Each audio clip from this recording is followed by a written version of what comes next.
Broadcasting from the business capital of the world.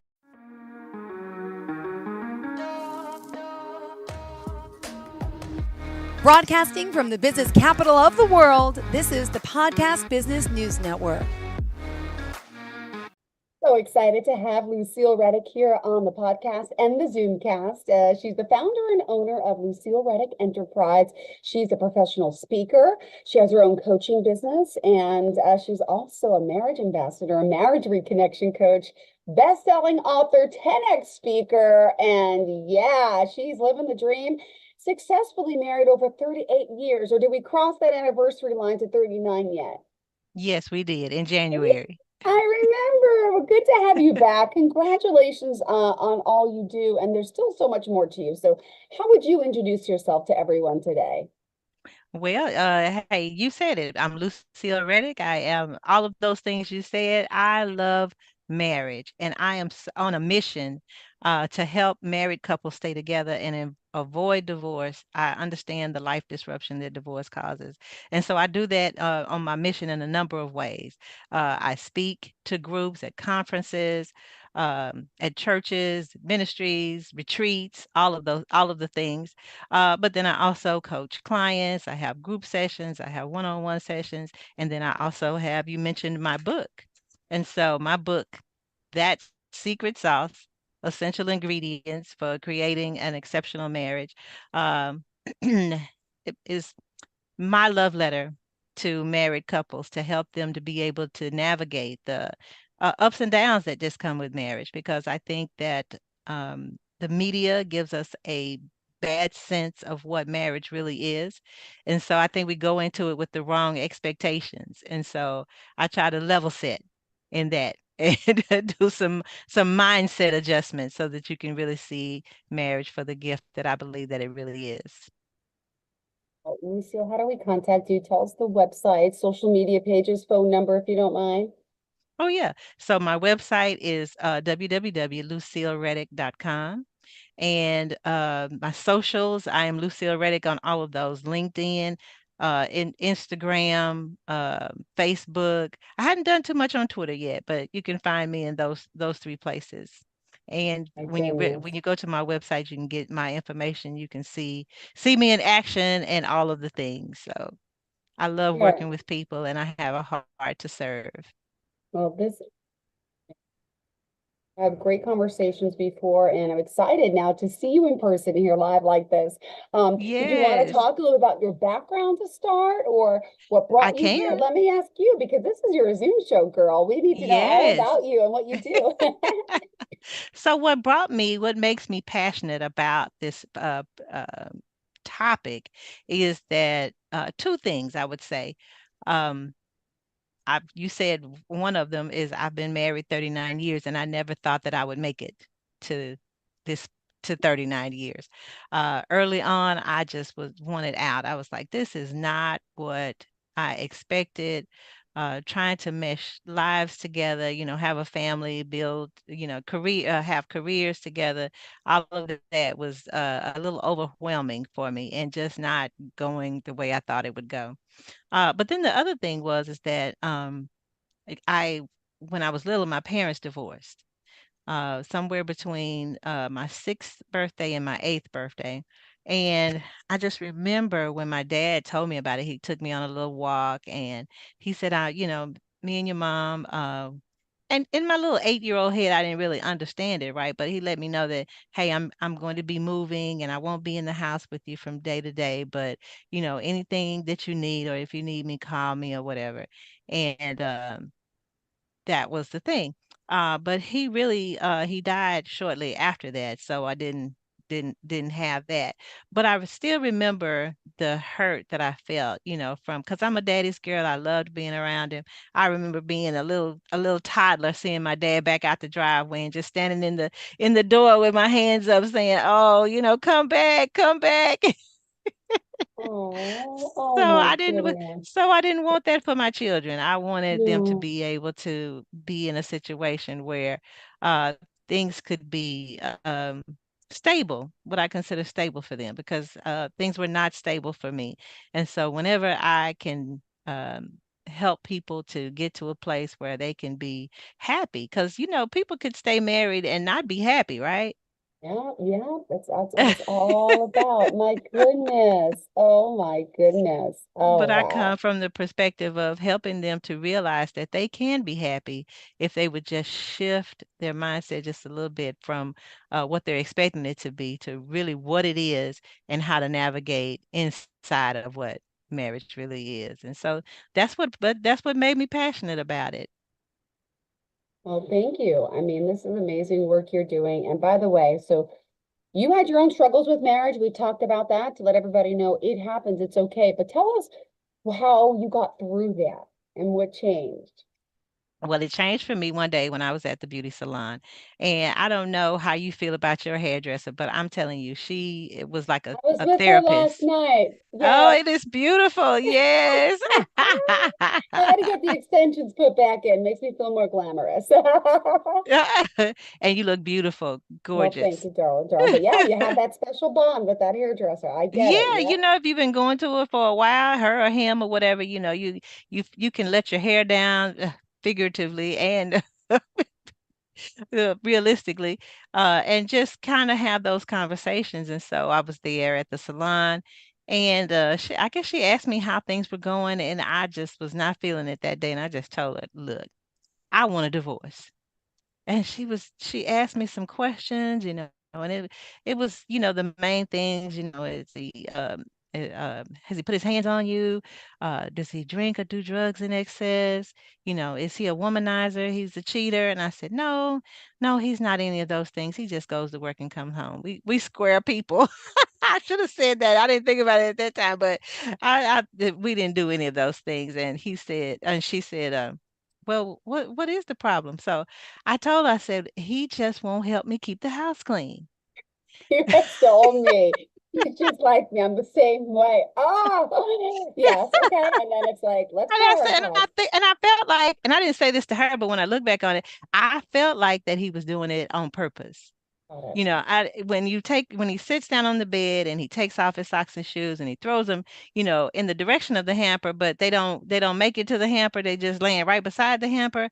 I feel like, he saw this. He saw that this didn't land where it was supposed to land, and he made a conscious decision not to pick these socks up for whatever reason, either because he don't love me, because he don't appreciate me, I don't know what, but I had all of those things going on in my head. And I never really even said anything to him about it. We didn't even have a Amazing, right? conversation. Oh my gosh. So I didn't we didn't have the conversation. I didn't, bring it up to him. I just felt this thing, and it was more than socks. It was, maybe it was put dishes in the sink after I've already cleaned the sink out. Maybe it's leaving the toilet seat up and I go in there and I fall in, you know. It's all of those things. But I just felt like that I wasn't appreciated, it wasn't loved. I know now and several years later that my love language is acts of service. And so when people do things for me, I don't care. I think the sexiest thing is seeing a man sweeping and mopping. You know, that just turns me on. You done took something off my plate that I don't have to do, and you're doing it. So anyway, him doing that with the socks and me internalizing it as him not loving me is what led me to that spot. But this is what she asked me. She said, um, when I told her that, it was about the socks and everything, then I felt like I needed to defend him.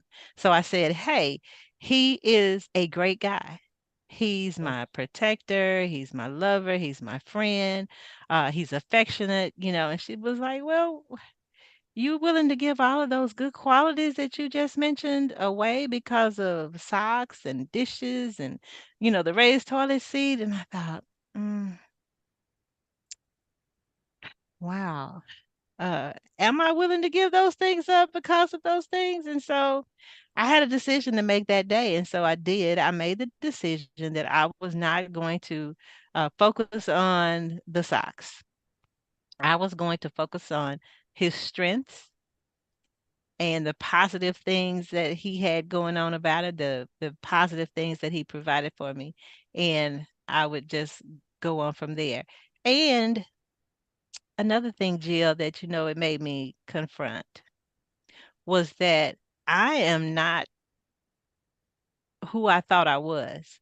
I thought, man, I am just this fantastic person. I am God's gift to him, and he Oh, is so lucky to have of me course, of because course. I'm perfect. I do everything right. I keep the house clean. I'm running around like a Tasmanian devil doing everything. But when I had to really think about who I was in the relationship, I had some shortcomings too. And once I realized that, hey, I got shortfalls, he got shortfalls, shortcomings, I got shortcomings. And he's accepting that. He's not badgering me about it or anything like that. But I know that, he doesn't like them. I make him late every time we go somewhere. Yeah, of course, right? I gotta put my last little bit of makeup on and all that, So there are a number of things that I thought that I was just this perfect person. And once I realized that I'm not uh Miss Perfect, I got some shortcomings, he got some shortcomings, and we can work this thing out. That I can say Yep.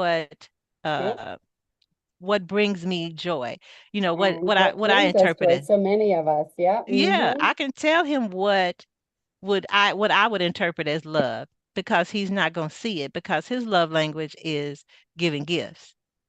Now he would bring the gifts, it might be candy or flowers or cute little negligees and stuff like that. Just cute little things, that he would bring. But I didn't really value them because that's not the way that I really interpret love. Those are just things. But when somebody really takes time out of their day and energy to do something for you, that's how I interpret love. So, fast forward all these years, now that I know my love language, I know his love language, I ask for what I need. And, he is more than Yeah. happy to try to do that. Uh, and he can do it in his own way. Sometimes I may say, Yeah. hey, babe, can you do such and such and such? Now, I really, in my mind, want him to drop everything and do it right then. Of course, that's how we are. I'm guilty. I'm the same way. But I had to just sit back and say, you know what? He's gonna get it done. And there are more than one ways to do it. He doesn't have to do it right now. So just chill. Just chill. So I just took a lot of the stuff off of me and just chilled and said, "Hey babe, I need this done." I leave it alone. I let him do it at his time. He gets it done. I'm happy. I feel love. But now what I also do to show him love is when I go somewhere, like I just came back from New Orleans, I went to a business conference there and I brought him back something small. It might have been a t-shirt or a magnet or something like that. And he'd just be so happy, that I thought about him and that I brought something back. So we now know how to communicate and I ask for what it is that I need. And so that's a long way to answer your question, but just No, I love it. just having some amazing women. And I think as women, we should surround ourselves with other women who, it could be a sister if you have sisters. I'm an only child, so I don't have any siblings. But if you have good friends that you can depend on that will support you and really help you through some of those difficult times, I call it just talking you off the ledge and saying, hey, wait a minute, let's think about this a different way. And so Yeah. that's what that woman was for me. She was a sister, friend that day, and she said, "Hey, let's look at this a different way. This is the positives you said about him. These are the negatives. Which one? Oh, It's your choice. Which one you're gonna focus on?" And so I okay. decided I would focus on the positives. Amazing. Amazing. All right. Well, we still have a good 6 minutes left in the show. What other details of the work you're doing and how you can help people did you Oh, want to share? Because I know you're helping so many. oh yes, yes, yes. I am getting ready to start a tour, and I am looking for ministries, conferences, anything like that that I can come in and spread my message. I do it in a humorous way. Because I think that we can take medicine better when we can laugh about ourselves and laugh Of about course. things, right? So I would love to come in and talk to your organization, talk to your group, talk to your conference, retreat, whatever it is about all things marriage and all things women. It doesn't have to be just a women's conference or anything like that. It can be men and women because when I talk to my groups that I talk to, and men love it. They're like, look, we don't know any other women in this space or any other people in this space that are talking about adding that spiciness back into Yeah. the marriage, right? I want to keep things spicy in the bedroom. I want that passion to be there throughout the whole time. I feel like foreplay is something that starts from the time you wake up in the morning, way before you get to the bedroom, but you're doing foreplay. Those moments of and gestures that you're showing your partner that they are loved and desired. And I think that's so important because just our makeup, men and women are different and we interpret things differently. And so I don't think sometimes we as women understand the important part of the physical. I know we are running around doing all the things, and by the time we get to the I bedroom at night, know. sometimes I know. we're tired, and that just feels like it's just another thing that we got to do. It's something else on our list, right? But I tell women to really, really concentrate on keeping that physical connection together. Keep it spicy in the bedroom. Whatever you have to do, if y'all have to put it down on the calendar, this is our date night. This is our time that we spend connecting physically with each other. I say do that. True. If you Uh-huh. have to say do it, I'm too tired at night, get me in the morning. Hey, get up, take a shower together in the morning, get it done before work. Whatever it takes, I just feel like with that communication with each other that you can work it out in a way that will be beneficial for both of you. No one wants that to be felt like that it's just about somebody else all the time. I got to do this, I got to do that. But it's beneficial to both. It's beneficial to both. And so I want to help people do that. And so if anybody is interested in bringing me in, I have some dates, a few dates on my calendar that are available. It's filling up fast, but go ahead and get in touch with me and I'd love to work with you. I'll work out something where we can get together. And then if you need individual coaching, I do some of that and I have group coaching sessions too. All of that is on my website at www.lucillereddick.com. I'm usually posting something on Instagram or Facebook or LinkedIn too about the events that I have coming up because I'm always putting something out. I think the last one was reignite that fire and passion in your marriage. So we always have throughout the year all these different boot camps and sessions that come up. And so I just love pouring into people and the feedback that I get is so rewarding that it's fulfilling to have someone tell you, hey, we on the brink of divorce, or we were just living as roommates before working with you. That really brings me joy, and it's so it just fills my heart up that I can have that type of impact on people. So I feel like it's just a gift from the Lord. So that's what I'm here for. Well, thank you so much. Pleasure having you here and excited that you're helping so many. Remind us how we can reach out to you, please. Oh, yes, ma'am. Please, www.lucillereddick.com. That's where my book is. That's where my booking sheet is. And that's where you'll find out a little bit more information about me. If you want to know about any of my sessions, the upcoming workshops, retreats, or anything like that I have coming up, look me up on LinkedIn at Lucille Reddick. I think on Instagram, in addition to Lucille Reddick, I have Lucy Speaks Life. But you can still, if you just put in Lucille Reddick, it should come up too. And on Facebook, Lucille Reddick. Well, thank you so much. Pleasure having you here. Great to see you and looking forward to the next time we get to connect. This is so exciting. Thank I you. can't wait to see you again. Thank Same you. here. Thank you, Lucille. Have a fantastic day and an even You better too. weekend. Bye-bye. All right. Bye bye. Are you looking for even more of the podcasts and hosts that you love? The Podcast Business News Network is proud to announce that you now have even more ways to listen live. Check out the MyTuner Radio, online radio box, and Simple Radio apps on iOS and Android, or find us online. Search for Business News Network on mytuner-radio.com, or search Podcast Business News Network on streama.com and onlineradiobox.com/US. Take your podcast on the go and don't miss a minute of the action.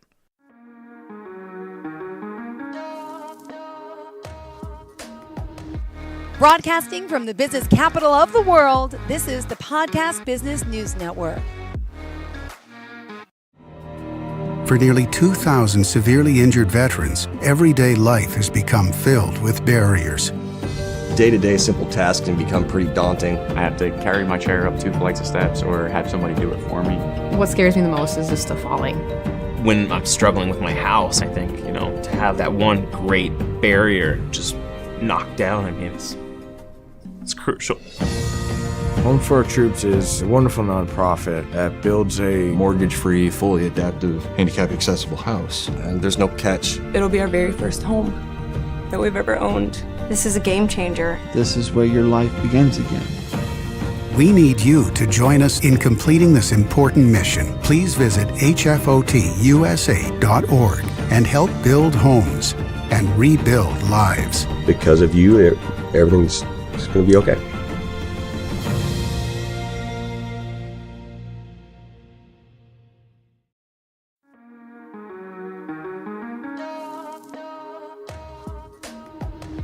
Broadcasting from the business capital of the world, this is the Podcast Business News Network.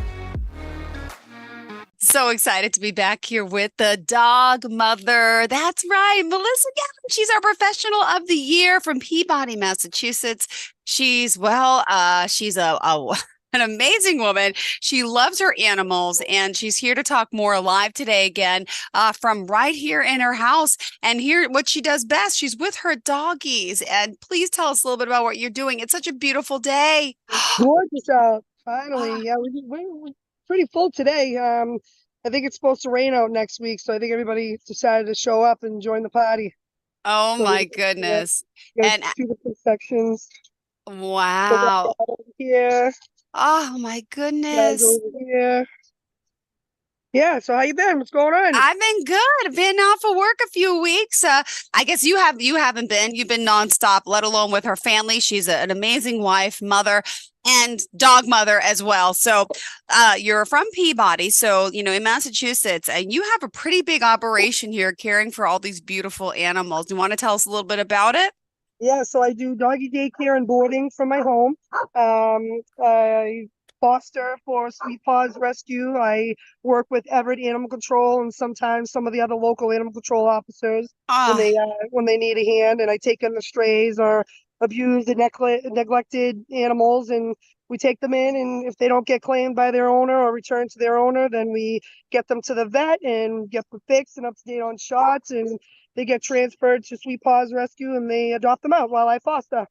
Amazing. And at your facility, how many dogs can you have? Oh my goodness. So I'm allowed 55. I think today we got about 40, 45. It's so nice out. Amazing. Having a big party here. Wow. And we're talking doggy daycare ranges from what to what? It could be a day or two. Some people keep their dogs for a while for vacations, right? I actually have a dog that's in boarding he's been here for the month. He might be here for another month. I'm not really sure the situation, but maybe it's a living situation. He's waiting to get a place. I have no idea, but he's a good dog. Some dogs do doggy daycare 1, 2, 3, 5 days a week. A lot of people, use me for boarding when they go away for a weekend or school vacation week. It was crazy last week. So I had about 30 dogs every night since, Saturday to Saturday. So we finally calmed down, but I thought I was going to get a break, but it's so nice out. Everybody brought their dog in today. Oh my goodness. So show me, some of the sections there. Is that turf or grass? It looks like they're. Yeah. So I got some access to some turf. A buddy of mine, Nelson from the Happy Canine, he worked for me years ago and then moved on and started his own business. And, we refer a lot of customers to each other, and he found out about this turf. It was a college replacing the turf. And so I got a nice big section of it. Covers mainly almost the whole entire yard. It's great for cleaning and draining, the water, and it's good on their pads, instead of them being on the pea stone. It's a lot cleaner and nicer to look at, and they can't dig as many holes. I love that. And oh my goodness, they're just beautiful, beautiful animals. You've been a lover of animals for your whole life, and look at she knows every dog by name. Now it takes a village though, right? It's not just you. How many people do you have working with you? So I got Ashley over here. I don't know if you can see her. Yes, I see someone in the background there. Hi. Yep. Say hi, Adam. Can you see her? I can't even tell. Hi. And then we got Justice over here. I don't know if you can see him. Yes, I see. No, he's over there. Is that? Yep. I see someone in the background there. Yep. Yeah, he's waving. My assistant in the house. She helps me out, takes care of the baby, and cleans and straightens up and logs in all the paperwork. Actually, Brandy, say hi. Hi. So the only one we're missing today is my driver, Judy. She's here 3 days a week. She picks up and drops off in a couple of the local towns up and down Route 1. And then I have my part-timer, Chris, who helps me if somebody calls in or if we're just super busy. She comes in when she can. So, and Chris is a local dog walker for you pet sitting. She does in-home boarding and stuff like that. But yeah, I got a good crew. I'm very lucky. I'm blessed. I'm thankful. I'm living the best life. I love it. And what's happening now? Because there's certain times. Tell me the routine every day for you there at work. So we let the dogs out about 7:30 in the morning. Who let the dogs out? I had to say that. Sorry, go ahead.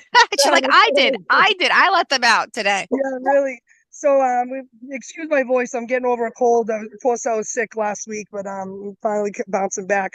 So yeah, we out from 7:30 in the morning, depending on how cold it is.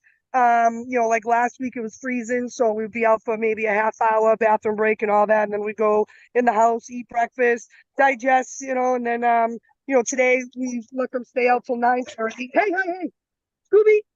We let them stay out till about 9:30, and then we brought them in for breakfast, and I just brought them back out at 10:30. We stay in for about an hour to digest, make sure nobody gets sick or twists their stomach. You can't let them run around and eat on a full belly. Run around on a full belly.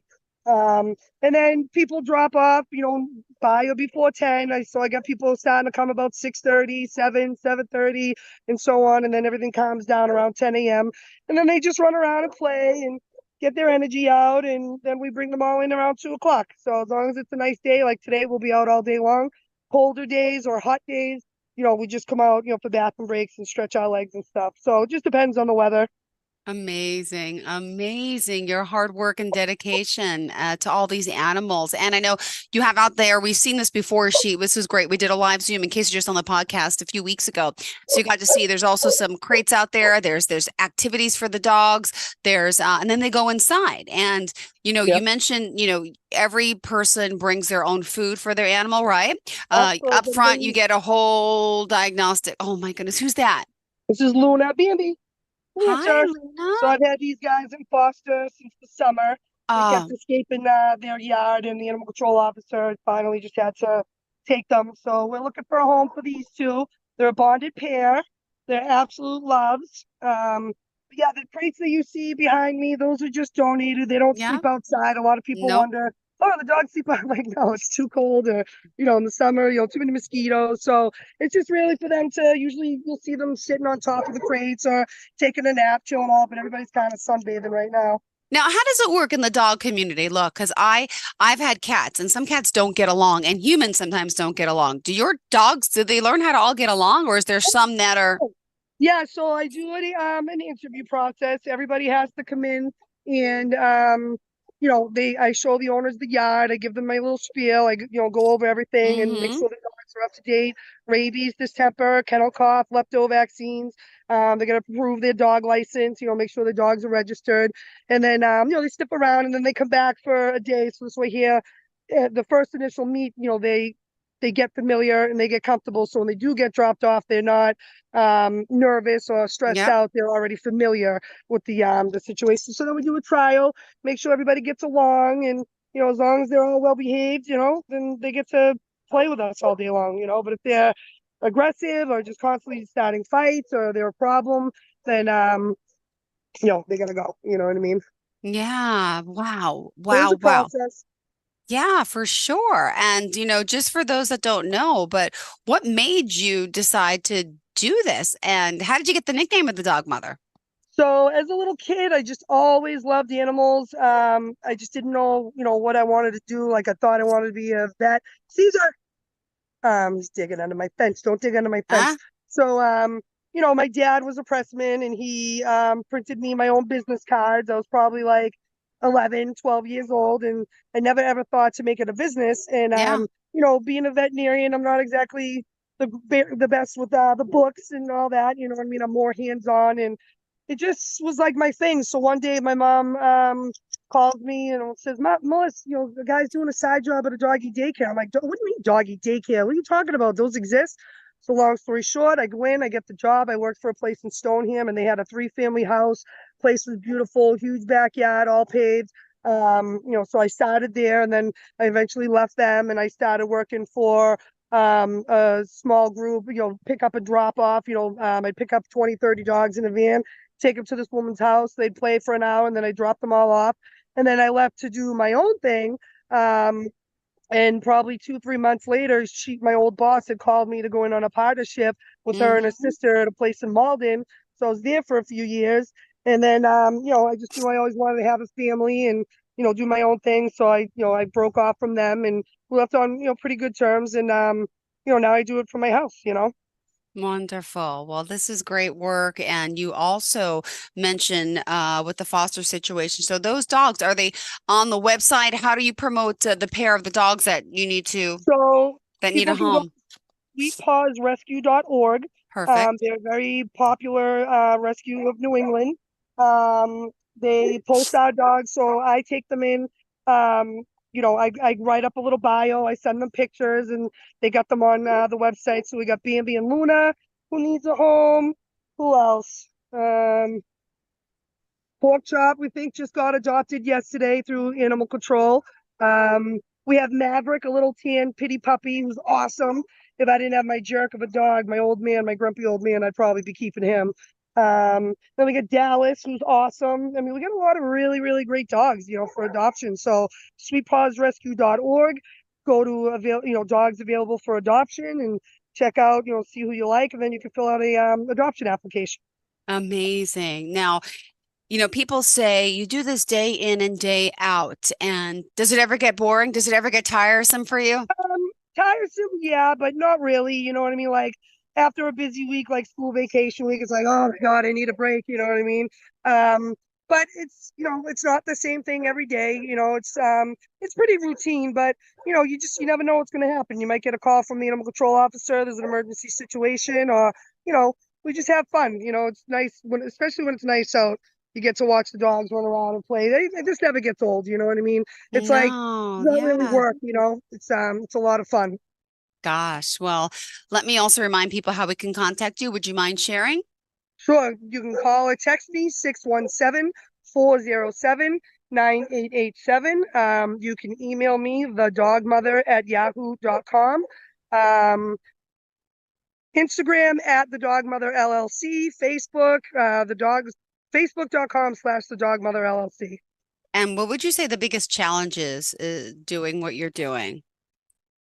Having a family life, living a normal life, you know what I mean? So I'm very lucky. Like I get to go to a concert Friday. My boy Justice is gonna sleep over. It's tough finding people that you trust. Before I would just shut down, but now I feel comfortable. Knowing that I have either Brandy or Justice that could sleep over and they can run the show while I'm not here. But yeah, that's probably the toughest challenge is dealing with the normal life. You know what I mean? Yeah, I hear you. And by the way, tell everyone a little bit about your family, because now you hear it being the dog mother, but you're a real mom in life to how many, and hopefully more. 3 little girls, praying for a boy one day. But as long as number 4 is happy and healthy, that's really all we care about. But yeah, I have 3 little girls, Autumn, Anna, and Amelia. And we'll see, what happens, for the future for number 4. Yeah, my husband wishes I was a florist. You know, he wishes there was a basement full of flowers instead of dogs. And what does he do, if you don't mind me asking? So he is a sprinkler fitter. He's in fire prevention, fire safety. So he inspects all the sprinkler heads, and you know, he works for the T sometimes, and he goes all over. He gets to travel. Sometimes he comes home with, you know, little goodies that he finds along a little mom and pop shop, you know what I mean, along the way. He gets to do a lot of traveling, which is really cool. Oh, that's wonderful. And then you have, well, I don't know what it's like in Massachusetts, but here in New York, obviously, we just had our winter break. Are the kids off last So week? that Or? was last week. That was February school vacation we just had last week. So yeah, we didn't get to go away, but everybody else did. But I got to take my kids to Sky Zone, and they had a sleepover, and you know, they got to sleep over grandma's house. We got some fun stuff. So I'm gonna be making up for them. You know, probably come this spring and summer. We'll go on a nice little family vacation. Oh my goodness. Now, let me ask, as a dog lover, as a human lover, right? If you had to choose kids or animals? My kids, other people's kids, I'll choose the animals. Got it. So no chance you're opening up a kitty daycare as well. Doggy daycare is enough. Doggy daycare is enough. The dogs and cats are not the same at all. I'm not really a big cat person, but I do have friends that, you know, we call them the cat ladies. You know, they really know their stuff, but you can't introduce cats like you do a dog. You know what I mean? It takes time. You know, they got to be separate for a couple days, if not a week. And you're also equipped to handle special needs animals as well? Yeah, so I've had dogs with seizures. You know, we've you know, dealt with seizures. I've had three-legged dogs, blind dogs, you know, deaf dogs. I have one customer, he has like tunnel vision, and I've had him since he was a puppy, and as he gets older, I can tell that it's getting worse. And his little sister is deaf. They're two little Catahoula mixes. We've had, you know, dogs that have needed surgery, you know, broken elbows, you know, have to reconstruct. I've had dogs in wheelchairs, you know, I mean, you name it, we've dealt with it. My goodness. Well, also, I know, like you mentioned, you know, there's some dogs that do need medicine. Some, you know, there's been problems before, but you have access to veterinarians. You have access to people in case there's an emergency, and you guys are always good about that, right? Yes, absolutely. So, we usually use Revere Pet Clinic in Revere. Dr. Olga is awesome. She takes good care of our foster dogs, or if there's an emergency, you know, and I can, you know, bring someone down. It's very, very, very rare that there's an emergency. But I also have a cousin who's a veterinarian who, you know, I called over Christmas for an emergency situation, and I have another cousin who used to be a vet tech, and you know, but I've been doing this 20 years, and I pretty much know the gist of it. But when I do have that, you know, when I don't know, you know, what to do, I'm so thankful that I can call her, or you know, reach out to them for some advice. Oh, and can we meet some of those dogs today? Could you share some other ones? I know we got to see a few. Is there any that want to say hi? Honey was a foster a couple months ago, and she just got adopted. She's a wild one. Who's this? This is Gaffy. I think his name's Taffy on the website. He needs a home. Sweet Paws Rescue. Hi, Isabella. Hi. Oh, stop. You're just pushing everyone out of the way. This is Sasha. Hi. So we have dogs that I have fostered before, and now they come back as customers. Vito, he's a little shy guy. Oh my Honey was a goodness. foster. She's now a customer, which is nice. We get to see her. She's a little wild one. Where's Coco? Coco, Coco's an old man. Coco, come here. Coco, I think, was a stray in Everett years ago. Come here, come on up. Come on up, say hi. He's an old man now. Come here, look at me. He's sleeping over. Coco. So he's a customer. Awesome, awesome family. Who else? Trying to think. Yeah, I mean, that's pretty much it. You know, it depends on who's here. Hi, Kylie. Kylie wants to say hi. Kylie, come here. Okay. So yeah, you just gotta be careful doing all that. Yeah. Now, what happens at nighttime? Do they all go to bed, or do you hear them at night? How does the nighttime work? So drop off is bio before 10, so everybody's on the same schedule. So when we come in at 2:00, everybody crashes. They all just pass out. We answer the door, let the customers go, and probably between, you know, about 5:30, we feed them dinner. Sometimes we feed them earlier, depending. And they sleep, and then I let them out about 7:30, 8 o'clock at night. We hang out, 20 minutes, run around, do their thing, get some water and all that. And then, everybody, I'm very lucky. They all sleep through the night. You know what I mean? Once in a while, you get that one dog that just will bark and bark and bark. Oh, well, I can't even I just would love to come for a visit. Now, let me ask you that. Do you have kids? They're good with the animals. I know you said one's better than the other, who's more active, but do you think Right. your daughter's going to get into this business as well? Well, if my mother has anything to do with it, she won't let them. I don't know. Who knows? Maybe one of them, my oldest, she likes to sing. You know what I mean? They're both in dance and karate, and Anna likes to cook. She says she's going to be a cooker, someday. So I'm sure that'll change. You never know. But if they want to, they can, and just make sure that they don't do it from their house. Got it. Got it. Now, this is also a business where you're working with, what areas, what counties most people come to. Could you share that if someone's out there listening in the area? Yep. So I'm in Essex. I'm not really positive which counties and what, so I don't want to say the wrong one. But basically, I have people that come from Newton, New Hampshire sometimes, to have their dogs sleep over. But basically, main areas are Everett, Malden, Revere, Melrose, a little bit of Wakefield, and then the PBD and Danvers customers that they're right here. So I just have them drop off. So I originally am from Everett, Malden area. So when I moved up here, we kept the pick up and drop off dogs. So it's not really too many like, it was before. It's kind of dwindled off for, since COVID, but, it's still nice. My employee, I still got a job, for my driver, and, she comes up and hangs out. So she picks up certain dogs that need to be picked up, 3 days a week. And then, they come up here. So people travel, to be with me, it's really nice. Oh, well, if someone does want to reach out for your services, let's remind them of the website, the contact number, and do you have social media page? Oh yeah, so I'm big into social media, Facebook and Instagram. So Facebook.com/The Dog Mother LLC, at The Dog Mother LLC on Instagram. I try to keep up with, what's the other one? TikTok, post some fun videos there. I don't have all the time. I try to keep up with everything. My website, thedogmotherllc.com. You can email me, thedogmother@yahoo.com, or call or text to 617-407-9887. Perfect. And by the way, Melissa has a lot of experience in this field, and let me ask, how does it work with competition? Because you're friends with other neighbors that do this, and sometimes you even help other, people out as well. But Yep. if there's an overflow of animals, she's a kind woman like that, right? So actually, my buddy Nelson from the Happy Canine Dog Training and Rehabilitation, he just called me the other day. He's been having an overflow, so he asked me if I could pick up some of his boarding customers. So I've been boarding a couple of his customers over the last few weeks, and it's nice, referring people. I don't really feel like there's any competition for me because I have more to offer, or I offer different things than other people do. It's experience. I have outdoor space where a lot of these places are mostly indoor space.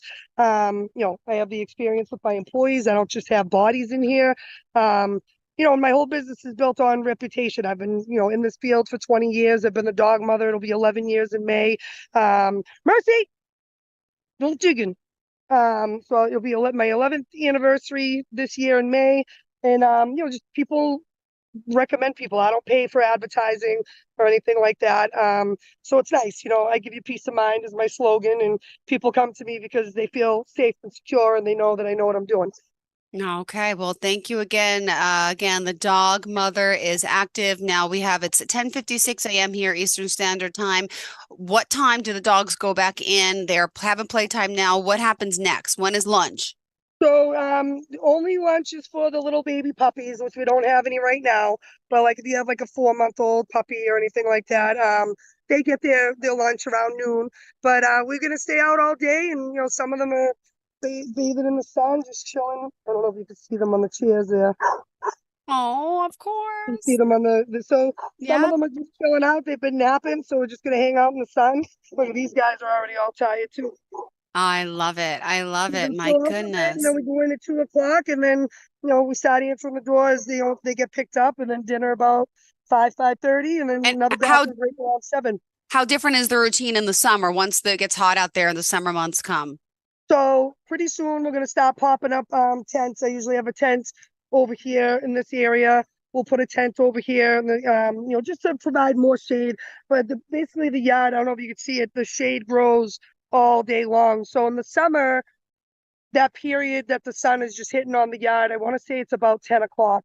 So sometimes we'll bring them all in from 10 to 12 until the shade starts growing on the yard. We have kiddie pools. We play in the hose. It's a lot of fun in the summertime. I'm out here in my flip-flops and, my tank top working on my tan. I'm tan by the end of May. People are like, "Would you go to Aruba?" I'm like, "Nope, I've been in my backyard." Well, thank you again. Again, go to the dog mother. She's amazing. The dog mother at yahoo.com. You can email her there as well. And thank you again, our professional of the year. She clearly loves what she does, and she's been with us for quite some time now. We always appreciate this, and great to see you on the Zoom side with them, live and in person with her animals. Thank you so much. Thank you for having me. Are you looking for even more of the podcasts and hosts that you love? The Podcast Business News Network is proud to announce that you now have even more ways to listen live. Check out the MyTuner Radio, online radio box, and Simple Radio apps on iOS and Android, or find us online. Search for Business News Network on mytuner-radio.com, or search Podcast Business News Network on streama.com and onlineradiobox.com/US. Take your podcast on the go and don't miss a minute of the action.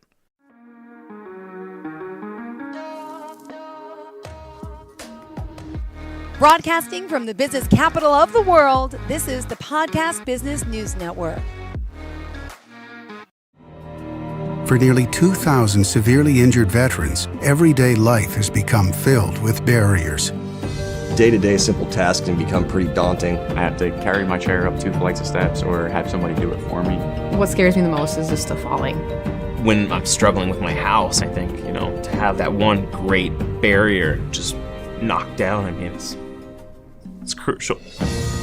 Home for Our Troops is a wonderful nonprofit that builds a Mortgage-free, fully adaptive, handicap-accessible house. And there's no catch. It'll be our very first home that we've ever owned. This is a game changer. This is where your life begins again. We need you to join us in completing this important mission. Please visit hfotusa.org and help build homes and rebuild lives. Because of you, everything's going to be okay.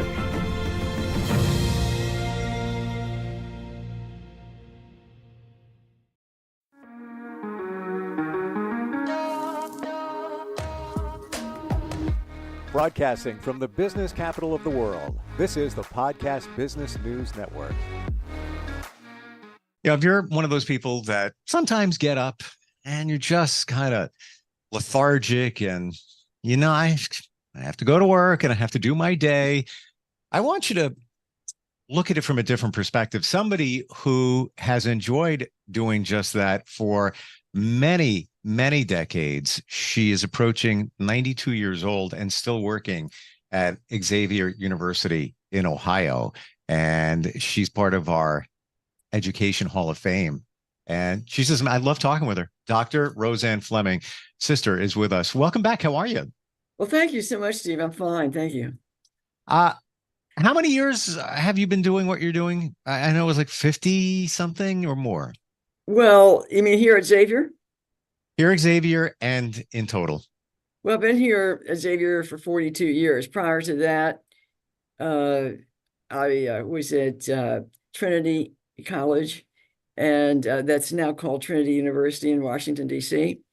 I was there for about 8 years. And prior to that, I was at Summit Country Day School, where I became head of the school and had that administrative position for 7 years. And then I taught Latin all 4 years of Latin from 1960 to 67. Prior to that, I started teaching for the Sisters of Notre Dame, 1954 in September, and at Mount Notre Dame, which was at that time called Mount Notre Dame Academy. And I was there until 1960 when I went to Summit. So that's kind of my work history. Before that, I went to college at Mount St. Joseph. For 4 years, I boarded there. And prior to that, I was at Summit Country Day School myself for 13 years. Unbelievable. So I've been doing what I've been doing in the broadcast world since I was 17, and I'm old. When you look back, does it for you, and I'm based on my feeling, it doesn't seem like it's all those years. It just doesn't. Maybe half or 2/3 of that entire time of your life working and all of that. Well, how does it feel for you? I think probably like you're stating it, you wonder where the time has gone. You're conscious that you were in these various places and you were trying to meet people's needs in those various with those various opportunities, but it went fast. And Right. Looking back, and it's still going fast. I can't believe we're going to be at February 1st tomorrow. So No. the months go fast within the years, and people tell me that as you get older, it goes faster. So Do you believe that? from my experience, yes. On a day-to-day basis, no, an hour still has 60 minutes in it. But I think you become pretty efficient at handling time, for one thing, and you get the most out of the time you have as you get older. Well, I need to have a conversation with you after we get off the air because I'm still. I will say this, and it's only been in the recent, I'm going to say, few months that I've tapped the brakes a little bit. I'm always been moving. And I used to look at not moving and doing things as a negative. But now I reverse the mindset and look at it more as a positive because I'm giving my body an opportunity to rest, recharge, think of things, have more clarity. Even just laying in bed on a weekend, hey, that's okay. Previously, always going. What are your thoughts on that? Well, I think that's really very important, and you have to consider how much recharging you really need. And our bodies are very efficient, but we need to take care of them, not break them down from overwork. And that's very important, as you get enough exercise, enough relaxation to come back and be totally recharged for the next day. Wow. So I want to look at your day and somebody that's been doing what you've been doing. I can't even figure out the math. You gave the numbers, upwards of 60 years, I would say, easily. Right. Close to 70. Thank you. Math was not one of my stronger subjects. So let's look at your typical day. What time do you wake up? I'm fascinated. I really am.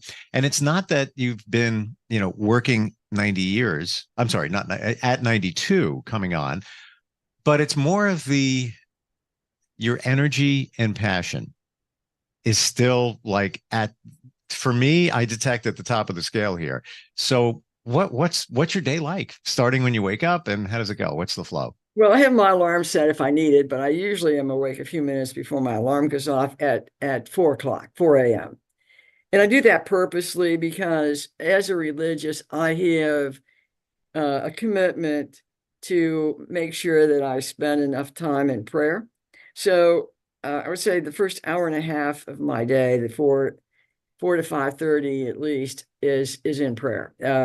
Break it down between the rosary, meditation, morning prayer, and then I have a half hour for breakfast. Then I take a shower and get dressed and get over here by 6 o'clock usually. Wow. And I like that because between 6 and 8, I can get things done that I have to do. For example, I teach class several times a week, and I need quiet to be assured of quiet to prepare. I don't like to ever walk into a classroom and not know where we're going. It's not fair to the students. They're paying us a good price for their education, and they deserve our best. So I spend like 6 to 8:30 making sure that I'm able to get all the points across I need to get across, plan their tests, correct their papers, and do that kind of thing. And then if it's depending upon the day of the week it is, I take another half hour out to go to mass, either at 8:30 in the morning if I'm not teaching it Monday, Wednesday, Friday. And then Tuesday, Thursday, I go to mass at 5 o'clock on campus. I mean, it's within 2 minutes of my office to walk over to the chapel. So it's not a big deal, but it's important to me to do that. That's the beginning of my day. And then during the day, the doors open all day long here in my office. Students come in, try to do what I can to help them either with their essays or whatever else, whatever help they need. I attend certain meetings because I'm involved in some things, one of which is the athletic department. I serve as special assistant to athletics. So I attend certain meetings. They're mostly in person now. It used to be for a long time, it seems, by Zoom. Even on campus, we would not have in-person meetings, but now it's mostly in person. And then I'm been trying to serve as special assistant to enrollment management. There's a section called that we have called success coaches, who take care of a lot of different needs of students, particularly psychological needs, trying to meet social, economic, financial needs, whatever needs they have, in addition to any help they need for succeeding in their academics. And that's a fairly new group here on campus, and it's expanding all the time. Universities are different today. Students have a lot of needs that we do take care of today that we didn't back in the 50s and 60s and 70s. Let's address that for just a moment. When you say needs, is it also by and large emotional needs in that kind of situation? Yeah. I mean, I think, and I can't account for the origin of all these needs with people, but I think a lot of it is that times have changed. Just the amount of money that a student needs to go to college today is absolutely urgent in their minds. And they know, most of them know, they've decided with their families how much they are responsible for. So the family can take care of a certain amount, but beyond that, students have to earn money during the year as well as during the summer. I can remember days where students worked during the summer because they just wanted some cash in their pockets and they didn't want to bother their parents if they were in college and pay for the gas in the car or something. But now it's a more total thing. It's a package that they have to earn in addition to going to class. So, and getting some work done based on that class. So yeah, the needs are very different, and we try to help them all we can to meet those needs. Wow. Tell me about the class. And by the way, before we even get into that, the needs, the emotional side of things, I believe the students they always had those, but now we're more open to discussing what's going on mentally and challenges somebody might have. Yeah, I think you're right, Steve. It used to be like a really secret thing.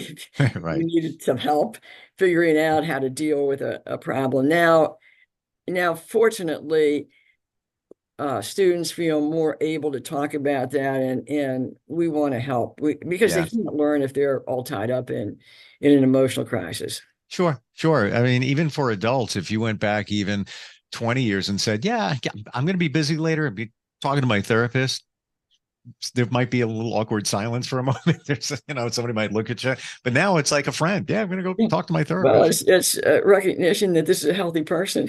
Hey, 100%. Yeah. 100%. All right. So the class that you teach, tell us about that.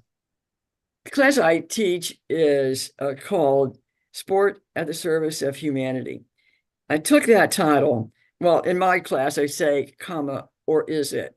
So that I make them think, is it really? Is that what sport really is? I took the first part of the title, Sport at the Service of Humanity, from the Vatican, held a conference in 2016. And I didn't know about it until later, but they did hold this conference. They call it the first conference of faith and sport. And the purpose of it was to evaluate by getting 400 people together that were picked out scientifically, we might say 200 that served in the various churches throughout the world, and 200 that served in sport, from commissioners, owners of teams, great famous players, and so forth. And this conference was held in Rome, hosted by the Pope, actually, Pope Francis. Wow. And they declared 6 principles that were, if sport were to be used with faith throughout the world, these 6 principles were acceptable to people of all faiths. And they felt that for sport to be a saving factor to the populations throughout the world, these principles had to be evident. One was compassion for people with injuries and so forth. Another one was respect for coaches, respect for other players, respect for our competition. The third one was love, bonding with your team. They're having your back and so forth, and recognizing that the excellence of the competition. The fourth one was called enlightenment, and enlightenment stood for knowing that winning wasn't everything, that there is so much more that comes with sport than just winnings. Competition, one side or the other is going to win, but you don't lose everything when you don't get the win. You have to remember all the good you get out of sport: the body training, the nutrition, the constant care, health, and your companionship with the team, your oneness with somebody outside yourself, trying to do something that's greater than any of us together. And using your talents, your God-given talents. Not everybody is using it at the same level of excellence, but your God-given talents are things that most of us that have been involved in sports one way or the other value. And so the fifth principle was balance. Do things in a way that are reasonable. Use reason as your guide. Don't try to know that you can learn from your failures. You can come back. And the last one is joy. And that, I think, for people of all ages and all times, and you can go back into history and look at it. It's a question of real sport ends with joy in the exhilaration we got from it. And sometimes when students are worn out, we know we've gone too far. That's if this becomes a job, if this becomes something that's exhausting, if this becomes something that upsets me, then we have to look and see what's going on, because they should be ending up with a feeling of I've done it. I've used my talents in a way that's made me relax, made me totally feel that I'm in the zone, and I'm using my best. So that's kind of the emphasis within. We take a look at a lot of different people, but we look at it with the lenses of the 6 disciplines. Is this really something that's going to make the world a better place? Is this something that's going to save humanity?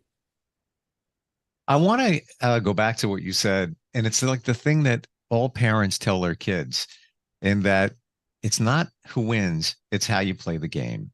Absolutely. You can learn from your failures if you look at it in the right way. How much more did I need to do? Right. Was it concentration? Sometimes when you see a ball drop, you think, where's their mind? They're in the middle of the floor, middle of the field. Yeah. Well, that brings me to what you led right into what I was thinking, in that, do you feel that everything we do in life is designed as a lesson? We're here to learn. That's why we were placed on this planet. We're here to learn and help others. Do you feel that? Yes. Yes. I think it's got 2 sides. And just picking up on what you said, I think we're here to serve God and others. Let's put it that way. In doing that, I think we need to reflect on our experience in serving others. Is it really service? Is it really what they need? Can we do more? And that kind of thing. And I think we need to be very sensitive to the fact that we listen to what they need. It's not just doing something that we think should be done to others or for others, but meeting a need that the other person has. I think that's very important. I, in the last number of years, go by this one thing, and it's just do the right thing. Yeah. However, not the right thing by just you. Mm-hmm. It's for the greatest good of all. Right. That's true. Yeah. It's a delicate blend, because sometimes we immediately think that, all right, well, that's the right thing. That's the way it should be. But maybe that's just for you. It doesn't affect the other person. So you have to look at it through their eyes. Sure. Got a few minutes left. I'm going to go a little deep here. You start your morning with prayer. What happens? A lot of people struggle with this. They'll say, I want to pray. I'm not really sure if I'm doing it right. What do I say? What should I be thinking? I don't think there's a wrong way to pray, but what's it like for you? I know there's a blend between the rosary, meditation. Take us through that. Just want to look at that. Well, I think there's a difference between formal prayer and meditation. I don't know the difference. I know what they are, but I don't know the difference between the two. Well, in formal prayer, you're saying something by rote, the Father, our Father, the Hail Mary, glory be. Like the rosary, right? Right, and I mean, essentially, we've been trained to think of what we call various mysteries of the rosary while we're saying that, so that just saying rote doesn't get, it gives us an opportunity, if you're reflecting on a mystery, to be in the presence of God and to think about his coming to this earth and what he's done for us, and be grateful for it, and be encouraged by his resurrection and so forth, that we too, following him, will have an eternal life. So there are ways in which saying the rosary will enable you to also have a kind of a transcendent experience. What I do next is say the morning prayer from the breviary, which is prayer for the whole church throughout the world. People that are in our church, and maybe many other churches, have a set prayer that helps us remember the needs of all people for God in their lives, to help them see the right thing to do and to choose to do that right thing for his glory. And that prayer varies from time to time in the year with the movement of the liturgy, but at least it's a way that I see of having the needs of the world in my prayer rather than just my own. Right. And then the meditation basically is the easiest of all. It's really a conversation with God. And as long as you understand how much he loves us, and I don't know that we can ever fully understand that, but have an awareness of it, have a conversation with him for 15, 20 minutes, 30 minutes. I try to do at least 30 minutes a day, and ask him to help you with problems that you're having, how to solve them, how to react to them. How would Christ have handled this? And sometimes it's like you come out of meditation thinking, do I really have to do that? And in your heart you do. I mean, if you want to serve Christ, you want to be Christ to others, you do. And it's strengthening for the day, and it gives you a goal that probably wouldn't happen spontaneously in our busy world if you didn't take the time to think about it. Thank you for that. I'm going to ask one final question. Just a yes or no answer. We all get challenged. Life is a challenge. It's beautiful. It can be a challenge. In your entire life, was there a moment, maybe even a fleeting moment, whatever it might have been, was there ever a moment where you doubted God? You wondered about the existence of? No. Okay. No. I mean, I came from a family that was really oriented towards raising children to know God. And that's why I think it happens to a person like me early in life. I have not had that experience yet. I like how you said yet. And I don't mean that in a negative way. I mean that you're open. So far it's been good. Well, but you're a realist. You're a realist in saying that you don't know what's going to happen tomorrow. You have faith. It's all good. But yeah, you never know. You never know. I always say, never say never. Never, because you don't know how it's going to go, whatever it might be. Roseanne, always great talking with you. It's fascinating. Your legacy, what you do for the students there. It goes without saying, but I'm going to say it. You care, you love them, you love what you do and God and all of that. And proud to say that you are PhD Professional of the Year. Thank you so much for being here again. Well, thank you so much, Steve. I've enjoyed our meetings. Thanks. You too. Yeah, be well. We'll be right back. Are you looking for even more of the podcasts and hosts that you love? The Podcast Business News Network is proud to announce that you now have even more ways to listen live. Check out the MyTuner Radio, online radio box, and Simple Radio apps on iOS and Android, or find us online. Search for Business News Network on mytuner-radio.com, or search Podcast Business News Network on streama.com and onlineradiobox.com/US. Take your podcast on the go and don't miss a minute of the action.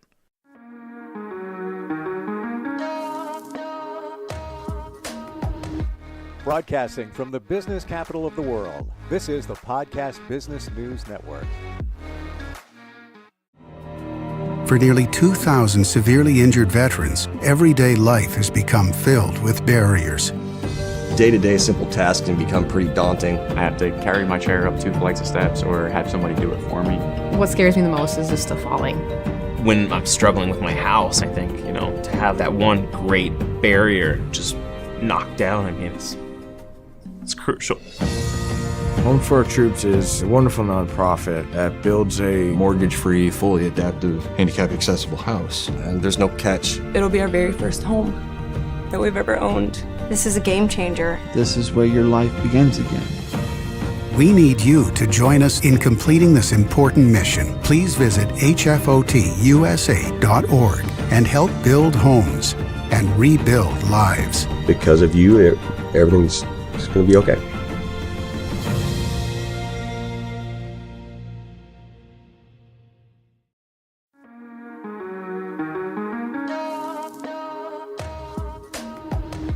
Broadcasting from the business capital of the world, this is the Podcast Business News Network.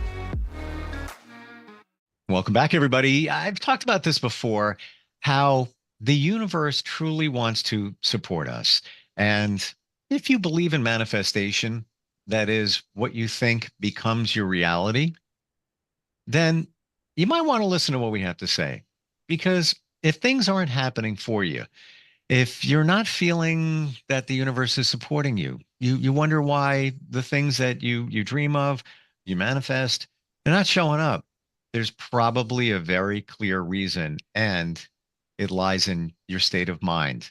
And we're going to dig into that with somebody who is a Reiki master, a teacher, practitioner, and has so much insight. I've learned so much from her in these podcasts. She is Purnima Chaudhary, and she's with us. Welcome back. How you doing? I'm great. Thank you, Steve.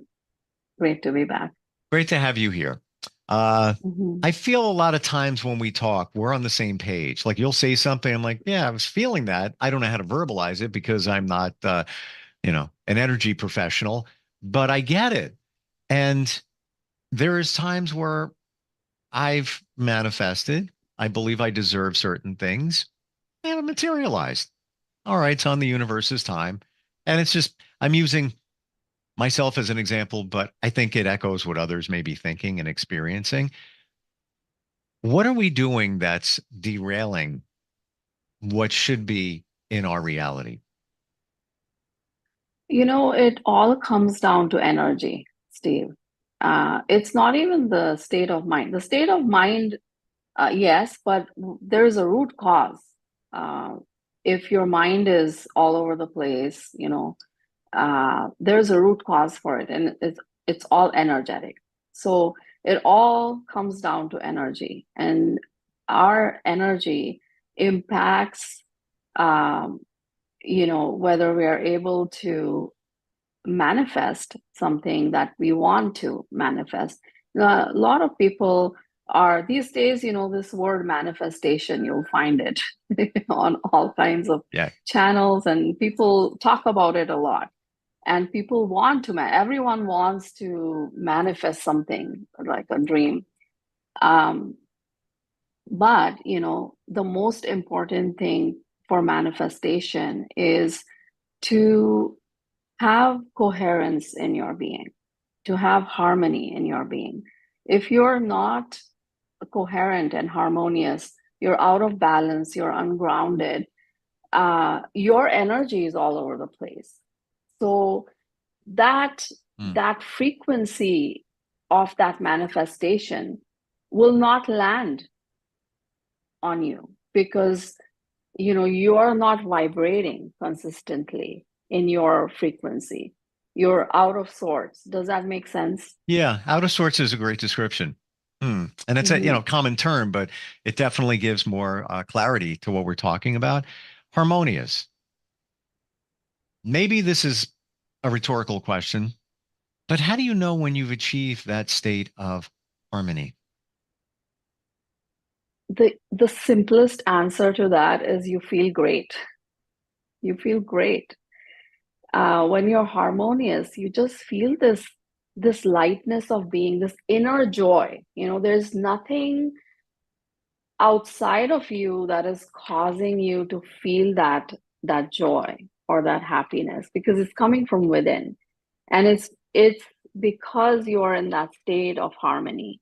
And what does that mean, really? Like, to dissect that, and make people understand what exactly it means. As a human being, we are in this human form. And how do we know that we are harmonious? So our soul is having this human experience. Our soul is held in this human body, and it is having this human experience, and every soul has a unique frequency. It's unlike anybody else.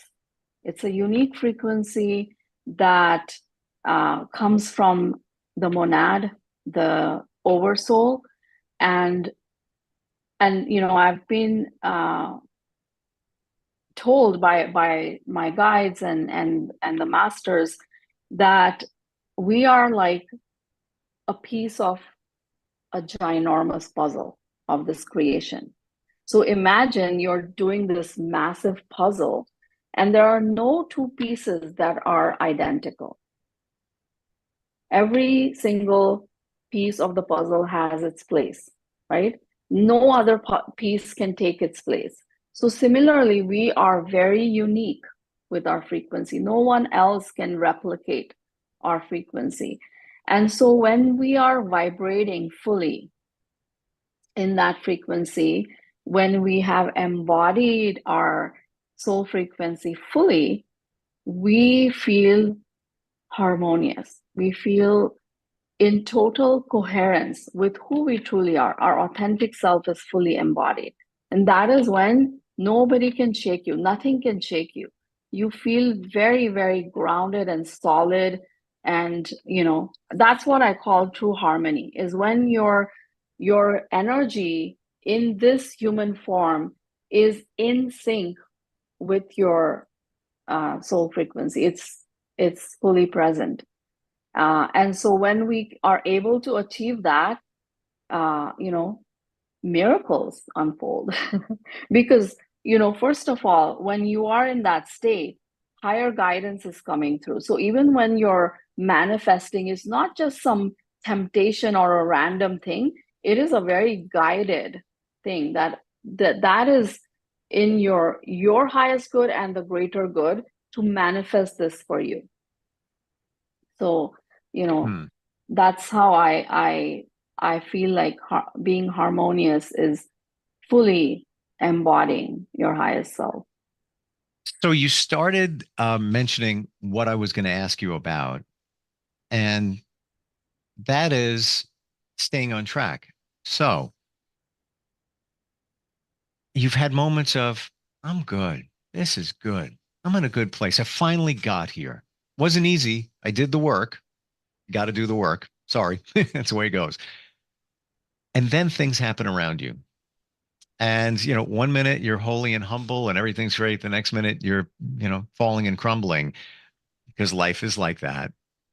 How do you stay at that higher vibration where you're harmonious? You're feeling good. How do you do that? So, first of all, as you said, life is not a linear, straight line. It's an ebb and flow. It's the fall and rise, and it's constantly moving. It's one thing we know for sure is nothing is permanent. Everything keeps changing, and so that harmonious state is not going to stay that way because life happens. Things happen around us that our vibration shifts and it comes down again, but it does not mean that we have to stay there. So bringing awareness into it. Okay, I was feeling harmonious some time ago, and now I'm feeling this way. Why am I feeling this way? Because this happened.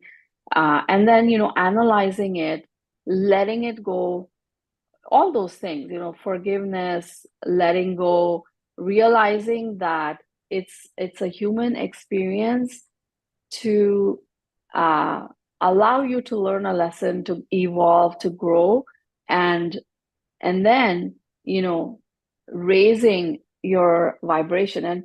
And when we say, it sounds so abstract, when I say raise your vibration, No, I get it. How do you do it? How do you do it? It's you think it. And I gave this example, and I do it occasionally. I should have did it today. I forgot to do it. But when I go to the gym, there's many times where I'm like, I'm going to test this out again.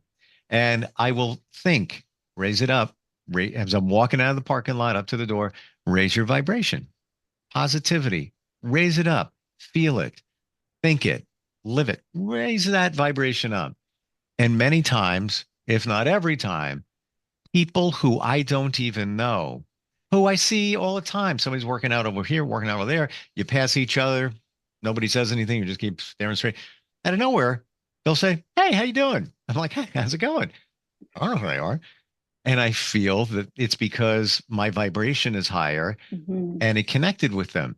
So with what you're describing here, Purnima, is it a process where you're in a harmonious state and things are going to, happen around you, but you're kind of like this. Your threshold is this. So you're going like this. We're never going to be riding high all the time. It's fantastic. There's going to be a little bit of changeable vibration, but is it the difference when you've achieved that harmony where you're vibrating here, good time, a little challenge over here, as opposed to something like this where you're all over the place and then the magic isn't going to happen. Does that sound reasonable? Most times, yes, but there are times when it will really, shake you up, and that is also for a reason. And I have experienced, I have experienced a lot of those. For example, just over 3 years ago, suddenly on a Sunday afternoon, my husband passed away. He was fit, fine, so it's like things like that happen where there's no way you can just be like in that window that you normally are. It is going to take you down. There are life experiences that will really bring you down on your knees, and they happen for a reason. But what I want to say, that even in your deepest, darkest place, the way I have come out of my most challenging situations is, staying in my heart, giving gratitude to gratitude for me is the most important.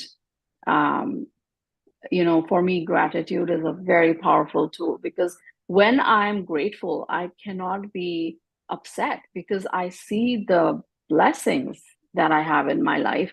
In spite of things going wrong, I can count my blessings and bring myself back, lift myself out from this challenge, and realize that this challenge is in my life for a reason. And and now, hindsight is 2020. I know why things happened the way they did, and all my old life was stripped away from me. So now it makes more sense. But when I was in the thick of it, it was very challenging. But what kept me going and what helped me raise my vibration was my spiritual practice, connection with nature, gratitude, breathing, Reiki, of course. Like for me, everything is steeped in Reiki.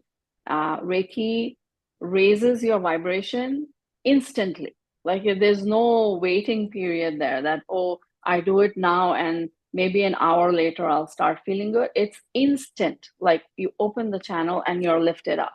Yes. So those things, keeps me in a high vibration, regardless of what I'm experiencing. What you just said, I was thinking in that when you start practicing this, that you bounce back faster.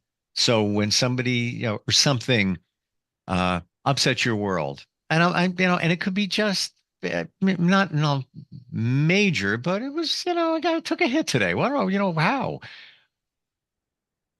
If you're not practicing this, you might wallow in that for days, whereby something happens and you're like, you react a little bit and then you're like, we're good. We're good. And it's not like you're sweeping it under the rug or ignoring it. You're just, you get it, you understand it, and then you move on and it's all good. I want to go back to something you said before to better understand. And I believe the same thing you do, that we are spiritual beings in this human container. And because we're in this human container, we experience life and these things that happen around us. If we weren't in the human container, so to speak, would we experience all that stuff? Would things be radically different if we were just a spiritual energy? I don't know if it might be a little deep, but no, I mean, being a human, I'm incredibly grateful to have this opportunity, especially in this time. It's a time on our planet. This has never happened in the history of our planet, this time, because we are going through an ascension process, and it's, unlike any other time. So the fact that we chose to be here in this time, like it's like we've won the biggest lottery ticket that we are here as a human, because we get to experience things. We are growing leaps and bounds in this one lifetime than the thousands of other lifetimes that we might have incarnated. Wow. Or, even, I mean, when we are on the spirit side, when we are not in the human form and we are in the human spirit side, we are still evolving and growing, because there is spirit school as well. So now we are on earth school, and we've perhaps taken, I know this is kind of going on a different tangent, but we have taken life on many different planets and star systems. But Earth is very, very special, very special. And so we have incarnated here for a reason. There's a personal reason for our soul evolution and growth, but also we are contributing to the collective consciousness in this ascension process, and everybody is doing it in their own unique way, because we are all so unique. There's no comparison to who is doing what, you know. Someone's purpose is to just bring joy. Like, I remember this one guy, I was at the grocery checkout, and this guy, little tiny man, like an Asian man, and he was like scanning away, and he was just greeting everyone, and he was like this massive ball of light, just filled with joy and happiness. And everybody that was, you know, going through his counter was like receiving that love. So that is, I feel like, his purpose. Just bring joy, because he's like seeing, he's with so many people. So everyone is doing something here. And you know, I want to quickly share something. I do these seva sessions every Monday. So every Monday, people in palliative care, people who are terminally ill, they receive free sessions from me. So I do every Monday. It's like I haven't ever taken a break from that. Doesn't matter where I'm traveling in the world. So last week I received a booking, and when I saw it, I was so shocked, because it was one of my students, and she's very young, and she's from you know, she's from Europe. And I read her booking note, and I was so shocked. And so I offered her a one-on-one session with me. And, you know, of course, I added her to the Seva sessions. But the message that her guides and the masters brought, like, she is in bed 24/7. She needs help for the littlest thing. And she was saying in her message how she feels like she's of no use. She's just existing. And she has no purpose. And she's like a slab of meat. You know, that's how she feels. But what the guides were saying was that she is in her bed, she is taken away from all this chaos and disharmony in our world into this safe container of her room, her bed, where she can remove all these distractions and she can just be. And tuning into her soul frequency, she has a very angelic nature, and holding her vibration and emanating that divine frequency out, that is her purpose, you know. And so when I shared that, it was like it empowered her in such a way, and she was like, I'm feeling so empowered and inspired, and I don't feel like, you know, this is a blessing that I'm given this opportunity to help this collective ascension in such a way that I am, you know, removed from all the distractions. I'm fully focused on this purpose now. Like, wow, you know, I was like, so it doesn't matter what kind of experience you're going through, you know, everybody has a purpose. And when you look at it from that angle, from that perspective, you feel empowered and inspired to be and to follow that purpose. So yeah, I mean, everyone has an opportunity. It's just bringing yourself into alignment with it. There's a lesson for all of us in what you just said with that person that was closer to passing. And I believe it's being quiet within yourself. And she had the opportunity, because life brought her there, that she doesn't have all these distractions to worry about. And now she can radiate, think, and show that light, that energy that's within her. And we probably all feel this, but then this life thing gets in the way, relationships and all of that going on, and we can't truly harness it. And and this is why, you know, we say, go take a walk in nature, go hug a tree, do all of that, because that's kind of bringing you back to your center, where you can feel that. You know, it's funny, like, I think even, I'm going to say even a year ago, maybe even less, I'd be always running, I'm going to do this today, do that today, got plans with this person. I just want to go home and walk my dog in nature. Like, that is what I look forward to sometimes. There's other stuff, but that is so much more important to me now than it ever was. And, you know, I used to think, well, it's just nothing. What are you going to do? No, it's so therapeutic. But that's, I guess, that takes us right back to the beginning of this podcast. the harmony. Yes, the way to harmony is to tune in, to tune within, and remove all the distractions and bring your light close to you and hold your energy in the sacred temple, in the sacred container, and don't let it like wander around, and hold that frequency within you. When you do it, not only are you impacting your energy in the most powerful way, but you are creating a ripple effect. It impacts everybody else around you. And like you shared, people noticing you in the gym, it's because you're holding your energy together, and it's causing that ripple effect and impacting everybody else around you. And being intentional. Everything we do, I believe, learning from you as well, you have to set an intention. When you do Reiki, I'm sure you set an intention. Just don't do it. There's something involved in it. So if we're intentional about how we're going to show up, how we're going to feel, what we're going to present to others in terms of our energy, game changer. How do we find you? What's your website? My website is innerjourneyreiki.com, and Instagram is Purnima_Chowdhury. And I'm also, going to launch a new website for Kauai, and I'm really excited for that. So that's coming up. But, innerjourneyreiki.com is a great way to connect with me. I'm excited for you for the Hawaii journey.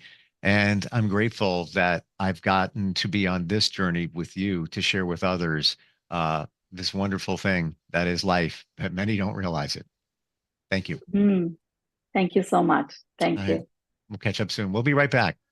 Are you looking for even more of the podcasts and hosts that you love? The Podcast Business News Network is proud to announce that you now have even more ways to listen live. Check out the MyTuner Radio, online radio box, and Simple Radio apps on iOS and Android, or find us online. Search for Business News Network on mytuner-radio.com, or search Podcast Business News Network on streama.com and onlineradiobox.com/US. Take your podcast on the go and don't miss a minute of the action.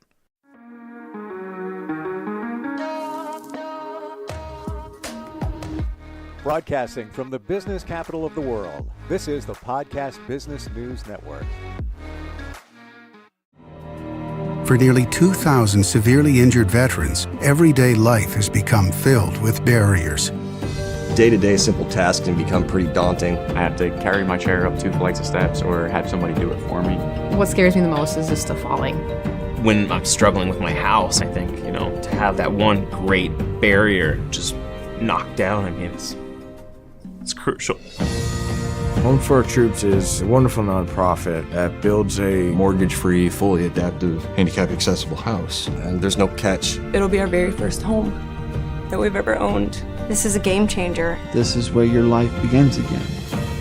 We need you to join us in completing this important mission. Please visit hfotusa.org and help build homes and rebuild lives. Because of you, everything's going to be okay.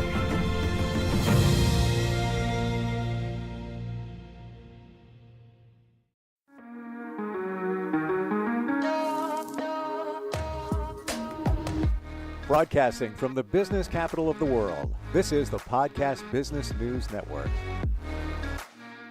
Well, school is out in many areas of the country, or will be within the next 2, maybe 3 weeks. Then there's camp for a lot of kids. I remember going to camp, and basically it was Elmer's glue and popsicle sticks and boredom. Yeah. A little bit of creativity. It's changed. Wait till you hear what's going on with these kids in Oklahoma. And we're going to check in with the designer, builder, and the woman behind a lot of this workforce development. And she is Christy Reyes-Howell, and she's back with us. How you doing today? I'm doing great. It is such a good week this week. This is camp week. So let's tell everybody, you have a design business, which we're talking about literally designing and building homes. But then you also have the camp side of you, workforce development. And basically you're getting these kids in camp ready for the trades, for what you do in the future. Tell us more about it. I think it's so phenomenal. Absolutely. So about 3 years ago, a group of us got together and felt that there was a younger need, and I say younger, a younger age influence need to the skilled trades labor, workforce development. And we had been putting on an event for high school students, but found that an event for middle school age students, 6th, 7th, and 8th graders, it's a week-long hands-on interactive camp for the construction skilled trades. This year, we have 96 campers. 8 of those campers are junior volunteers, which means that those kiddos did a year previous or a couple years previous in the camp, and now they're like mentors. So they get to come back and engage and mentor, but then also do they must enjoy it if they're coming back. But basically, 96 campers come to the OSU OKC State Fair, OSU OKC STEM facilities, and we basically show them 5 days AM and PM activities. We feed them lunch, they get snacks, and they learn about HVAC, plumbing, electrical, welding, surveying, paving. What else do we have? Painting. They learn how to make holes in drywall, but they learn how to patch those, and then they paint them. Wow. It's so much fun. And I love every week. I'm exhausted at the end of every day because of just all the energy that goes on. But it has been what's those passion projects? Yes. I want to go deeper into what they're learning, because you've mentioned this before. Prior to the camp starting, now it's in full effect. And so we got drywall, patching, and all of that, painting. When we take a look at some of the other trades like HVAC and some of those things, what are the activities that the kids are directly involved in? Well, today we have an HVAC company here that is showing them how to put ductwork together. But what they also get to do is put together a full unit. They get to see how an HVAC unit gets connected to its ductwork. And by the end of the whole situation or the whole activity, they see the guts, they see the operation, and then they see what it is. And it's so crazy that we can kind of show these to them in such a short period of time, whereas an installation doesn't happen in just a quick 2 hours of activity. It's 2 weeks sometimes, or 2 days. And with that, this just kind of gets a little, they're literally taking the screws and taking the pieces apart and the devices apart and learning the insides and then putting them back together to some degree. Let's see what else we have them welding. So they learn how to solder, they learn how to weld. They're so proud of themselves when they get to that weld, and they're showing all the volunteers and the campers. I mean, gosh, there's so many. This year we got to have surveying come to the camp, so they would make stakes, show them how to use machinery. We have heavy equipment, so everything from forklifts to scissor lifts to paving, those huge pieces of equipment that have the big rollers. We have them out here showing them how they work those. It's just we want to present to the youth all the career options that they have within the construction trade. And construction isn't just residential building homes. Construction isn't just building bridges, and it's not just building, hospitals and apartments and stuff. And that's a residential, commercial, and civil. It's more about like knowing how to work on your own home and, kind of having that ability to maintain your home and know how to, you use a hammer, a screw, and a nail and a drill all year long if you were to switch artwork on your walls, or, want to hang a shelf. Some of the most simplest activities that we want to do to make our houses seem more like us, or our spaces seem more like us, require the use of construction tools. It's so phenomenal. This is not popsicle sticks and Elmer's glue. No, This is sir. like real world applications, and especially middle-aged, younger kids. They have events in my area, Touch a Truck, where you get to go inside the cab of a rig and look at and all that. And that's cool. That's good for the younger ones. But this middle school students are right at the edge of what am I going to do in life? What am I feeling? What's my passion? So we get them exposed to this. They can start formulating some of the things that they might be interested in. But to your point, have life skills when you have a home or you need to do something. There are the majority of 20 something year olds now, not to sound old, don't even know how to write a check or know how to read a measuring tape. Or know how to use a traditional map, not GPS. Could you imagine? No cell connection in your middle of nowhere, but you have a map in the back pocket of a vehicle. How do I read this? I don't even know what this says. Yeah. I love maps. Like I literally went and bought one of those old school ones in the United States and we did across the country. I bought a map. I wanted a map. I needed paper. Yep. Oh, and that's the other thing. So much technology. I'm a massive geek. I still write stuff down.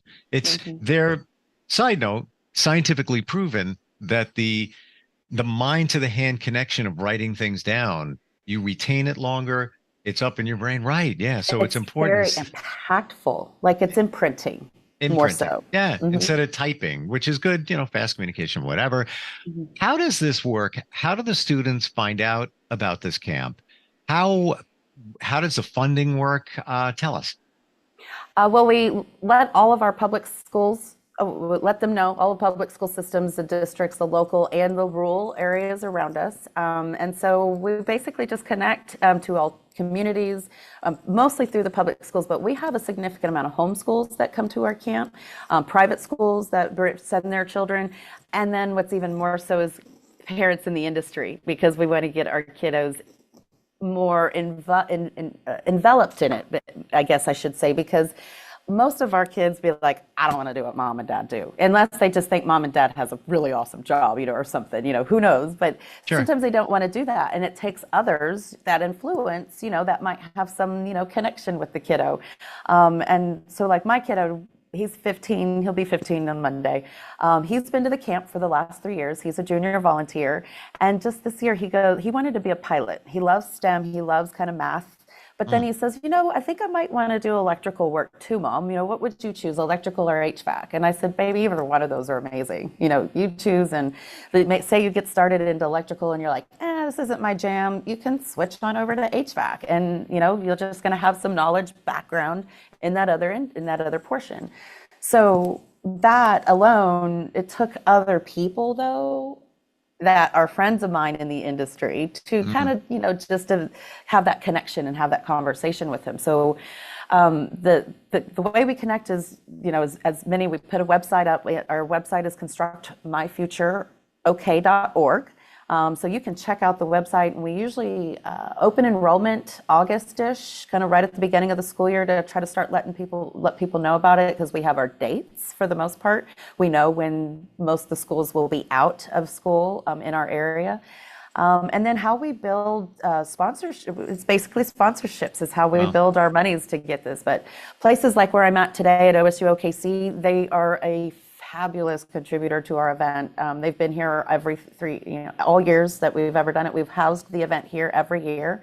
And so it gives us great facilities because it's in the STEM engineering building already. But then, a lot of the vendors that come in, they bring their heavy equipment in. Atlas is a local paving company. I mean, I wish I could go through ODOT, our local transportation of Oklahoma. They're a huge contributor. We have Hilti, which is it's a tools brand. They come and they do our lunch activities with our students when they're not doing, the HVAC with the local contractor or the painting with the local contractor. All of those people come and they're corporate and their mom and pop level sponsorships, because it takes all walks of life and dollars to make this event go on. But we also only charge our campers $75 for the camp, where other camps can be a little bit more costly. And our campers go home with toolboxes they make. We have them in a carpentry, and they make these toolboxes out of wood, handles and everything. Then they paint them in our painting situation, in our painter portion. And then they take them home and we fill them with swag. So they get hammers and measuring tapes and flatheads and hex. I mean, all this, just the fun stuff for them to want to go home and, work on their own tools. So they really get a roundabout connection with people, with the industry, with other returning campers have friends from last year's camp. They're like, oh, and so they kind of, make connections. And that's what it's all about. It's like our industry is not just, it's not men only. It was at one point in time. Now it's, our numbers were 9% at one point in time with females in the industry. We're up to about 11. Sometimes they're 13% depending on your area. But we're just finding we have 2 almost full girl crews. I got to sponsor, so one of the crews says CRH has my company on the back, and my son is, so we really try to make it a community-oriented effort. Women that are part of NAWIC, National Association for Women in Construction, they are contributors, professional women in building. There's just all sorts of people coming out of the woodwork that want to support because they've never heard about it. And so we love the energy. We want to take it nationally. The goal is to find out how we do it on a small scale so we can provide those details, the logistics. This is how you talk to, this is who you get to connect with. This is how you can start the entry level and then grow from there, because you'll begin cultivating partnerships and all these different levels of connection with not just the community, but with the industry. Oh, phenomenal idea. There's such a challenge in finding people for trades because schools don't teach it. They're just preparing you for college. What if you don't want to go to college? What if you want to be a plumber? You want to be an electrician? It's like we're forgetting about the trades. However, we're always going to need electricians in our lifetime, unless I'm missing something here. We're always going to need plumbers. I don't know if you heard, they got new toilets. No, it's the same toilet. It's always going to be, this is how it works. Same thing with your kitchen sink. It's essentially the same. Yeah. And that it's the sustainable side of our industry that needs to be more encouraged. A lot of our wallpaper setters here in the Oklahoma City area, there are a few young crews I feel like have joined the industry, but most of them, they're in their 60s and 70s. They're in their retirement ages. And honestly, most of them probably shouldn't be getting up on the ladders up 20 feet in the air. There's a safety situation there too. So, you don't even have to have a certification or a skilled trade to hang wallpaper. But here's the thing. And you know this. I'm preaching to the choir here, but let's preach to everybody else. Wallpapers were a thing 30 years ago. They're back. It's so back. They're back with a vengeance, and I love it. Yeah, they look. It's not your grandmother's wallpaper anymore. There are so many. I saw something yesterday. It was a ceiling. There was wallpaper on the ceiling. However, it wasn't just this busy design. It was a simple stated, the room was white, or a light color, and the wallpaper on the ceiling but it had a wallpaper texture. You actually think it's a textured ceiling. So I'm thinking, how many times that I tried to fix a ceiling that wasn't spackled right, and then you always get the light up there, and sometimes you can see stuff. Wallpaper, it'd be perfect, amazing. Yeah. But finding the people. I have a lot of friends, or not a lot of friends, but I have a friend going through and taking wallpaper out right now. And I brought up wallpaper to him. He was like, I'm removing 5 layers of wallpaper because they just throw another layer and another layer, which was cool and nice to do, back in the day. Things change, but that's okay. And it's such a energizing industry. I enjoy it. It always, it's an ebb and flow of good and ups and downs, and but you're always learning something new, and that's what I love about it. It's like there's never a dull moment. I could imagine in the week of camp that you do there, and I'm manifesting that you do it 4 weeks out of the summer, because I think it can be done even in the week. I'm sure that there's more you can even squeeze in, but you don't have enough time. And I have to believe if you wanted to extend it to other weeks, there's so many construction companies, so many trade companies that could get involved. There's so many HVAC companies in a city that, you got one this week now, another one that week. I know that, this is your 3rd year in, but I see it. I see it happening. It's amazing. It would be cool. We do have requests for an additional, week. But again, we have to make sure that we got the crews, the volunteers, and the quantity of campers too, because if we were to extend, having 96 campers and 20 plus on a wait list, which is amazing, we could have split, there's a way to potentially in the future split that up to 2 camps with 50 campers each or, 60 campers each. And then it's really, but that's part of the the energy behind our efforts. And we're looking forward. It's a positive, a positive uphill battle, that's for sure. But many of us don't see the work that goes in behind the scenes. By that, I mean, sure, you need staff to facilitate volunteers and all of that, but then you need the planning behind it. All right, we nailed the first week. That was a lot of work, getting all the trades, scheduling it out, planning it out, pitching it to them.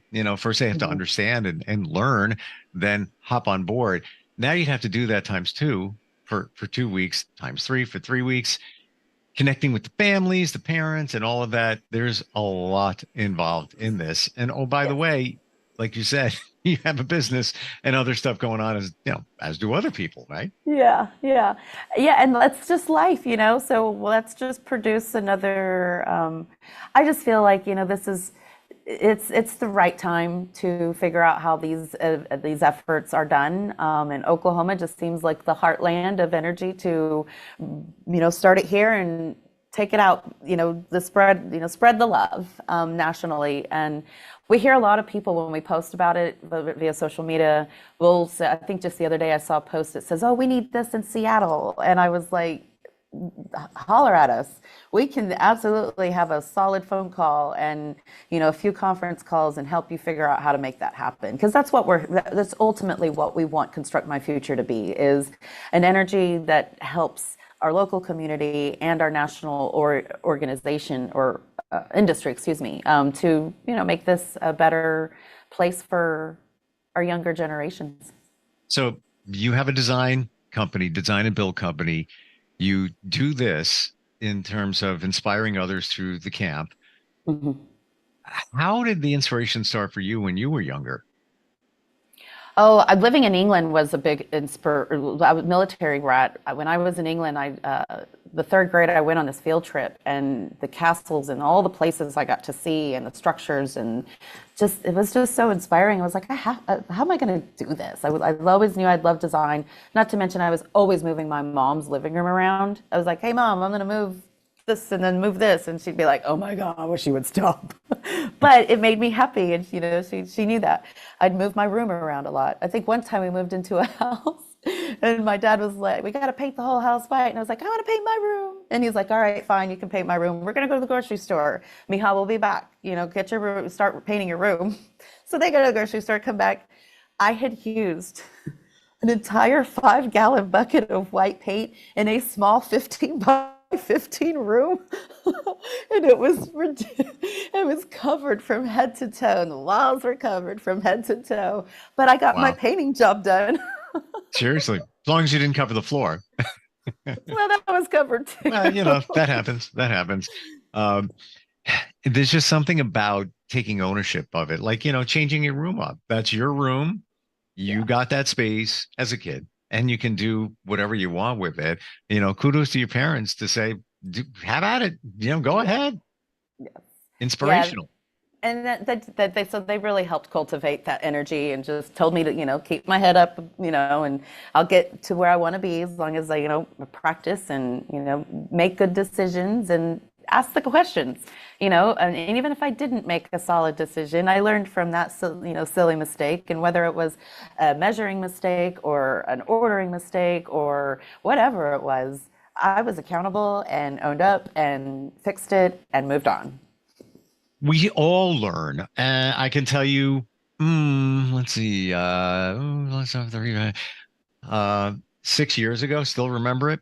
I was spackling, and it was long story short, it was a sunroom, and there had always been siding on the sunroom that they never took off, previous owners. So I took it off, cleaned it all up, and now I'm going to spackle it. I used old spackle. Figured I'd just add some water to it. Mm-hmm. Waste of time. Never do that. You learn. You don't know until you do it. Exactly. Yeah. And that's kind of the fun thing about, I'm not learning so much anymore. I'm helping others learn more Sure, so. sure. And there's still things that we learn, as a business owner or as new projects come along.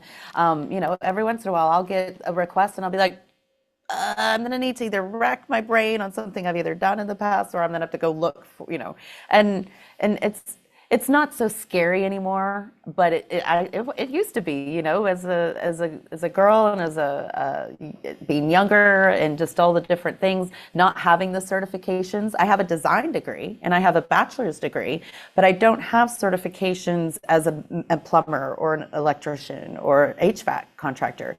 And those guys I really leaned on, or those trades I really leaned on to learn more and give myself confidence. And they're out there. There's lots of contractors out there that want to help you to help them, in essence.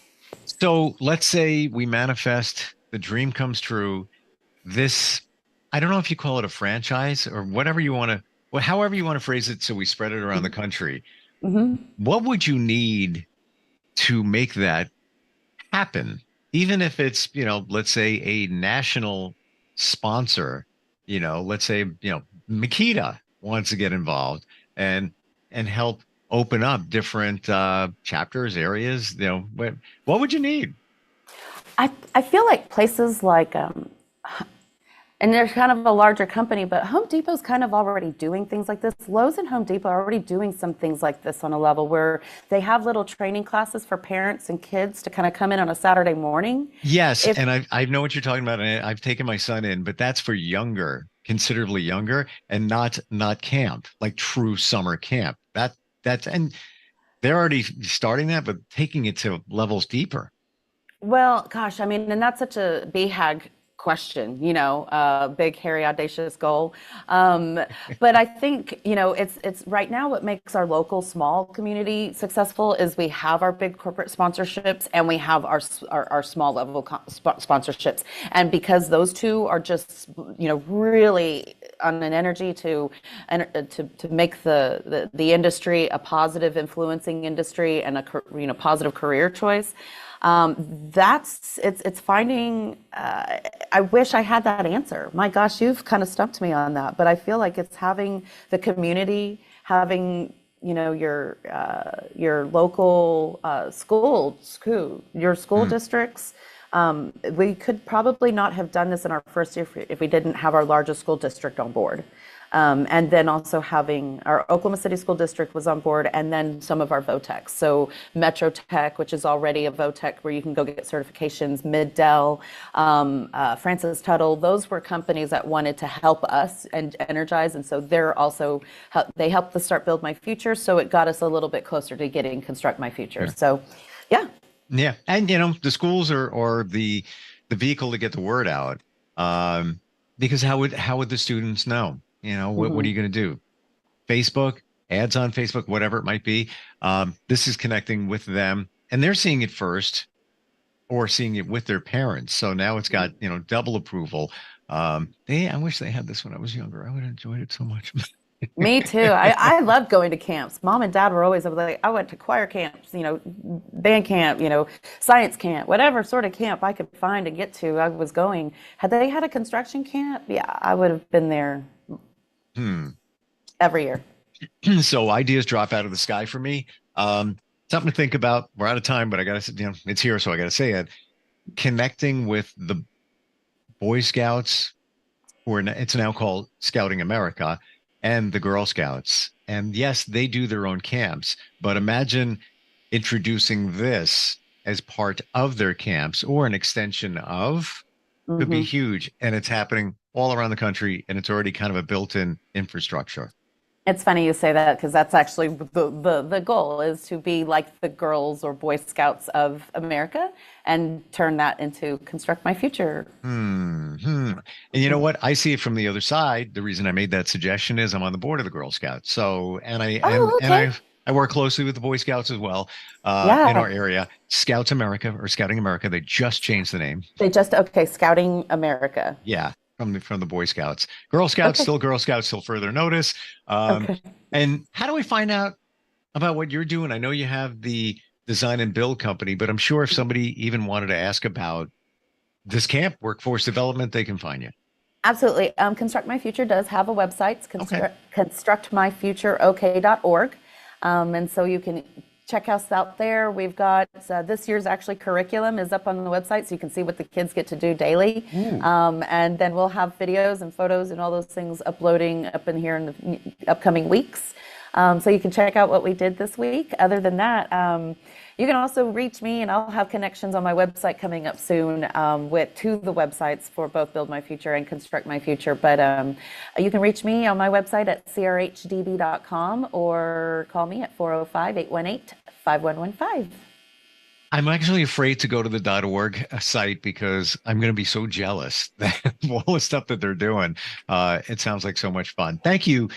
Thank you for sharing that. Thank you for what you're doing. I think it's fantastic, and we'll catch up next time. Thank you. Look forward to seeing you. Are you looking for even more of the podcasts and hosts that you love? The Podcast Business News Network is proud to announce that you now have even more ways to listen live. Check out the MyTuner Radio, online radio box, and Simple Radio apps on iOS and Android, or find us online. Search for Business News Network on mytuner-radio.com, or search Podcast Business News Network on streama.com and onlineradiobox.com/US. Take your podcast on the go and don't miss a minute of the action.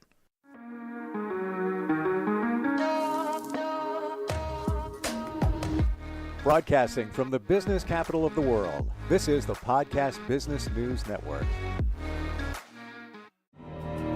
For nearly 2,000 severely injured veterans, everyday life has become filled with barriers.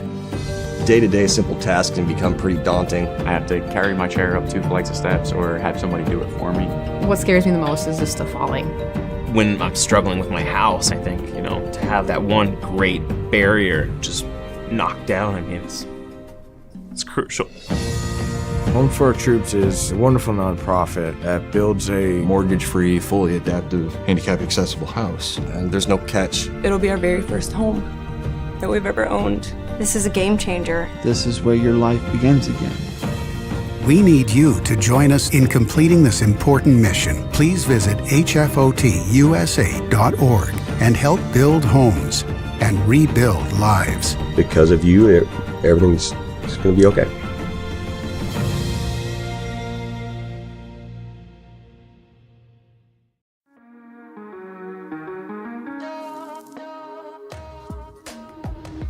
Broadcasting from the business capital of the world, this is the Podcast Business News Network. We are back here with Regina Phelps. Excited to have her from beautiful Wichita, Kansas, and her beautiful turtleneck today. It must be cold there. Alwyn Events is the name of her company, and it's cold, she says. We're going to talk today about her event planning and coordination company and the work-life balance of it all. But first and foremost, welcome to the show. How are you? I'm doing good. Thanks for having me. This is our last episode. I'm kind of sad. Oh my goodness. Oh, they'll make it a great one. You are an amazing person who wears many hats. And for those that may not know of you, a little bit about yourself and what you do, please, let's get right to it. And then we'll get into that balancing, that juggle that we try to do. My name is Regina Phelps, and I run Alwyn Vera Events. If you want to send an inquiry in or just look at our website, we've got a lot of reviews on there and our packages, things like that. My website is awenveraevents.com. That's awenveraevents.com. And on Facebook and Instagram, we are at Alwyn Vera Events. Perfect. Thank you so much. And the type of events and coordination you're doing range from what to what? I mean, anything, you name it. If you have a kid's birthday party, you're getting married, you're having an anniversary party, you're retiring. I mean, if you have a reason to party, I want to be a part of it. I love to party. I don't know how else to say it. I love it. All right. I love it. Let's talk more now. So it's hard though to do everything yourself. Work-life balance. I know you wanted to focus on that today, right?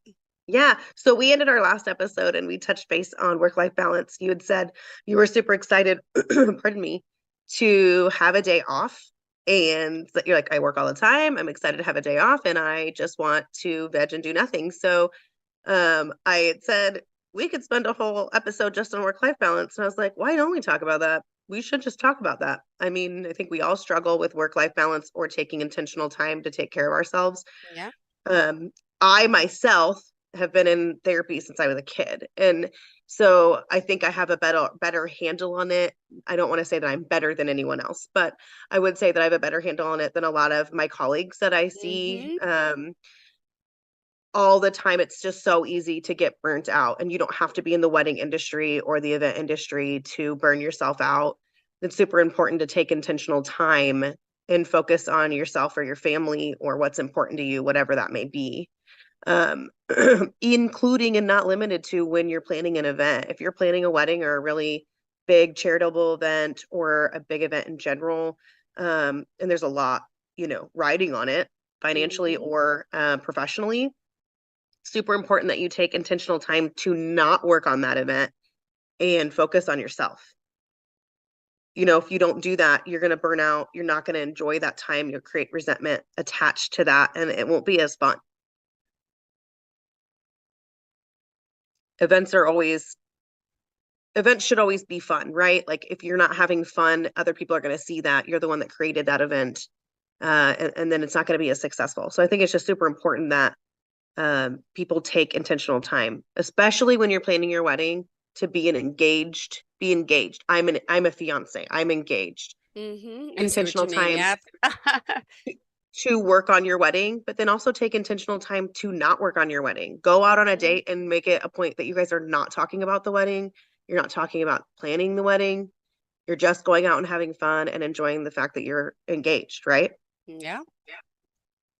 Gotta I think we can all admit we struggle in that area. 110 million%. Yes, I'm down with that for sure. I can't tell you how often my son says, "Are you going to work? Well, when are you going to be back?" I'm like, I don't know.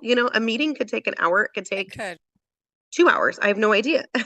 So I don't know when I'll be home, but I know I will be home. I mean, I know that, right? But like I don't know. Our kids, I think, are our biggest critics, and they always keep us on our toes, and they have no problem telling us, "Where have you been? Because you haven't been here." I don't know about your kids, but my son treats me like my dad. They always need to be with me, and which I love though, like get off the phone. You're spending time with me. Like it's like I didn't realize how much time they need. They're 6 and 8 still, but it's 24/7. No one gets it. I don't sit. Dinner comes, cleanup comes. I'm still doing laundry around the house. People don't get it. And friends are like, "Oh, want to go over? Want to go out to dinner?" I'm like, I have too much to do. It's like there's so much. There's never enough time to get it all done. No. And sometimes accepting that defeat is like the best thing that you can do for yourself. Like, I'm not actually going to get all this done. So you know what? Forget it. Let's just go to dinner. There was a day a couple months ago, and it was a bad day. We'd all had a bad day. My daughter was struggling emotionally, and we'd had to put our dog down a couple days before, and we were just not in a good place. And I looked at my son and I was like, "You want to go to dinner?" And he was like, "Where?" And I was like, "I don't know." He's like, "Can we go to Kobe's?" Which is, hibachi expensive. And I was like, "Yeah, let's just go to Kobe's. I don't care." So him and I both ran to the bathroom to shower because we were like troll people. And if you watched my first video interview, that's the troll person I was describing. And we both jumped in the shower, and the 5 of us just went. We just went, and William, my baby, got to see the big flames, and we get that reaction and everything. But it really turned our whole day around. And financially, should I have done it? My bills coming due, but on my credit card. But I mean, we really loved it. It was really nice to just be out, and it made us all feel better. We all went to bed that night having a really bad day, but being able to rely on each other, knowing we can solve good moments. Yeah, I think is important. Oh, well, we all went to the Radio City. Did I tell you that? Radio City Christmas Spectacular with the kids to see the Rockettes. And we did that with my sister and her family last weekend, the weekend before. So it was, making that time. But yes, how was that? Is that just incredible? Oh, it's amazing. I live about an hour or so from the city. So it could take up to 3 hours to get to the city. So I don't live in the city. I live out in the suburbs on Long Island. But it's been a tradition ever since I was younger, and it's always amazing because the Rockefeller Center Christmas tree is either decorated, or this time it was just up, and they were in the process of decorating with the scaffolding. But it's just the vibe of New York City to feel it, and everyone loves it supposedly. And, we take it for granted because it's here, but, so it's just beautiful though, looking at all the shops and the Christmas stores and the lights, and it's right. Because everybody does it up for Christmas, especially in New York City. Yep. That so is beautiful. awesome. Yeah, it's intentional time and it fills your cup up. I mean, honestly, can keep you going when you're working your tail off and you're just trying to, make enough money to get by. I mean, some of us, that's some of people, that's where they're at, right? So still taking that intentional time. And when you're planning your wedding, even before your wedding, like those few days leading up to it, go and get a B12 shot, right? Like people don't realize this, but there's different places, like kind of like when you get hungover and you have them come and they put an IV in you because you've been in Cancun for too many days and you need sustenance, right? You're so funny, Those all-inclusives can get you. You really need to think about that too. Like even if you don't drink, you are still having a very stressful, exhausting day. Drinking something like a liquid IV or an emergency, or doing something that's small but can help your body, fortify you on a day that your body's not used to, is super important. So doing something like going and getting a vitamin shot, scheduling an IV. Where do you come out do with an the IV. doctor's office? Where do you get a vitamin B12 So there's different shot? places, but they're like clinics. Yeah, they're clinicians, and you can go there. You can schedule. Some places will come to you depending on where your budget is at. And yeah, you can go and get a B12 shot in your butt, and it literally makes you feel like a whole new person. I don't know how to describe it. But if you don't have enough B12 in your system, then your body doesn't absorb the other nutrients that you really need to. B12 is like how do I want to say that? Like, it's like the core of your vitamins that you need. So if you don't have enough B12 and you're trying to take vitamin C or vitamin D, your body isn't absorbing it as well, because it's not functioning in its best way. So taking a vitamin B12 shot is always, it's gonna be good anytime. You don't have to be getting married to get a B12. I know. I know. I'm like, I'm not, but I'm thinking about this. I don't want to be so Yeah, sick. yeah. Look into it. Look into it. There's a lot of positivity to it. But I mean, the other thing I would tell people is, this is an unpopular opinion, but can we just stop going on our honeymoon the day after our wedding? I know people who How do leave they their do that? reception. Why?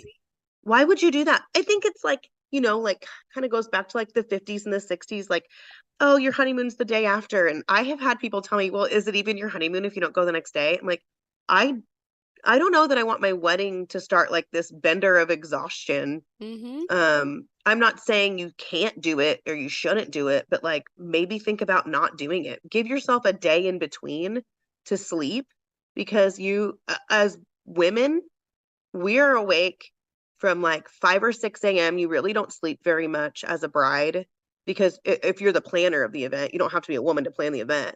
And if you are the planner of the event, you have put all this invested into it financially, emotionally, mentally. You don't sleep well the night before. I mean, you're like this close to a Xanax prescription. And you then are up all day in hair and makeup. Then you are up all afternoon taking pictures. Then you're up all evening, like overstimulating yourself by seeing all these people you love. And it's an enjoyable time, but then you need to be able to prepare yourself to let your body shut down and like sleep all day with your brand new husband or wife, right? Like just sleep all day and be a vegetable, and then go on your honeymoon well rested, I right? know. I think people would be hungover and exhausted. Yes, like I would not want to start a 3-day bender, 4-day, whatever. Some people go for a whole week. And I would have to take a whole day in paradise just to sleep to survive. And then like you're wasting a day in paradise. Then I feel guilty because I spent thousands of dollars on that trip and I'm sleeping in a bed that's like not as nice as the sticker price on that vacation, right? You're so funny. It's so true. Yep. I mean, for real, on vacation, I never nap on vacation because I'm like, we gotta go. We gotta go see everything. Gotta see all the things. So, I mean, there's something to be said there too. You don't have to go on your honeymoon. You don't leave. Some people leave their reception at 11 p.m. and to get to the airport at 3, 4 o'clock in the morning to get through security so they can go on their honeymoon. And those women, and I can only speak as a woman, right? Those women were up at 4 or 5 o'clock in the morning to get to the venue to get hair and makeup done. So you've been up for almost 24 hours. How is that? Not me. Not good for me. don't think Can't do I'm it. gonna go ahead and say you don't have to do that, you know? Nope, nope, nope, nope. Mm-mm. Good Oh. points. Mm-hmm. It's a no How for do me, you dog. do it? Wait, how many kids do you have? I'm pregnant with my 1 4th, and I on the just way, had a and baby it's in January.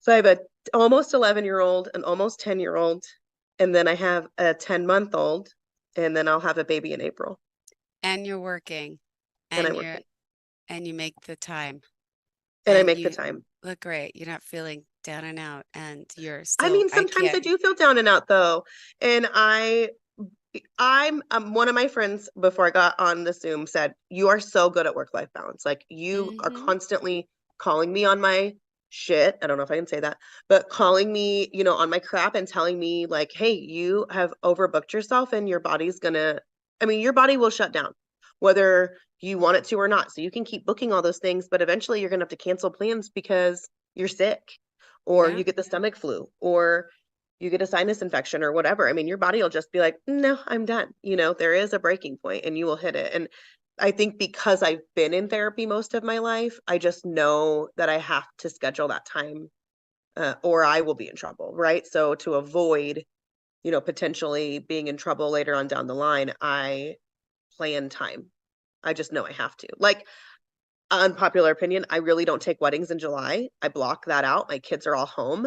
And we Mm-hmm. just put a pool in last summer and I want to You be at said home that. with my kids. I want to Mm-hmm. spend time with my kids. And so that's like my time with them. And if that means that I'm running, you know, for the next, I mean, August, September, October, November, I'm usually running. So for the next 4 months, I'm running. Um, Meaning I'm doing wedding. Then that's what I'm doing, right? Sometimes it's all the way through to December. January, February, usually slower, but that doesn't mean that I'm not in meetings constantly with brides who are planning their weddings that are coming up in the following year or potential clients.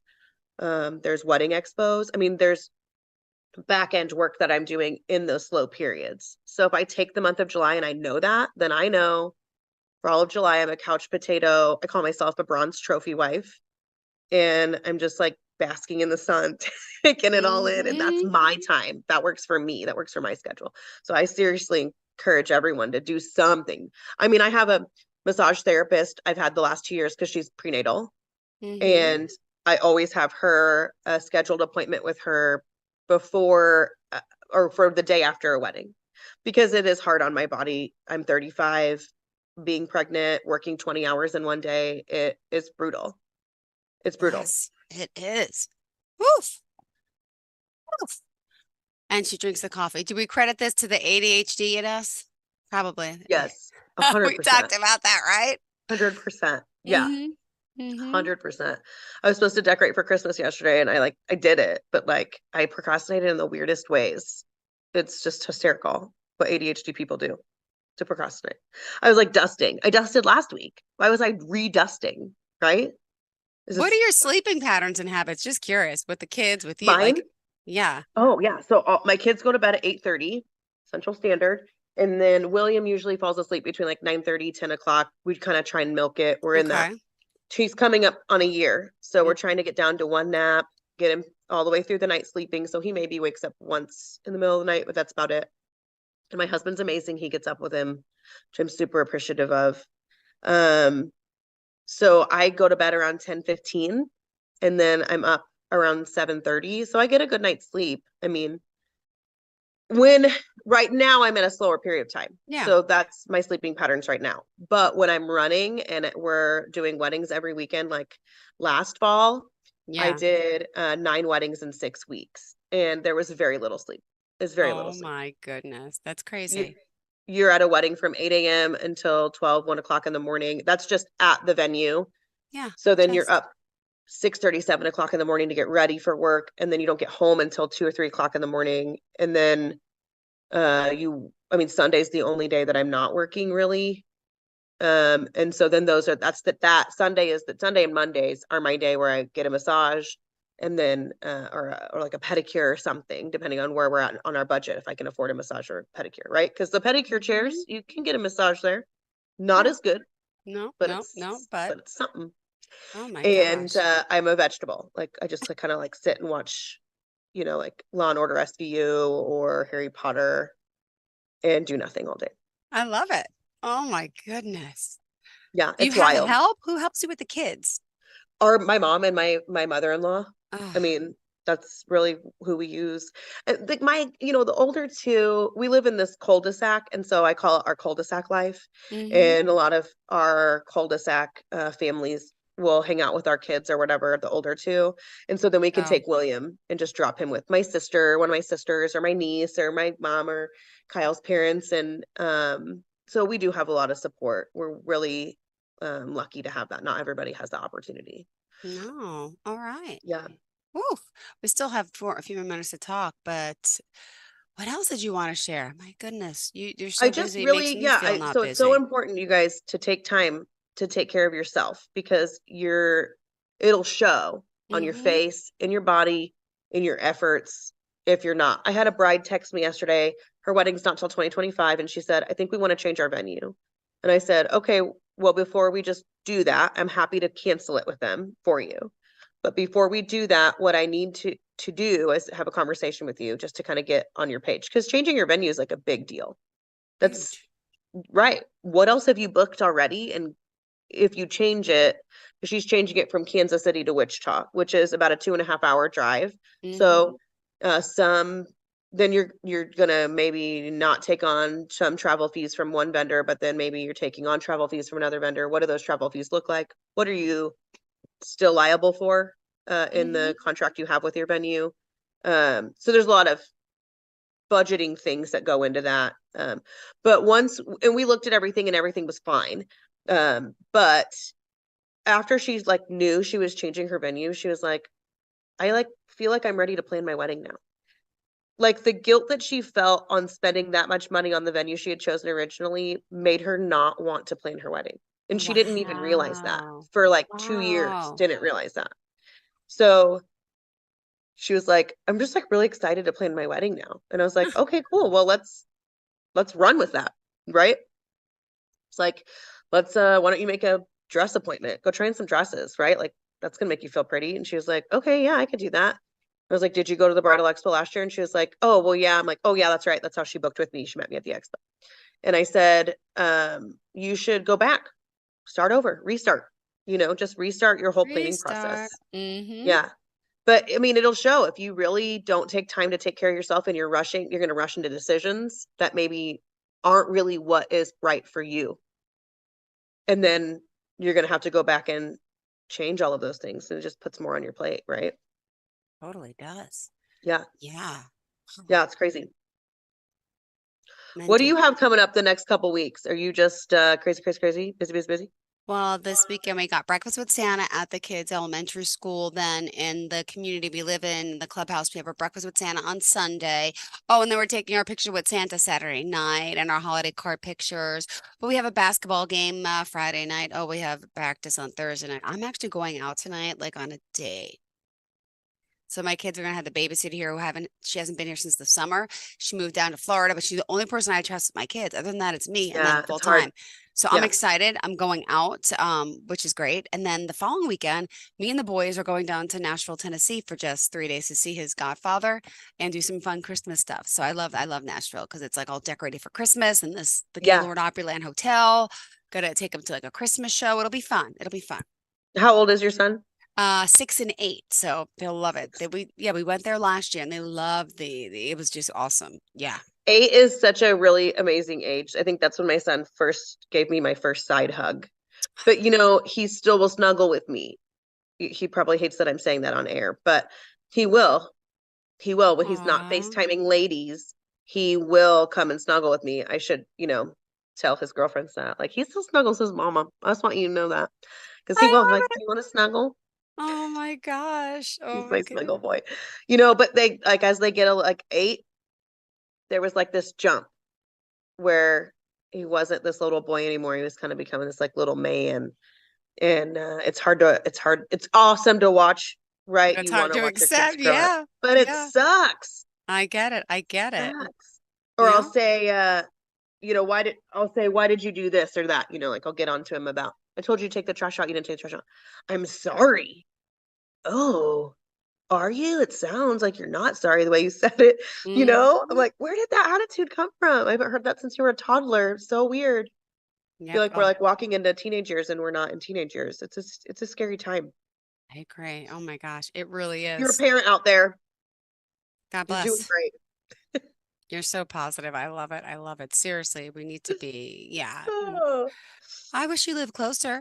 What do you have coming up the next 2 weeks? Oh, I may have a baby. I may, I don't know. Yeah, I might When is save your the due world. I date? haven't Wait, when's your due decided. date? April 22nd. Okay.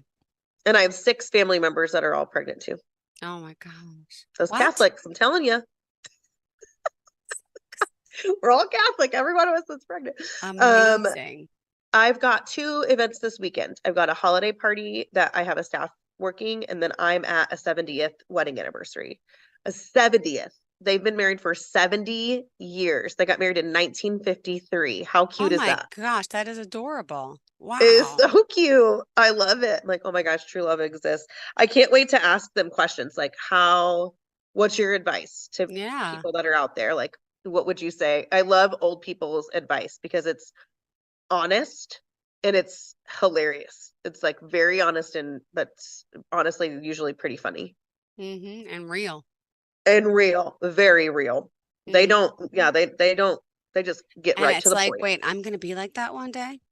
I mean, I hope so. Not crazy. There's an Amazon commercial out where the old ladies go sledding. Have you seen it? No. And they're just watching all the kids sled. And they're like, gosh, I wish I could go sledding, but you can't because you'll break a hip. And and so they buy these butt pads for the sleds. The one lady buys them for all 3 of them, and then they go sledding down the hill. And I'm like, that's it. That's what I want. That's what I want. I want to be one of the ladies with the butt pad in my sled. I still want to sled when I'm an 80-year-old woman, I love it. I hope I make it to 70 years. Probably not. I know. My husband's 20 years older than me. He's 18 years older than me. But, if he lives, then we can make it.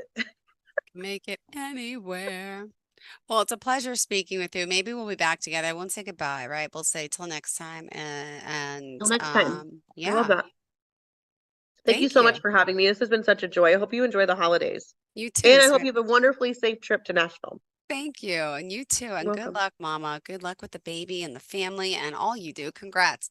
Gosh, Thank you. Successful, hardworking woman and mom. And I commend you. Thank you. Thank you. Have a great day, okay? Yeah, you too. See ya.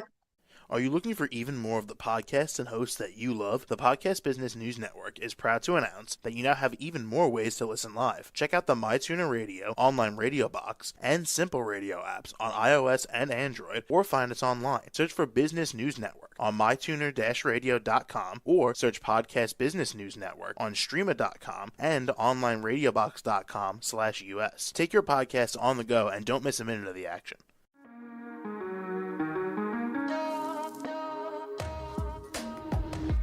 Broadcasting from the business capital of the world, this is the Podcast Business News Network. For nearly 2,000 severely injured veterans, everyday life has become filled with barriers. Day-to-day simple tasks can become pretty daunting. I have to carry my chair up 2 flights of steps or have somebody do it for me. What scares me the most is just the falling.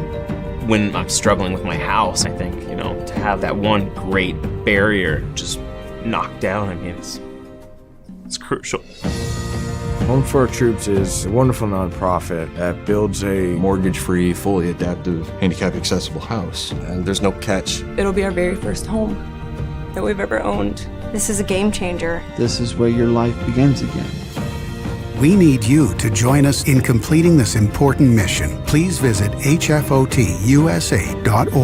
and help build homes and rebuild lives. Because of you, everything's going to be okay.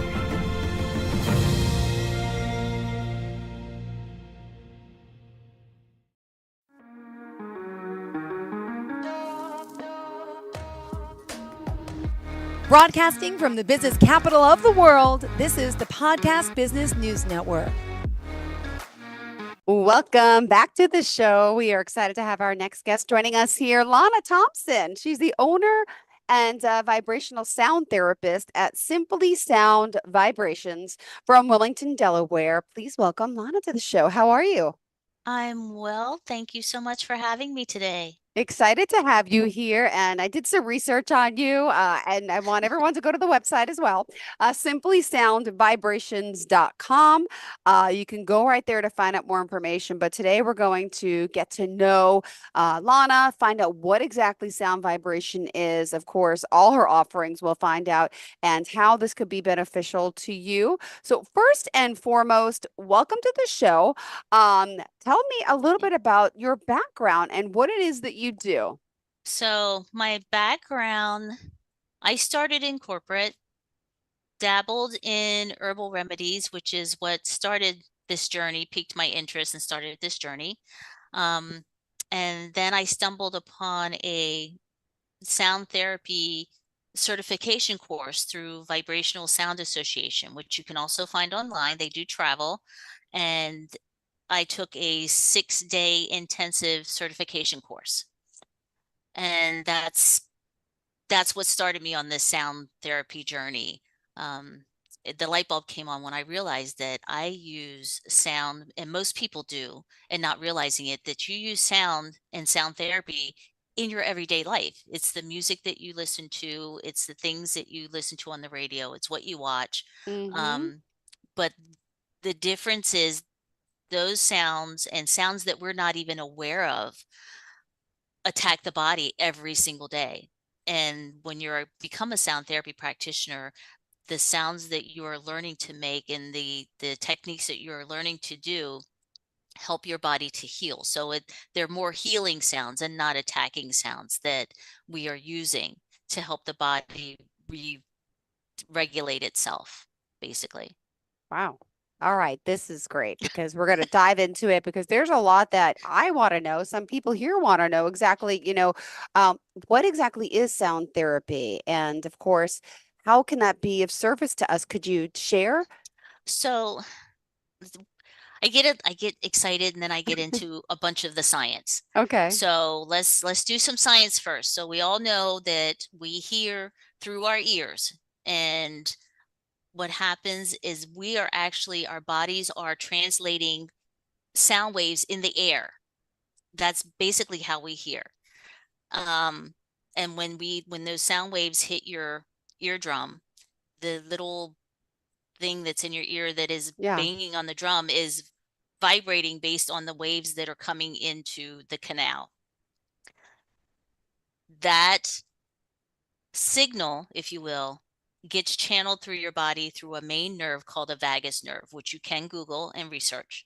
It's VAGUS, vagus nerve. Yeah. Okay. That nerve runs through a lot of your major organs.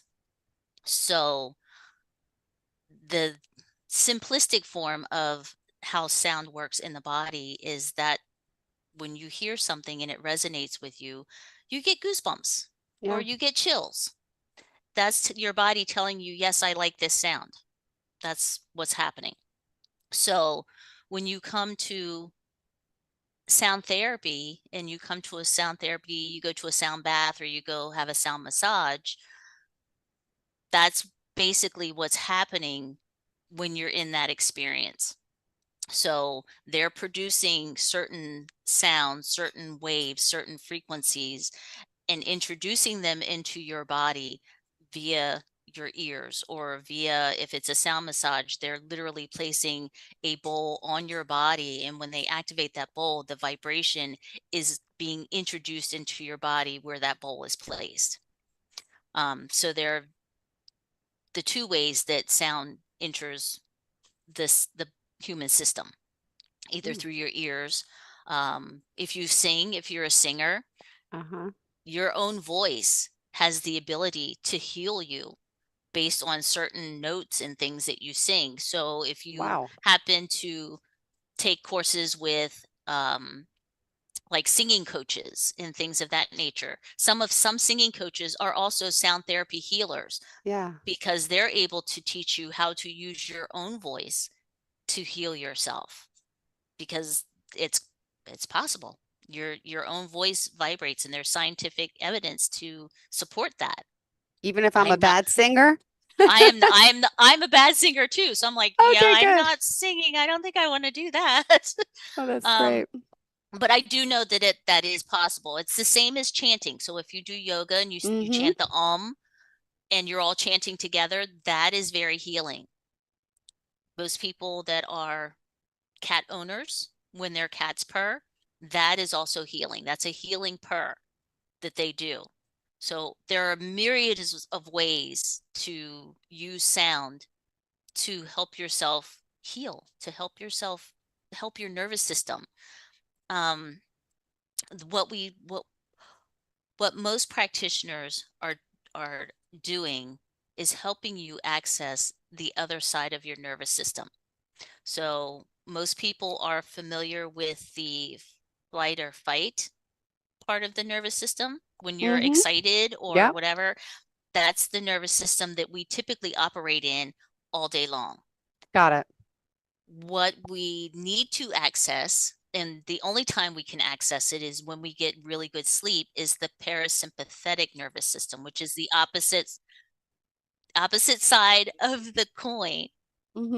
And that is the rest and restore. So in order to rest and restore, you have to get into a state where your body is comfortable enough to let things go. The only time we typically do that is when we sleep. But if you're not getting good sleep, you're not resting and restoring. So your body is constantly on that fight or flight every single day. You think you're resting, you get up, and you haven't. So your body hasn't had a chance to detox all the stuff that you've been bombarded with during the day. Wow. To start again. So sound therapy is a way for you to get to that part of your nervous system, let your body rest, let your body heal, so that you have better sleep. You end up getting better sleep if you're an insomniac, or you end up having lower blood pressure if your blood pressure is high, because now your body is comfortable enough to actually rest. And interesting. It's in the rest that your body restores itself. Got it. Wow. Well, hey, how did you find out about this? How did you come out of the corporate world to learn about this? Could you just share who brought you into this? It's always I would love to hear this. So my upbringing, I am a military dependent. And my dad was a 20-year Air Force career person in the medical field. So through him, I was exposed to all kinds of knowledge by osmosis. And once he retired, he took the path of alternative therapies. Okay. So I watched my dad become a certified hypnotherapist. He used to help people lose weight and quit smoking. And then he became a certified massage therapist. So then he was, helping people that way. What else? He also became a Reiki master. So if the listeners are familiar with Reiki, he was also a Reiki master. So, I'm watching all of this, and I got interested in a different frequency, which is herbal remedies, and using plants and essential oils and things of that nature. It's still a frequency. It's just a frequency in a different way. And that's how I started along this path. So I give my dad a lot of credit. Sadly, he is no longer with us. This is the 4th year that he's been gone. But I give him most of the credit of setting me on this path of holistic healing, because he was a healer. He was a Western medical healer. And then he dabbled into alternative therapies, but all through his life, he was someone who wanted to heal, and he was very good at what he did. So I'm just hoping to do the same in a different way using sound. I do sound massage. I do sound baths. I am excited to be going to, was it Rhinebeck, New York, to the Omega Institute next weekend to take a course from a very well-known person, Eileen McCusick. And she uses tuning forks, which I also have. and it's still sound, but it's a different application Okay. of sound. Ooh, cool. So yeah, there's a lot out there. You find practitioners that resonate with you because we are all different. So, and we're all energy. So somebody's energy may not resonate with you, but there are tons of sound therapy practitioners up and coming or have been sound therapy practitioners for years. You just need to find one that resonates with you. Got it. All right. Well, thank you for that. Remind us, by the way, all the ways we can reach out to you, the website, phone number, any social media pages you want to share? You can reach out to me via my website, which is www.simplysoundvibrations.com, or you can follow me on Facebook at the same Simply Sound Vibrations. I make it very easy. It's all the same. Or you can email me at Liana, Liana, at simplysoundvibrations.com. Or you can find me on LinkedIn. I'm also on LinkedIn under Liana Thompson. Awesome. All right. Thank you so much. Well, let's continue the conversation if you don't Sure. mind. What else did you have in mind for your listeners today? By the way, I do have all your questions and notes now. I apologize they were sent late, but we've been on just a roll. So we talked a little bit about, so we'll just the keep going on a instruments, roll. other frequencies, herbs, acupressure. I know there's a lot you want to talk about. So I'll let you just take the lead. Thank you. So in healing and using healing, I have found personally in working with some of my clients that the best outcome is when you use more than one modality, meaning you may use sound, you may use herbal remedies, you may be juicing and upgrading, improving your diet. You might be getting monthly massages. All of these things combined are what's keeping you healthy and helping your body heal. So it's not just one thing that is the one all be all will do all. A lot of times, if you're dealing with, say, if you're a person dealing with chronic pain, I have found that it works best if you address it in multiple ways at the same time. That way, you're basically retraining your body as to the frequency that it should be vibrating at versus the one that it is vibrating at, if that makes any sense. Yeah. Ooh. And you could do the work like this, just curious, people might say, well, how does this work? Like energy healing, like Reiki. How does this work, via Zoom? So via Zoom, I don't know. I know Reiki can work via Zoom. It can work long distance because Reiki practitioners, and I'm actually I'm certified in Reiki 1 and 2. I'm not a Reiki master, and I don't consciously use my Reiki skills. So with that being said, I do know that Reiki practitioners, what they're doing is channeling the universal energy that's always all around us. So they're able to channel that energy and send it where it needs to go. So they are actually capable of doing long distance Reiki treatments because that's how things work. Got it. That's how the universe works. That's how the energy works. That's how everything works.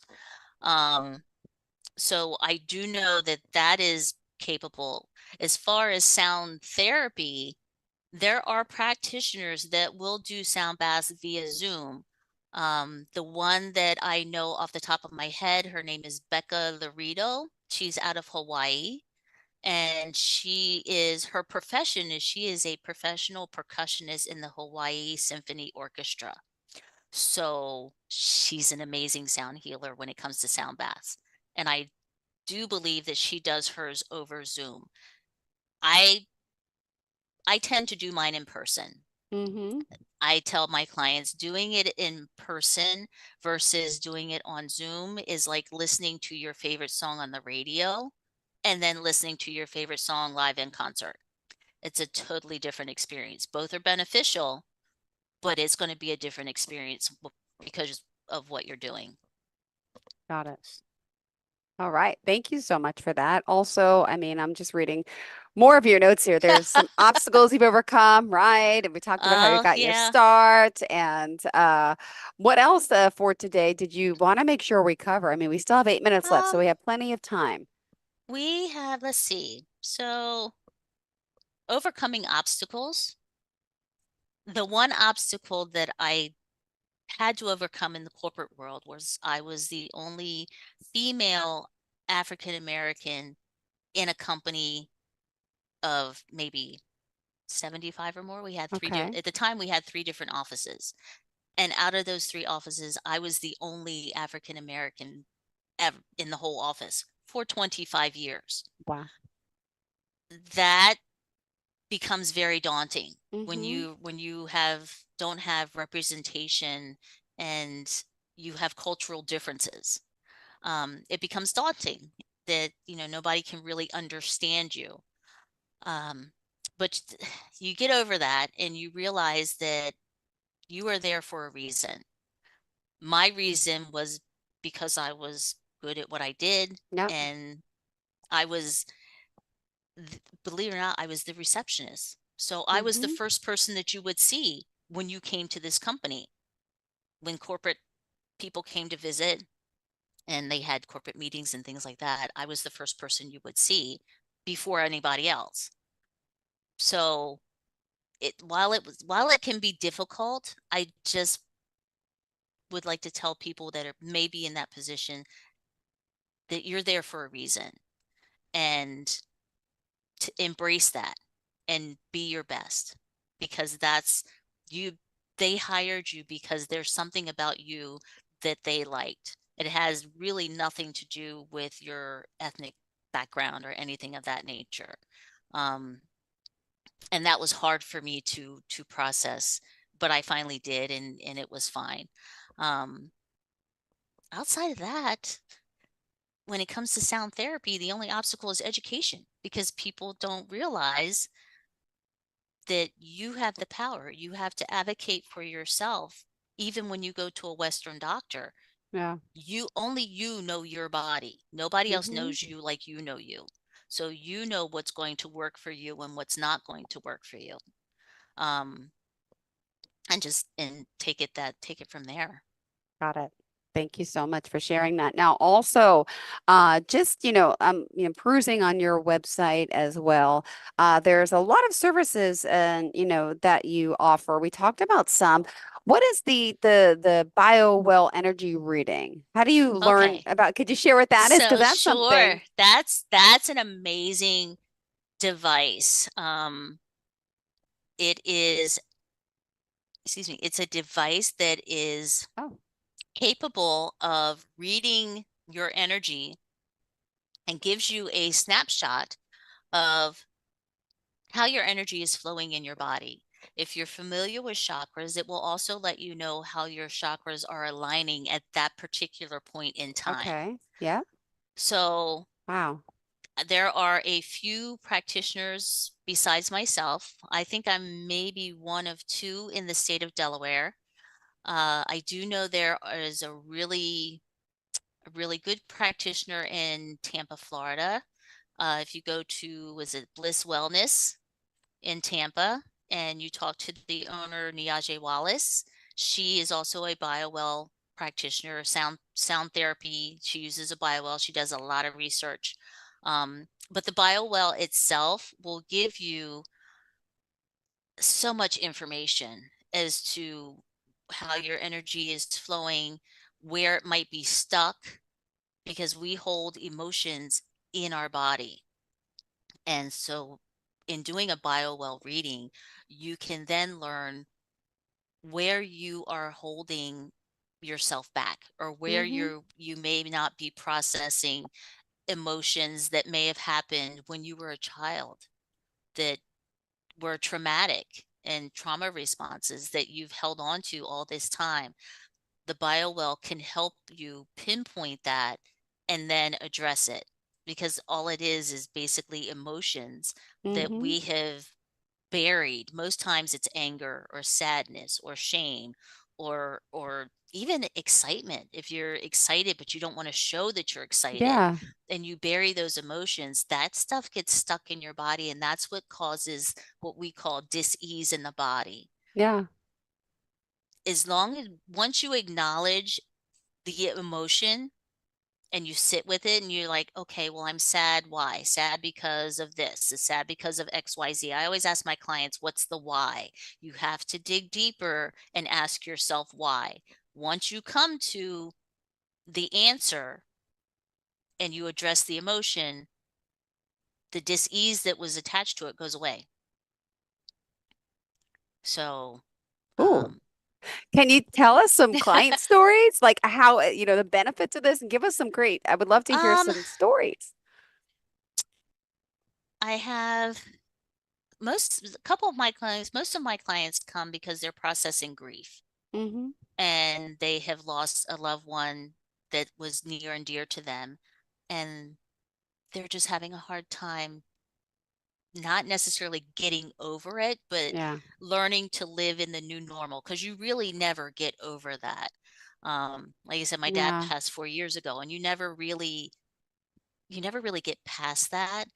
But as time goes on, when you address the emotions that come up around certain dates and things like that, when you address those emotions, then you're better able to be resilient and keep going, if you will, instead of breaking down and stopping or keeping yourself stuck in one part, if that makes sense.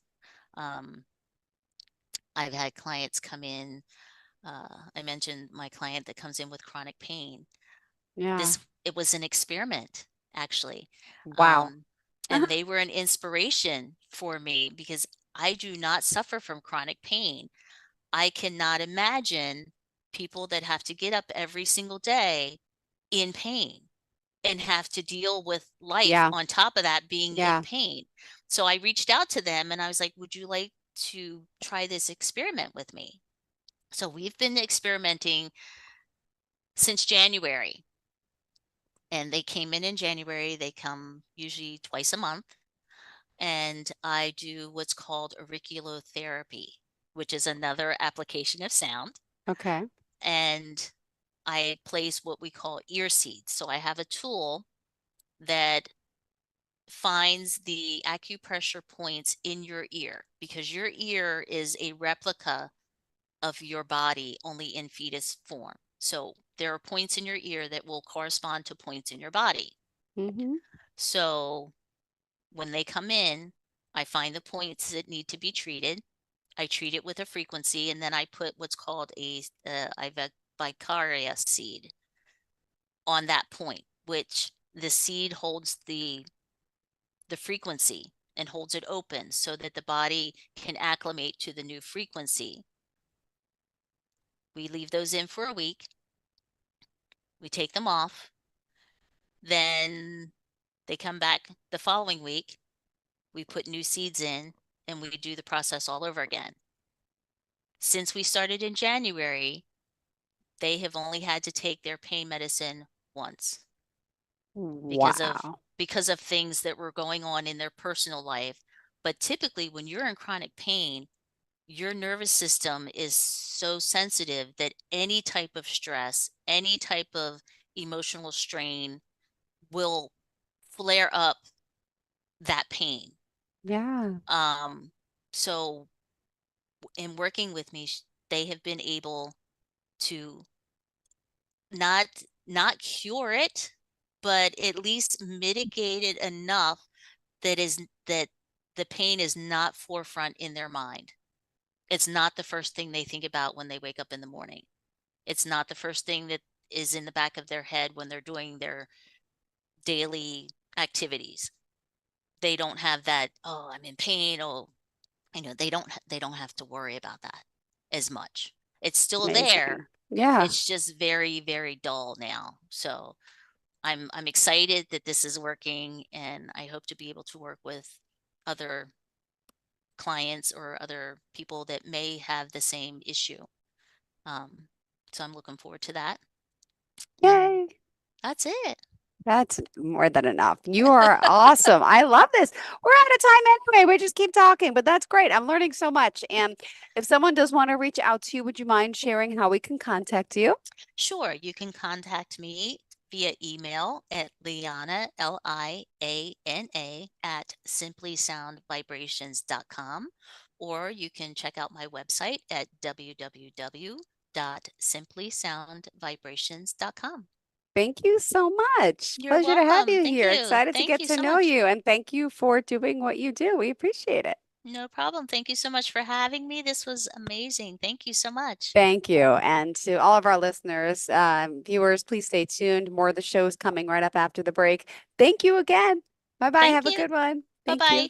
Are you looking for even more of the podcasts and hosts that you love? The Podcast Business News Network is proud to announce that you now have even more ways to listen live. Check out the MyTuner Radio, online radio box, and Simple Radio apps on iOS and Android, or find us online. Search for Business News Network on mytuner-radio.com, or search Podcast Business News Network on streama.com and onlineradiobox.com/US. Take your podcast on the go and don't miss a minute of the action.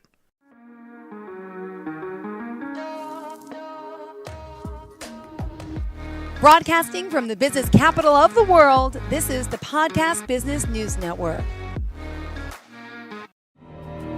For nearly 2,000 severely injured veterans, everyday life has become filled with barriers. Day-to-day simple tasks can become pretty daunting. I have to carry my chair up 2 flights of steps or have somebody do it for me. What scares me the most is just the falling. When I'm struggling with my house, I think, to have that one great barrier just knocked down, it's crucial. Home for Our Troops is a wonderful nonprofit that builds a Mortgage-free, fully adaptive, handicap-accessible house. And there's no catch. It'll be our very first home that we've ever owned. This is a game changer. This is where your life begins again. We need you to join us in completing this important mission. Please visit hfotusa.org and help build homes and rebuild lives. Because of you, everything's going to be okay.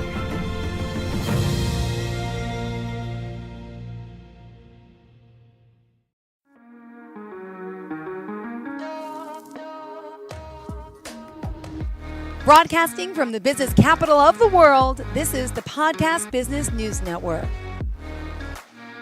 Welcome back to the show with the holidays upon us. I know it could be difficult for some of us out there. We may feel broken. We may feel underloved, underused, not appreciated. And sometimes it's hard with the holidays with the loved ones. And we're going to talk a little bit about brokenness today. We're here with Coach Jesse Lee once again to talk about this. And first, let me just have him tell you a little bit about the work he does and why he's here today. Hello, my name is Jesse Lee. I'm an educational coach, a spiritual coach. I also do entrepreneurship services. I help people with their everyday needs and challenges. And how can we find you? You can find me at leescoachingconsulting.com. My email is jlee, L-E-E, 2, WIN @gmail.com. And my number is 203-526-2914. Beautiful. Well, welcome back today. For those that may not know more of a story, check out our other podcast to hear more. Today, we're talking about those who may feel broken, and we understand that may, make you upset and it might hurt, but how can that also make you heal, make you better, and make you whole again, shall we say? Yes. So, it's a lot going on, a lot with trauma, different things that happen, right? And in Psalms 34, he said he's close to the brokenhearted and to those that have a contrite spirit. So the thing about it is, through your challenges and through your insecurities, you can always get through things. You just have to use that self-talk, change the mind, change the mindset. Those things right there will help you through. And mindset is something that we can learn to establish to help ourselves. People might say, well, I don't understand mindset. Just give us a quick overview of that. And I want to get into some of your own internal struggles as well. And I know you've dealt with a lot we've spoken about, but we're going to go over some of that today. Okay, awesome. So mindset is the control of your thoughts on a daily basis, right? So If you can control either positive or negative thoughts. And sometimes, Jill, chemically and biologically, our mind is unbalanced due to depression and mental illness. So that's a whole nother subject to talk about. But on a normal perspective, when you are training your mind, you're training your thoughts to think positive. So when you wake up in the morning, think about, joy, things that's going to happen that are great during the day, things that you're looking forward to, all those things. It creates a positive mindset and it makes you happy and it makes you content. And let's talk because there's a lot we could use mindset to help us with, like our struggles. Do you want to talk a little about some of those and maybe walk through some of the steps to help us overcome struggles like yourself? Okay, so this is the thing here. And my perspective is I keep my faith in God. And, I know things is going to get eventually better. Jill, you already know my story with all this trauma and my dad being an alcoholic and my mother's trying to survive, with 3 jobs and different things like that just to keep the house running. So I really didn't have anybody to really go to and tell my feelings to because I always felt insecure. I always felt didn't I wasn't I felt internally that I wasn't able to be heard because I might be embarrassed and different things like that. So and sometimes you have to go into that spiritual realm of things of not thinking physically or literally, but Yeah. thinking more figuratively of Yeah. somebody being there with you and that presence being around you. And that's how I got through my obstacles and struggles.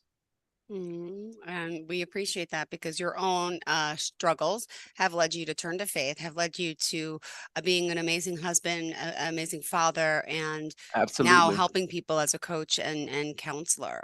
Do you want to talk about some of Absolutely. those steps and how, God really was important and impactful in your life? Yes, my spiritual advisor, Prophet Sadie Lee Miles, I'm going to say this again, and I always say this because she is the one that really molded my mind. That relationship with God that she had helped me create a relationship with myself and understand my inner self, Jill. Yep. And a lot of people don't understand who they are because they hide and they block all the pain and trauma that's inside them. And when you do that, you have no type of connection spiritually of how you really feel. And what I realized was if I deny myself, okay, make sure I'm able to go into I'm able to feel emotions because a lot of us don't want us to feel, don't like to feel emotions, don't like to feel sad, don't like to feel confused, don't like to feel these things. But in order to go through the process, we must go through these different emotions so we can kind of mature and figure out, are we really sad? Yeah. You understand? And if we're really sad, Jill, now we're going to create a plan and now we're going to look at our inner self. It says in Psalms 51, wisdom is in the inward part. So Okay. now internally, Yeah. you're going to look at yourself and mold and change your emotions. So externally, you're going to be happy and excited and, just able to manage. So true. Oh my goodness. And you're also going to share some stories in the Bible as well with us today, right? Absolutely. And a lot of us, some of us don't study the Bible, but for the Christians who do, it was a prophet named Jeremiah. Okay. And his his life was already prophesied to him in his mother's womb. Before he was even created, God already had a purpose for him. But the thing is, he didn't want to accept this purpose at one time because he was insecure. He didn't know who he was. He went through a lot of things and he didn't really want to accept that calling. Yep. So that example right there, when you have a calling and when you have a job, even though it's hard, even though people think, that you're different and they don't want to listen to your doctrine, they want to listen to the things that that you want to tell them, and that God in you wants to kind of manifest whatever you're saying. God is now your mouthpiece, so he can tell whatever he wants to tell. Mm-hmm. And this is what Jeremiah was going through. He was going through a rebellious people. He didn't really know who he was until God spoke to him and told him to do what he needed to do. But he was ridiculed. All these things was happening to him. But guess what, Jill? Something was with him. And that was that spirit that dwelled inside of him, which was called the Holy Ghost. And he couldn't contain himself. Even if he wanted to be quiet, that spirit forced him to kind of tell what God wanted him to tell. And that what people need to do. Don't deny yourself. Don't deny those thoughts and those hidden things that you have inside you, because you may can help someone. Even if you help one person, that is so important to the world, that you're changing that person's mind and heart. So that's an example. And it's all about helping others with what you obviously do. And again, we're talking here with Coach Jesse Lee, who can work with you. Again, he is a coach, a counselor, and he's definitely guided by spirit, as he's mentioned, and he's got a great relationship with God. Doesn't mean you need to, but he does work with the Bible and really, has some great examples of this. And he knows firsthand how brokenness can really affect someone, because he's walked the walk in a sense. And you've had lots of gratitude with that. What did you want to share about that? Yes. And you know what, Jill? It's so hard when you go through so much trauma to find gratitude, right? But the thing is, when I was younger and when I went through a lot of dysfunctions in my household and instability, when I woke up in the morning and I had a bed to sleep on, I was grateful for that. You understand? Looking at homeless people, looking at all these different people that's going through a lot of struggles, my life was difficult. I'm going to make that clear. But there's always somebody worse than you are. And you could be grateful for the things that you have. And I try to look for the brighter side of things. And that's how I made it through my obstacles and made it through my insecurities. And that gratitude for the smaller things, now I'm able to be thankful for the bigger things that he's doing in my life, because I practiced that when I was in trials and tribulations and hard times. And did you want to give us some more examples of gratitude and, how you can work with someone with gratitude and what that is, in a sense, to heal these broken hearts? First, Jill, we have to be aware of our surroundings, okay? Even when we walk outside and we're breathing in and we're breathing out, be grateful for that internally. And you know what? When you breathe in and you breathe out, all that frustration comes out. And now when you get home or whatever you do, write it down. I'm grateful for breathing. I'm grateful for walking. I'm grateful for eyesight. Write those things down. And after you write those things down, now I want you to look in the mirror and repeat those things that you wrote down so they can be embedded in your heart. And now you're going to be more grateful. And, with Thanksgiving here, the holidays here, being grateful, it can be expressed in so many different ways. Like you said, just breathing the air we breathe, waking up, thanking God every day, and appreciating each and everything, because you don't know how long our lives are going to last. It's so true to start appreciating it. Now, what about your, brokenness, in a sense? Internally, you said you were able to see yourself more and flaws, and then your wife came along and helped you. You know what? This is a quick story that I'm going to tell, but me and my wife knew each other since we're 7 years old. And the funny thing about it is we both have the same birthday, the same day, the same year, and our families knew each other. But the thing is, my wife was a support system when I was going through tough times. We went through that journey together. And the most wonderful words, and we pray together, and my spiritual advisor always tell me, they that pray together stay together, right? Yeah. I heard that. I cried to see Yes, my yes, dad says yes, that. yes, yes. Absolutely, absolutely. And the most wonderful words that I heard, Jill, that I would never forget in my life that my wife said when we were going through difficult times. She said to me, she said, honey, we're going to make it together through these challenges. And those words right there, I already knew that she was the one that was going to endure with me all these challenges that is taking place. And we're going to take the journey together. Hmm.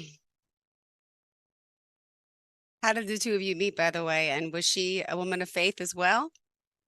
Yes, the ironic thing about it is my grandmother has a church in North Carolina, her hometown.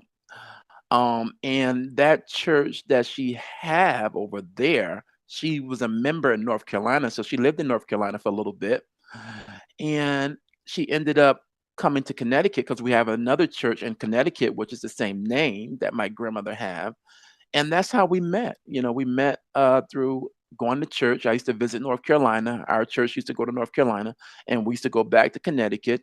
And she ended up moving here, and we started dating, and you know things just went on from there. And then that's when the relationship started.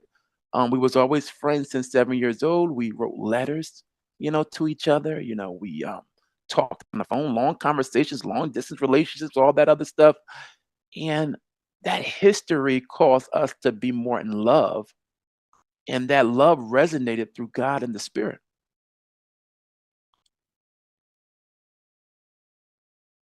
So Beautiful. that's yeah, that's about it. Well, that we Okay. were meant to be. We're All twins, they right. call us, right? The same Yep. birthday, the same year. And how did your own pain and trauma affect your trust for her, for people in general? You know what, Jill? And people don't know this, but even through the tough times that I've been through, sleepless nights, things that happen that people would never would have thought that happened. Once I go out that door, once I'm in school, whatever I'm at, I will just smile. I will smile because I feel that that smile may affect someone else. And there's no reason to be sad, you Yeah. know, to make another person sad and miserable because your personal life is not great. But Mm-hmm. when you smile, that spirit and that happiness is going to come inside you. And even if you're depressed, even if you're sad, when you smile, it does something to you. It lights you up like a Christmas tree. And that's what I did, you know, and I didn't trust people, you know, at one point. I felt insecure. I didn't feel good enough.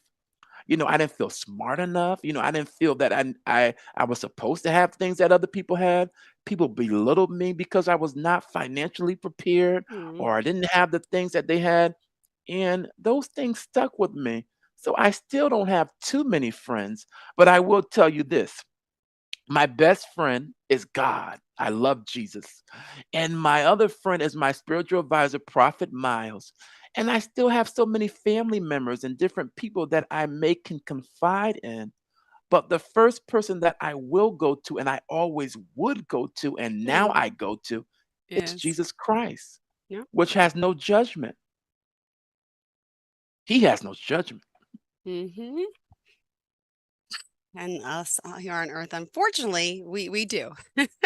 I What else did you want know. to share with us today, Jesse? This is what I want to say to the people who are confused, who are brokenhearted, and who are going through so many things. If Jesse Lee can do it, alcoholic father, a mother that was on drugs and was transitioning to being a mother and trying to take care of her family and different things like that. And me going through a lot of different things, anxiety and depression, whatever I went through, if I can do it, you can do it. With all things are possible with God. Seek God, trust God, and just believe that things are going to get better. And I know they will eventually.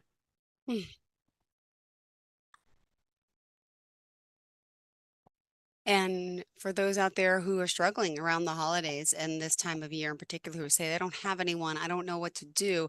I'm even scared to call someone like you. And Oh my. that angst. How do you put someone at ease to let them know it's okay? It's okay. We're all put on this earth. We all struggle. We all go through similar things. What would you say to someone who's just maybe tuning in today and just on the verge of a lot and feeling broken but are too hesitant to call you? What would you say to them? I would say, like I always say, give God a try, give Jesus a try, right? But you can also give someone a try that you never talked to Okay. bring your personal conversation with that person. But the thing is, Jill, this is what I tell people. You don't have to tell me much. Just tell me 2 words. Yeah. And those 2 words is going to resonate with me. And then I want you to write everything that's going on in your life. And as you write everything now, shred the paper, get rid of the paper. We're going to get rid of it and we're going to start fresh. And as we start fresh, you're going to discover yourself. You're going to look in according to your past, and you're going to look at your future and you're going to be happy. Let's start today. Don't look at the past right now. And then we can create a roadmap of how to fix those things and how to be successful. Is that your message that you want to share? What other message do you have for everyone?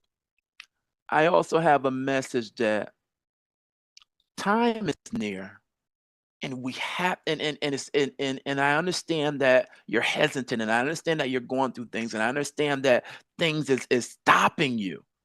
But do action now. Create an action plan. Whatever you're going through, suicide thoughts, whatever the case may be, remember that God is with you and start today. Start today. Start today. And, can I ask you about how you have to change as an individual? Or you want to talk about those who have to change during this journey that you call life? I had to change, and eventually over time, Jill, we do change, right? But the thing about it is when you change, you have to understand people better. If you're changing for the worse and you're on a pity party and you're just caring about yourself and your feelings, you're not changing to benefit yourself because you're going to be stagnant. But I'm glad I changed to see and be empathetic to my parents, to be empathetic to other people that may have done me wrong. Yeah. And as I saw that, I saw myself, and I was able to develop spiritually and physically to help others internally. Oh, well, we're glad you're here working with others and helping, guiding them through. And just, the work you're doing, how does it work? What is the accountability factor? How many times a week as a coach are you actually working with someone? And I'm assuming you give them lots of homework to take home. Absolutely, Right? absolutely. Yes, I give you an intake form and I ask you a couple of questions. And one of the question is, what is your purpose, right? That's one of the questions. Another question is, why are you here on this earth and what do you really love to do? Who are you? Those different questions. And a lot of us, what I experienced, Jill, don't know the answers to those questions, and that's okay. But I am here just to create like a start and give you like a little starter, a fluid, as they say, to kind of create a plan. And as we do that, as a series of questions that I will give you, and we'll meet with each other or virtual or whatever the case may be, once a week or twice a week as needed. And as we do that, now we're going to continue to create a relationship until you create action plans of how to be successful in all areas of your life, financially, spiritually, physically, all the areas of your life we're going to work on. And I'm going to hold your hand, right? Like God hold my hand, I'm going to hold your hand, and we're going to go through this together. It's just me and you, confidential. No one is going to know. No one has to know. All people are going to know, Jill, is when they look at you, all the viewers or whoever's working with me, they're going to see a change in you. And they're going to see, well, this person's doing really good. How did this person get out of this rut? What is this person doing differently that I don't know? They're going to see a change because Jesse Lee is with you internally And I can be an invisible friend. People don't have to know who I am, right? Oh, You get what I'm saying? But the Got it. main thing is just affecting difference in the person by creating plans of how to deal with different things. Got it. Well, it's about reprogramming. You mentioned reprogramming the mind, right? Reprogram your mind. Yes, yes. All Aw. those affirmations, Jill, with your children, everything. Let's just do things, but we have to do research and we have to do things one at a time. Take your time, be patient. Yep. Those are the main things. Be patient, take your time, trust the process. And what people can you thank for everything that's happening right now and will perspire in the future, would you say? I thank God, my Lord and Savior. That's the first person I do thank. The other person is my spiritual advisor, Prophet Dr. Sadie Lee Miles. My mom, my mother-in-law, my wife, my greatest cheerleader, my wife. She's always on my side. And all my family members and all my loved ones and everyone that just believed in me without even telling me, but they already knew that I had something greater in me to affect people. And how did you want to leave off for today? We still got 3 minutes left in the show, Jesse. And in particular, besides reaching out to you to contact you, we'll get to that in a sec. Any other messages you want to share? Yes. I want to tell you this. God is close to those that are brokenhearted and of a contrite spirit. And when things happen to us that we don't understand and we feel we don't deserve, know that it's for a reason, and it's to mold your heart and to change your mind and to create a relationship spiritually with God. And as you are going through so many challenges, you are running in God's arms and you don't even know it. Somebody that loves you so unconditionally, but things must happen to you so you can affect other people. And you know what, Jill? Everyone has something inside them.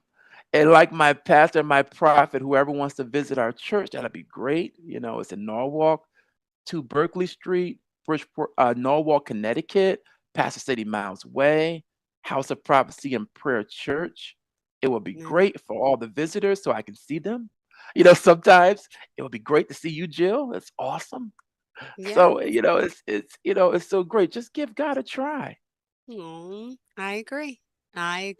And to reach out to you now, I'm going to ask you how we do that. Okay. LeesCoachingConsulting.com.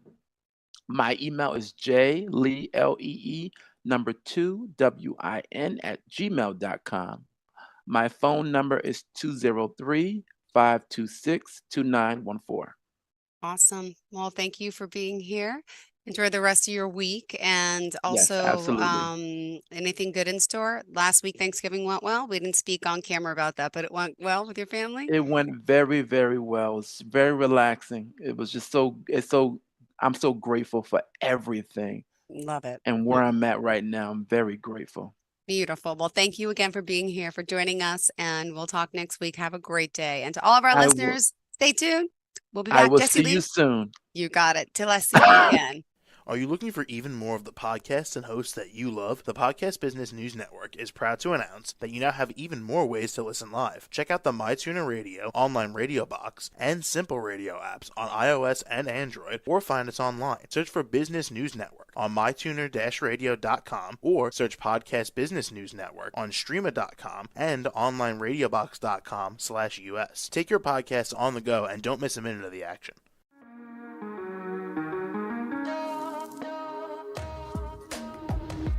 Broadcasting from the business capital of the world, this is the Podcast Business News Network. For nearly 2,000 severely injured veterans, everyday life has become filled with barriers. Day-to-day simple tasks can become pretty daunting. I have to carry my chair up 2 flights of steps or have somebody do it for me. What scares me the most is the stuff falling. When I'm struggling with my house, I think, to have that one great barrier just knocked down, I mean, it's crucial. Home for Our Troops is a wonderful nonprofit that builds a mortgage-free, fully adaptive, handicap-accessible house. And there's no catch. It'll be our very first home that we've ever owned. This is a game changer. This is where your life begins again. We need you to join us in completing this important mission. Please visit hfotusa.org and help build homes and rebuild lives. Because of you, everything's going to be okay.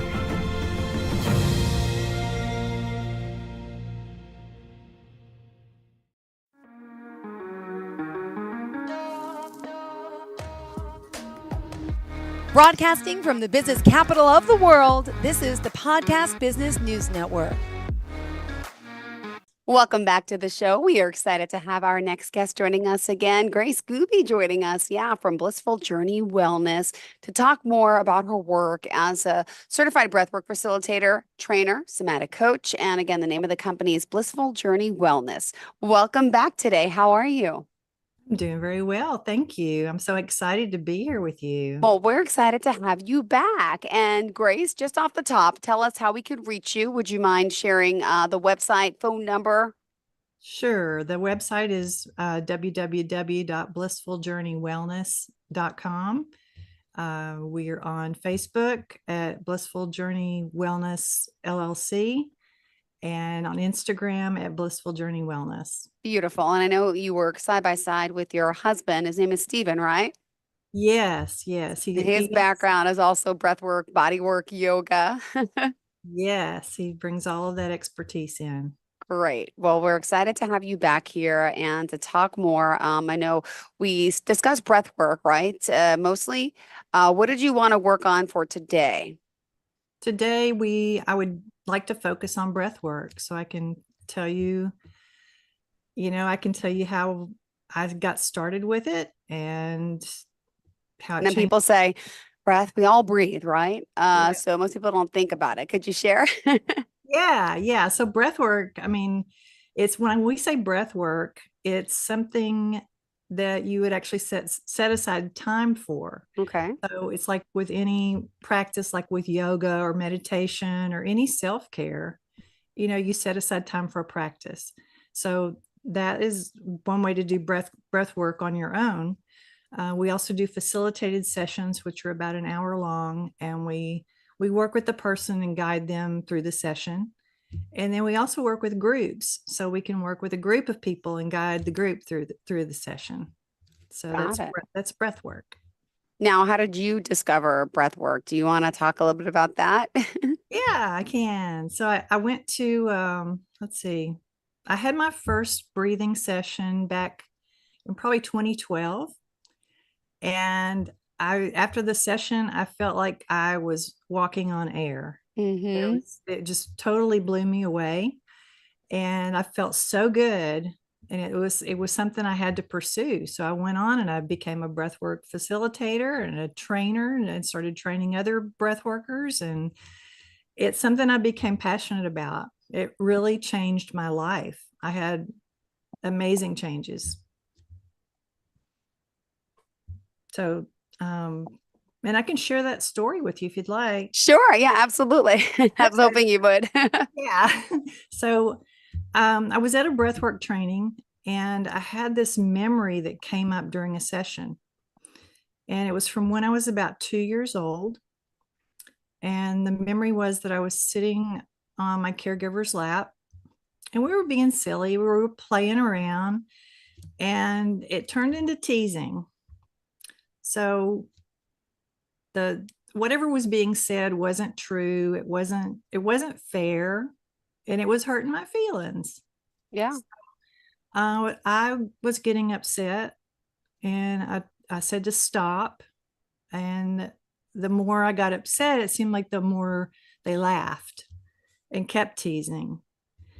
And, I was just so upset. And so I said, shut up. And I got slapped across the face. And in this memory, everything suddenly made sense. It's like my whole life made sense in that moment that I got slapped. I understood at that time that it wasn't okay for me to speak up for myself.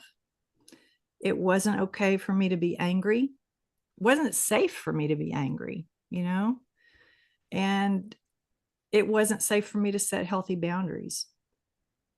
So all of that, it was like a new awareness and a new understanding when it came through in that breath session.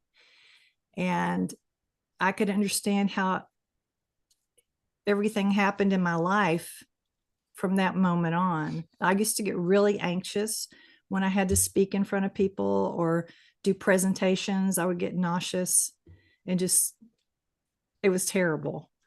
And it was so bad that when I was growing up, my junior year of high school, I found out that the top 3 people in the class had to give speeches at graduation.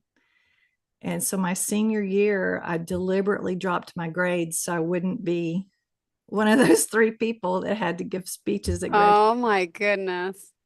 Yeah. So it explained relationships, how they were such a wreck because I couldn't set healthy boundaries. And the thought of conflict was just terrifying. I would just give in. I was basically a doormat, and I was exhausted all the time because I would overcommit because I couldn't say no. Mm-hmm. So, it was a lot.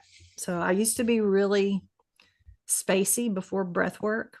So it was hard for me to focus.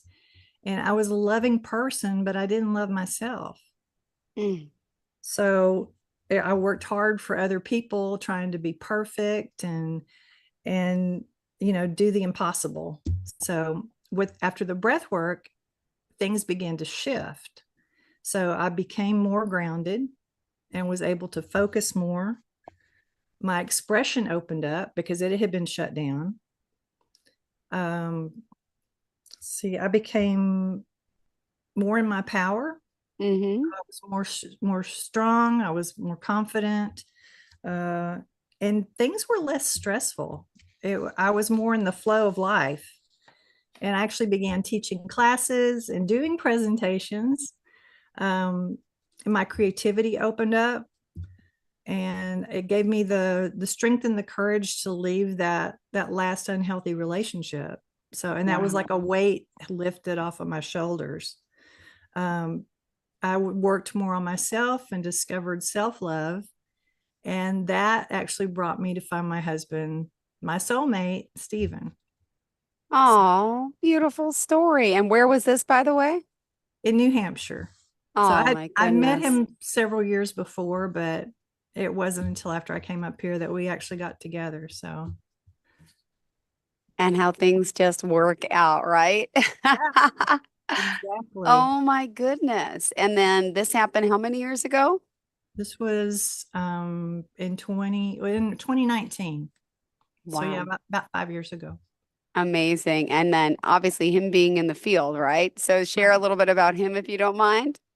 Sure. He's his background is in yoga. So he does Kundalini yoga, and he's also a body worker. So he had a massage license, which he doesn't do anymore, but he's been able to bring a lot of that and apply it to the breath work that we do. So he has a lot of insights and all of that. So, and you mentioned, I mean, some big changes you can expect with breath work, right? Do you want to talk a little bit more about some of the things that it can help with? Sure. I'd be glad to. So, I've had probably close to 1,000 breathwork sessions myself, and no 2 are the same. Okay. So sometimes there are tears and sometimes there are not. Sometimes there are little things that shift and sometimes they're big things. So a little thing or a subtle change might be that you just you notice you're reacting different when you're in traffic. Okay. Or when something unexpected happens, you feel more in the flow, or you're not so stressed. And then the bigger things could be things like trauma that you experienced from your past, and that's come up to be resolved. So there are different things that happen. I find that things happen they tend to unfold in the right time. Mm-hmm. So one of the interesting things is a lot of those characteristics that I had before breath work are actually things that show up in your breathing.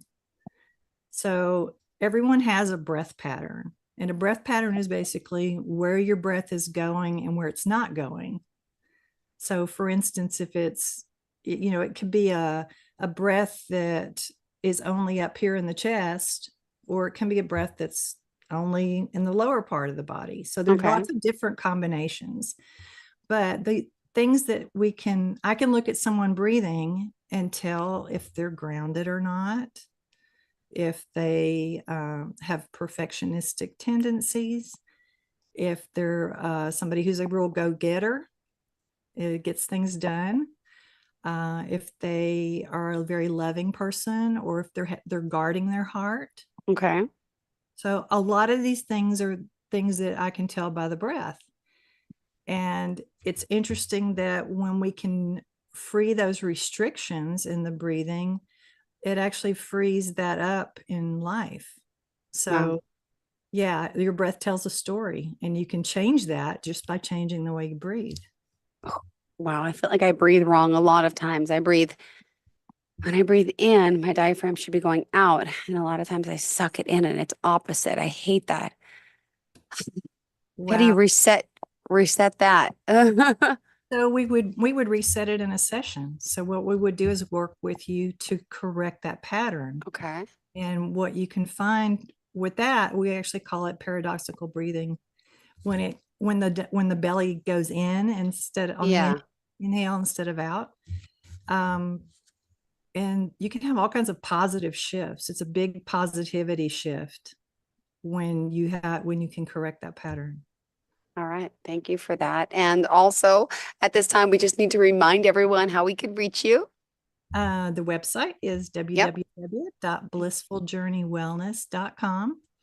Facebook is Blissful Journey Wellness LLC, and Instagram is Blissful Journey Wellness. And yeah, the email is info@blissfuljourneywellness.com. All right. Would you want to talk a little bit about breath work and how it affects our nervous system? Sure. So when we think about the nervous system, when we understand how it works, we can use the breath in even a more powerful way. So what happens is, if we look at the autonomic nervous system, we have the parasympathetic nervous system and the sympathetic nervous system. Okay, so the sympathetic nervous system is the one that is more active. It's a more active state. And a lot of times our bodies will go into that state when we're in survival mode, or if there's a perceived threat. Okay. So, and you're probably familiar with the responses, the fight, flight, and freeze. Yep. Responses, where we either want to fight the threat, we want to run away from the threat, or we freeze, like playing dead. Right. But what happens is our body can also go into this sympathetic state when we're under stress.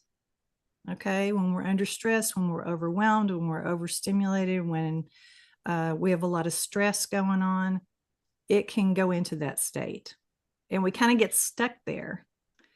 And then the other part of that is the parasympathetic nervous system, which is we call it rest and digest. So that's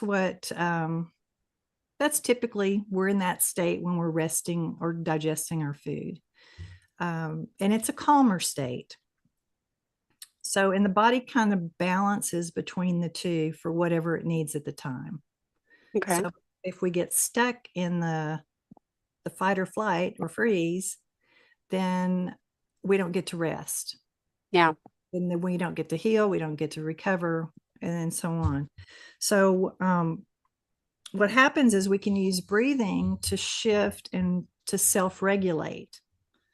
So when we get all stressed and we're in that stuck place, we can actually do some breathing with a calmer breath to bring that back into parasympathetic. Oh. Okay. So we could also use the breath to bring to a more active state. So I know when the kids were younger and I would get home and I would be so tired and I still had to cook dinner. Yeah. And I would sit down and take like 10 minutes to do some activating breath. And I had plenty of energy to do all the stuff I had to do. So just taking a few minutes to bring in a more activating breath brought more energy and more focus. Got it. So my son, my youngest son. Yes, I want to hear about him. Yes, he's such a sweetheart. When he was 14, it was actually the week of his 14th birthday. I took him to a breathwork training. We did homeschool, so I took him all over. Of course. Everything. So, but he went to the training and learned to do this breathing that we do, and he was able to use it. He loved it. He said it was the best birthday ever. And he would use the breath in school when his girlfriend broke up with him and had a heartache. So he used the breath to kind of heal from that. He used it to process his grief when one of his friends was killed in a car accident. Yeah, it was rough. But he was able to process that. And then also he would use it because he was breathing regularly. With this breathing, he had better athletic endurance at school. So he was the geek, really smart with all the computer stuff, but he could outdo the football players in athletics. So, but one of the things I wanted to mention about this is that when we can integrate emotions and trauma kind of as they happen, as we encounter them, we're less likely for those things to become baggage that we carry on around the rest of our life. Yeah. So it's a powerful tool to learn early on. And he learned, you said, at 14, right? Yes, he's 24 now.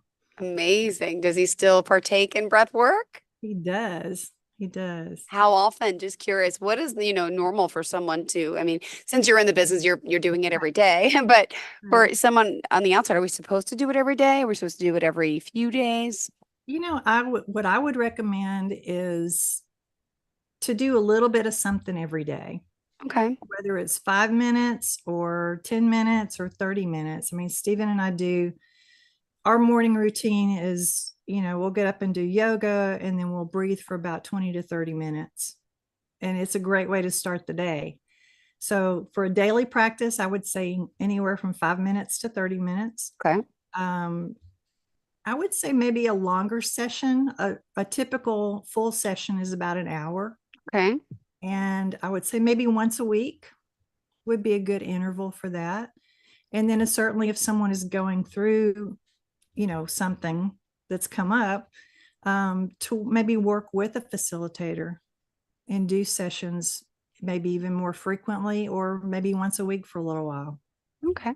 Perfect. Thanks so much. And do you want to go over the difference with, I believe it's called meditative breath work and integrative, right? Yes. So this kind of breaks it down. We talked about the parasympathetic and the sympathetic states. Okay. So one integrative breath work is it's a more deep, more active kind of breathing. So it brings more energy into the body. And this one it really engages the diaphragm, which is our primary breathing muscle, really. It's connected at the bottom of the rib cage. And there's lots of health benefits to having a deeper, more diaphragmatic breath. One is better cardiovascular health and certainly respiratory, but also for immune function. So those are all some good benefits of breathing. It also helps clear the head. So I always had a lot of mind chatter where I couldn't shut off the brain. Yep. And it kind of cuts through that. So, yeah, but it's more, it also opens up creative channels. So people can have, have lots of ideas that can come in while they're breathing, and it can help with more energy, more focus, and it even helps. People have mystic experiences sometimes. So, and there are different breaths to do it. It's not just like one breath to do it, but there are different patterns of it may be more than one inhale and then an exhale. It may be a faster pace. It may be in and out through the mouth. There are different ways to do that, to achieve that integrative breathing. And then meditative breath work is a calmer breath. So this is, we are engaging the parasympathetic nervous system. So it tends to have a longer exhale, and the longer exhale helps the body relax. And it's closer to what our normal breathing would be. So normally we're meant to breathe in and out through the nose, just because that's how we're built. But a lot of these different breaths can either bring the breath in through the mouth or the nose. So it just depends. Typically, I use a combination of the integrative breath and the meditative breath. As I mentioned, we would normally go for an hour if we're doing a full session. But yeah, I typically will use a little bit of the integrative breath and then drop into meditation. So I teach some classes online a couple of times a month that are breath and meditation classes. And what I find is that it helps cut that mind chatter, and then I can drop into meditation easier and quicker and get a lot of insights in that space. And it's just very calming and relaxing, so the good stuff can come through. Thank you for that. And in our last few minutes together, I know we still have a lot more to cover, but Matt, get to it through it all. But did you want to talk a little bit more about some of the reviews or the somatic breath work? Because there's a lot of coaching and things that you offer. So I just want to make sure we are, covering mostly everything that we can. Okay. All right. So yeah, I do somatic coaching. And I do usually bring a little bit of breath into a session, depending on what is supportive for the client. So we might do a few minutes of breathing to kind of settle into the session. And then if something big shifts in that session, a lot of times we'll use the breath work to help integrate that.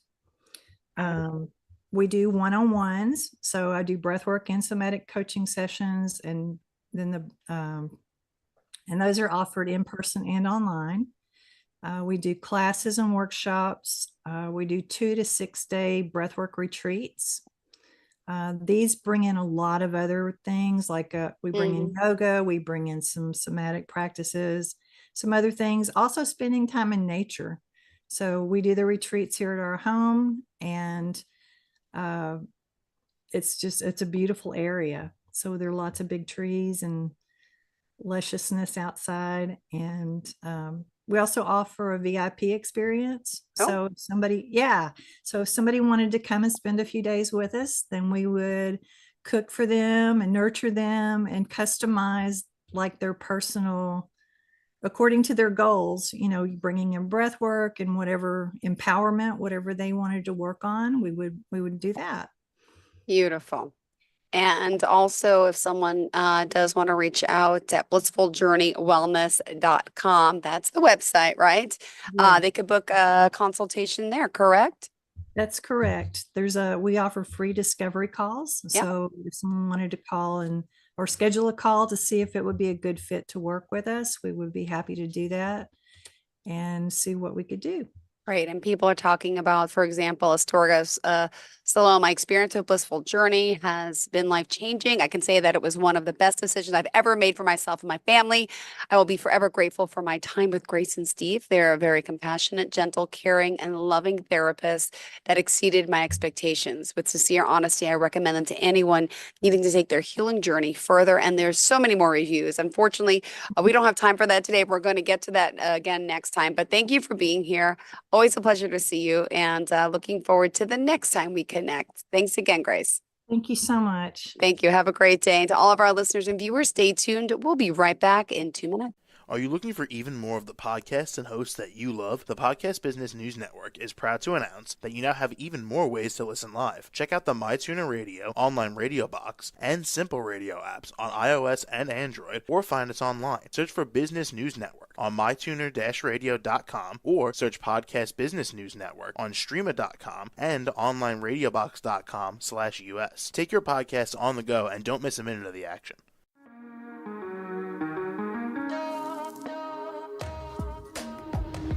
Broadcasting from the business capital of the world, this is the Podcast Business News Network. For nearly 2,000 severely injured veterans, everyday life has become filled with barriers. Day-to-day simple tasks can become pretty daunting. I have to carry my chair up 2 flights of steps or have somebody do it for me. What scares me the most is just the falling. When I'm struggling with my house, I think, to have that one great barrier just knocked down, I mean, it's crucial. Home for Our Troops is a wonderful nonprofit that builds a Mortgage-free, fully adaptive, handicap-accessible house. And there's no catch. It'll be our very first home that we've ever owned. This is a game changer. This is where your life begins again. We need you to join us in completing this important mission. Please visit hfotusa.org and help build homes and rebuild lives. Because of you, everything's just going to be okay.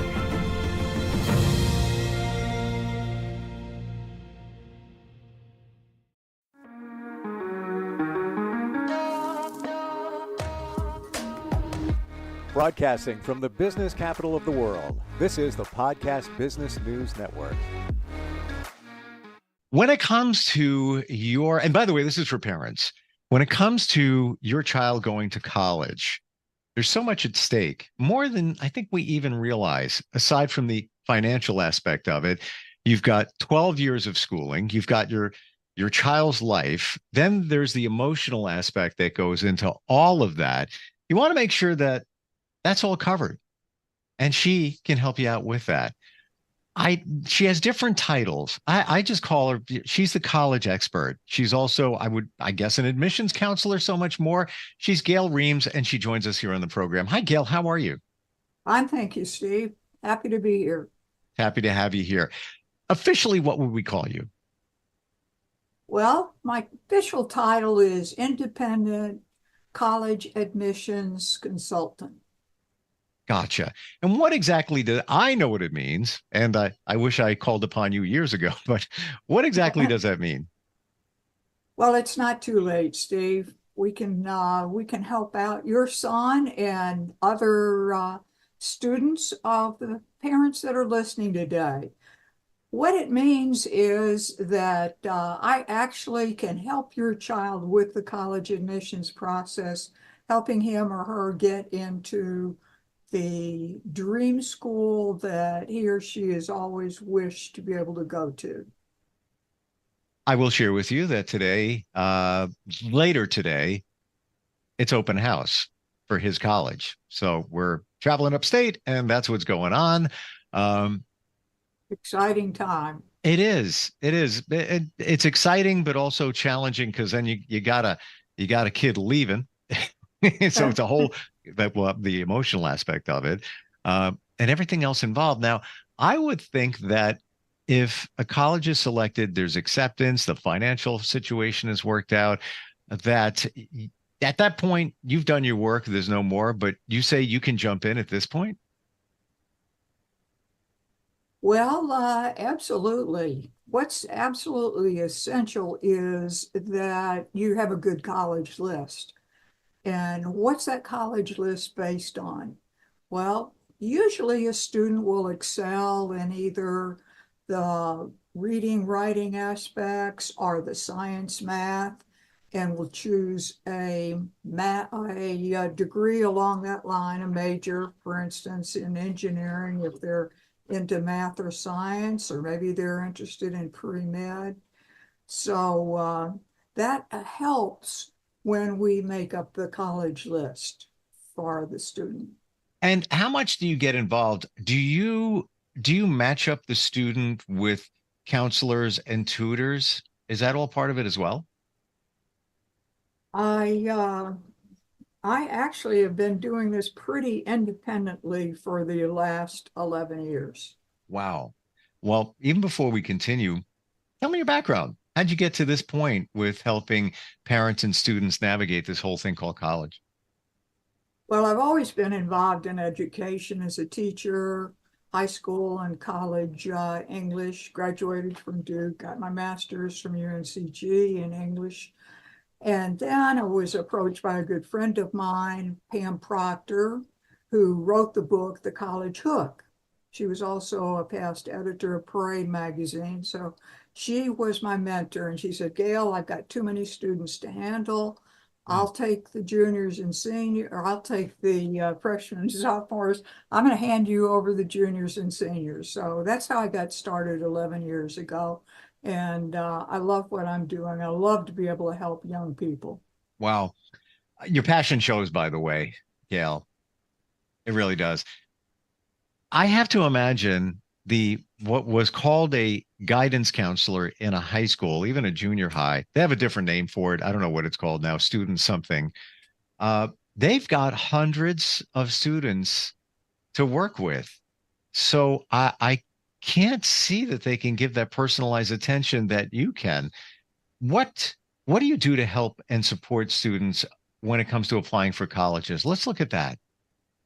Well, you're absolutely right. I think the ratio is 420 students to one counselor and 15 minutes max, usually 8 to 15 minutes time that a student will get during the whole 4 years of high school from that guidance counselor at the school. So it's imperative that parents get an independent counselor to help with the admissions process, because it's so complicated and they get overwhelmed and there's so many variables involved. What I do is I have compiled 5 hours of video with combination PDF files covering all the aspects of the college admissions process, from picking out the curriculum to talking about testing for SAT, ACT, being sure that students, if they're able, take AP classes, that's advanced placement, or IB, International Baccalaureate, or dual enrollment classes. Everyone needs to fill out the Common App. And on there, they answer a series of questions. They can put up to 20 schools on the Common App that they are interested in going to, and they answer a series of questions that are general questions, and then they answer a series of questions for each individual school. Not only do they fill out a personal essay, which is 650 words, but also they have to write 250-word essays for most of the elite colleges as supplemental essays, usually 3 or 4 of those. So it's quite involved, and we need to get students working on this right away. I will say that I have never had a student who has not met every single deadline required. Yeah, to your point, even this year has been more challenging, as I'm understanding and seeing it. There's something went on with financial aid, or the application for financial aid, and a lot of that was delayed with a lot of schools. Did you hear that? Yeah, it's a tricky business. We recommend everybody go on FAFSA, which is free application for federal student aid. Yeah, usually the date was October 1st. It got delayed till January this year. But that's essential to be able to do. And it's essential that parents know what's going on in the process. I keep great records and inform the parents every week of what's going on. I set up counseling sessions every single week with the student with a list of to-do tasks.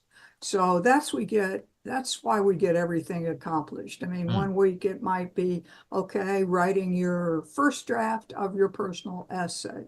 Next week, it might be writing your resume. Then making up a list of schools that you wish to visit.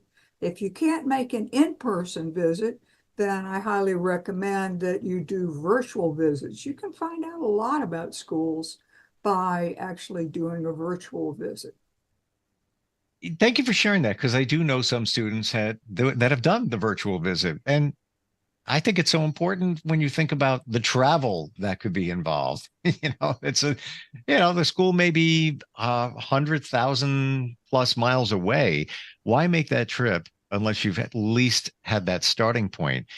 What is the starting point for you? What age would you say I like to somebody could get start? kids freshman year. You know why? Several reasons. One is it's important that they set up curriculum for all 4 years that will be necessary. For instance, suppose a child said and announced to his parents, I want to go to Harvard, it's junior year. And he was almost ready to become a senior. One of the requirements for Harvard is that you have 4 years of language, and say he'd only taken 2 years of language. Well, he wouldn't be eligible for Harvard. So if I get kids when they're freshmen, then we can map out their curriculum that's necessary for the schools that they're interested in. Why else is that important? Because you're familiar with the National Merit Scholarship, the preliminary, the PSAT, they're going to take a practice in the sophomore year, and then what really counts is the junior year. So if they do extremely well on the PSAT, then they'll be eligible for a National Merit Scholarship. And a lot of times we'll get 4 years of tuition paid to the college of their choice.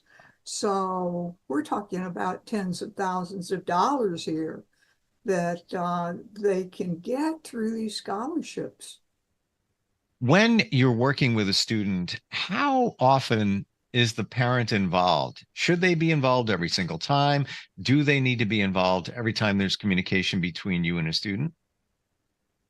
That's up to the parents. I had one mother that was on every single call, and it was fine. She added a lot and was helpful. I've got parents that know how to do an Excel file. By the way, I send an Excel file to every family, and that's for research on all the colleges that they're interested in, because I have all the different categories down the left-hand side with all the colleges across the top that they're interested in. Because gathering data and research on these colleges is imperative. Well, some parents love to help with that, and that's fine for gathering the research. Most of the students are on these calls just by themselves, but if the parents want to be involved, that's fine. You bring up a great point in terms of the requirements on Harvard. I got to believe in many different occupations and majors that there's a lot going on here that you might not be aware of. And, with that ratio of the people in the guidance office at school, they're not gonna be up to speed on that. They've got to move on to the next student and on to the next student. How do you prepare a student for an interview? Interesting you asked that. I was on the Duke University interview committee as an alum. And so I had 20 years experience interviewing these students. So I love to do interview prep for the kids. I've got 3 pages of questions that are the most commonly asked questions on the interview. So what I do is I have a prep session via Zoom usually, sometimes it's in person. And I critique the student. I've got a background in speech and debate, was on the high school team, runner-up in the state of Missouri. So I think this speech is extremely important.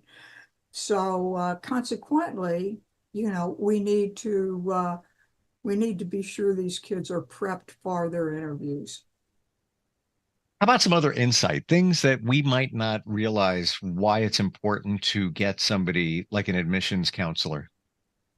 All right, what I want to emphasize to the parents is that the main thing you want to do is be sure that your child stands out as unique.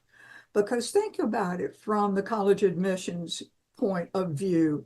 They want to get kids that are going to contribute something to the college now and also in the future as alums. So if these students have a special talent, that can stand out, then it's going to be extremely important to that college. So think about that. And I send questionnaires out to both the parents and the student to get background information. Another reason to start early, there was a student that kind of dabbled a little bit in photography freshman year and signed up for the school newspaper, took some pictures, submitted them, they got published.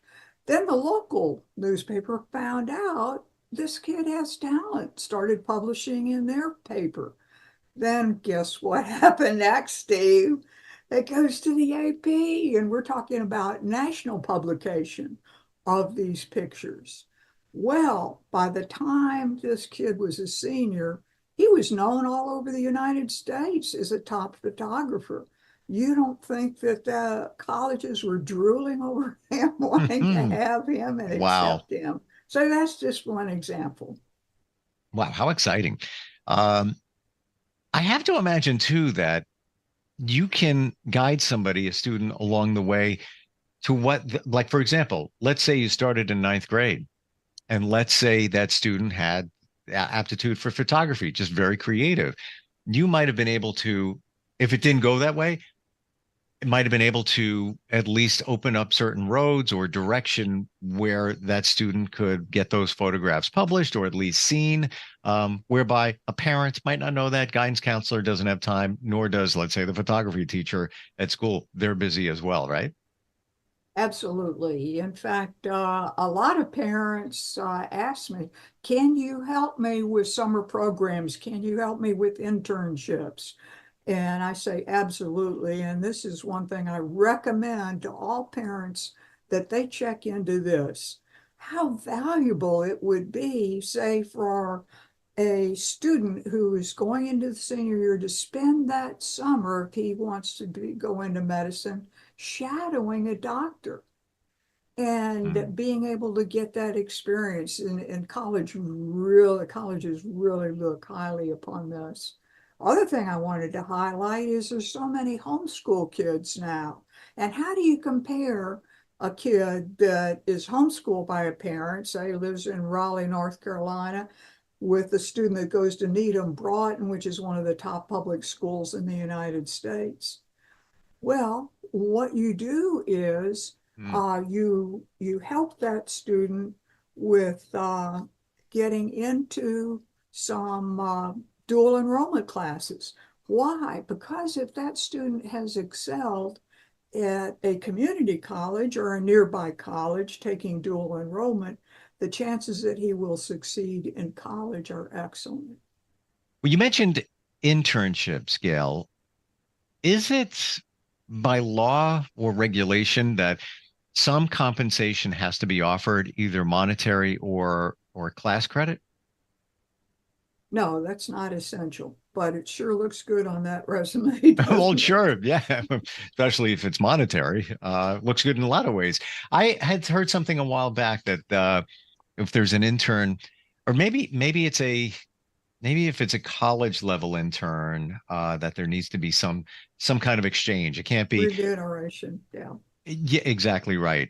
I didn't even think of the aspect of you helping with internships. So, final question on that: would you make suggestions for them, or would you connect them? How would that work in terms of internships? You know, the family and I are all involved in this together, and we do research what's available. I've got a student now that is pre-med and interested.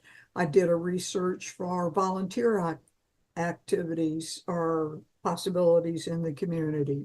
So anything that can be done that is helpful for a student, we work on that together.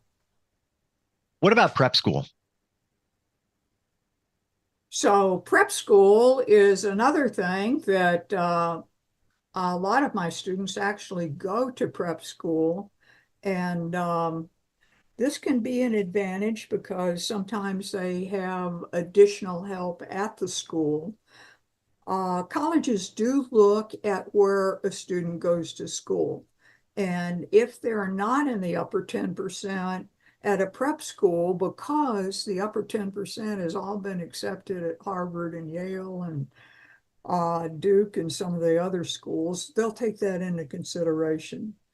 But yes, the best education that a student can get is always favorable. Wonderful. What a valuable service. As a parent, all right, maybe we've gone to college, but that was then. Things have changed. Things have changed. Yeah, and you keep your finger on the pulse of everything that's going on. And for that, we appreciate that. Final thoughts here. Final thoughts. If somebody has a student in high school or let's say middle school, even starting the conversation with you, how does that begin? Well, how that begins, I just have a brief chat on the phone with a parent usually, and then we set up a Zoom call with the parent and the student. In the meantime, I send the questionnaires that the student and the parent fill out to give me the background information, asking questions like, what's the GPA? What scores do you have so far? And I get an idea of some of the colleges that the student might want to go to or the major, and we go from there, building a list of colleges. One thing I did want to mention, I'm making an offer on this podcast today. Any parent who has listened to the podcast, if they go to my website, which is www.reams College Consulting, that's REAMS, collegeconsulting.com, fill out the little form there with the name, address, telephone number, email. Then I'm going to send you a video document with accompanying PDF file that will help you make your college list. I mentioned this is the first thing that most students do when they start the process. So this will help you get started and be invaluable for you. Wow. I can't imagine having gone through it already up to this point where we're at the point of open house for college. Technically, what is open house? Just to get that out there. I mentioned it before. How do you define open house for everybody? All right. Now, has this student been accepted at this college? Yes. Oh, okay. So that's a different variable because sometimes there are open houses, which are basically fairs that a lot of colleges go to and they present at the school. Open house is great because the college has already accepted the kid. So all you have to do is accompany your child and make a list of things that you want to inquire about. Be sure and get the name of the rep. Every school has a regional rep. For instance, I'm in Florida, Vero Beach, Florida. For this area of Florida, South Florida, there's a rep for, say, the University of Florida. So you get the name and the telephone number, the email of that rep, and you can follow up with any questions. Thank you for today. Wow. You got your finger on the pulse of this. You really do. Yeah, it's almost like there's no stone unturned when Gail's at the helm of the college ship here. Final question. What's your connection with the guidance department at the school? So you're working independently with and for the student and the parent. We have the school over here. Are you a liaison? Do you get involved if need be? Good question. A lot of counselors realize that they can't cover all of this. It's too much, and they make referrals to me, which I love to get from the school. And so if a school guidance counselor tries to do this on their own, it's extremely difficult. But I do have contact with some of the local schools here. I've given them my card So they know who I am. And of course, they're still going to be involved with two things that are imperative for the school counselor. One is to be able to help that child make up the curriculum for each of the 4 years of high school. And the other one is to write counselor recommendations, which are then submitted to the Common App. Wonderful. Gail, great talking with you. How do we find you? So go on reamscollegeconsulting.com and fill out a form, and I will get back in touch with you. If you can't wait, you can give me a call, 772-538-6137. I like your get it done attitude. Thank you. Yeah, you're not messing around. No, I'm ready to go. I'm ready to help these kids. They're out there and they need help, Steve. And they need help. And so do the parents. Thank you so much for being here today, Gail. Truly, truly appreciate it. My pleasure. We'll be right back. Are you looking for even more of the podcasts and hosts that you love? The Podcast Business News Network is proud to announce that you now have even more ways to listen live. Check out the MyTuner Radio, online radio box, and Simple Radio apps on iOS and Android, or find us online. Search for Business News Network on mytuner-radio.com, or search Podcast Business News Network on streama.com and onlineradiobox.com/US. Take your podcast on the go and don't miss a minute of the action.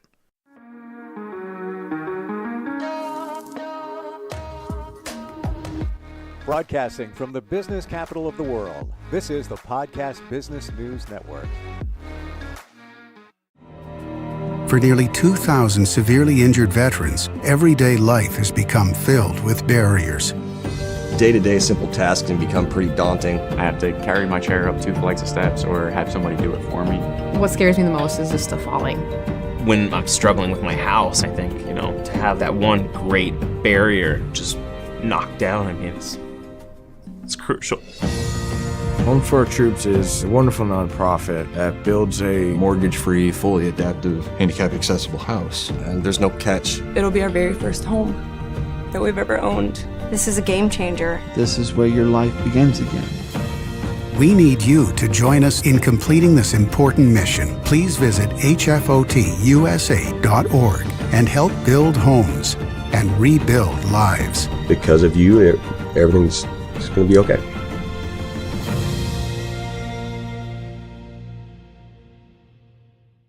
Welcome back, everybody. Going to talk about something today that we never really dug into this. We love our pets. Specifically, you got a dog. It's like a member of your family.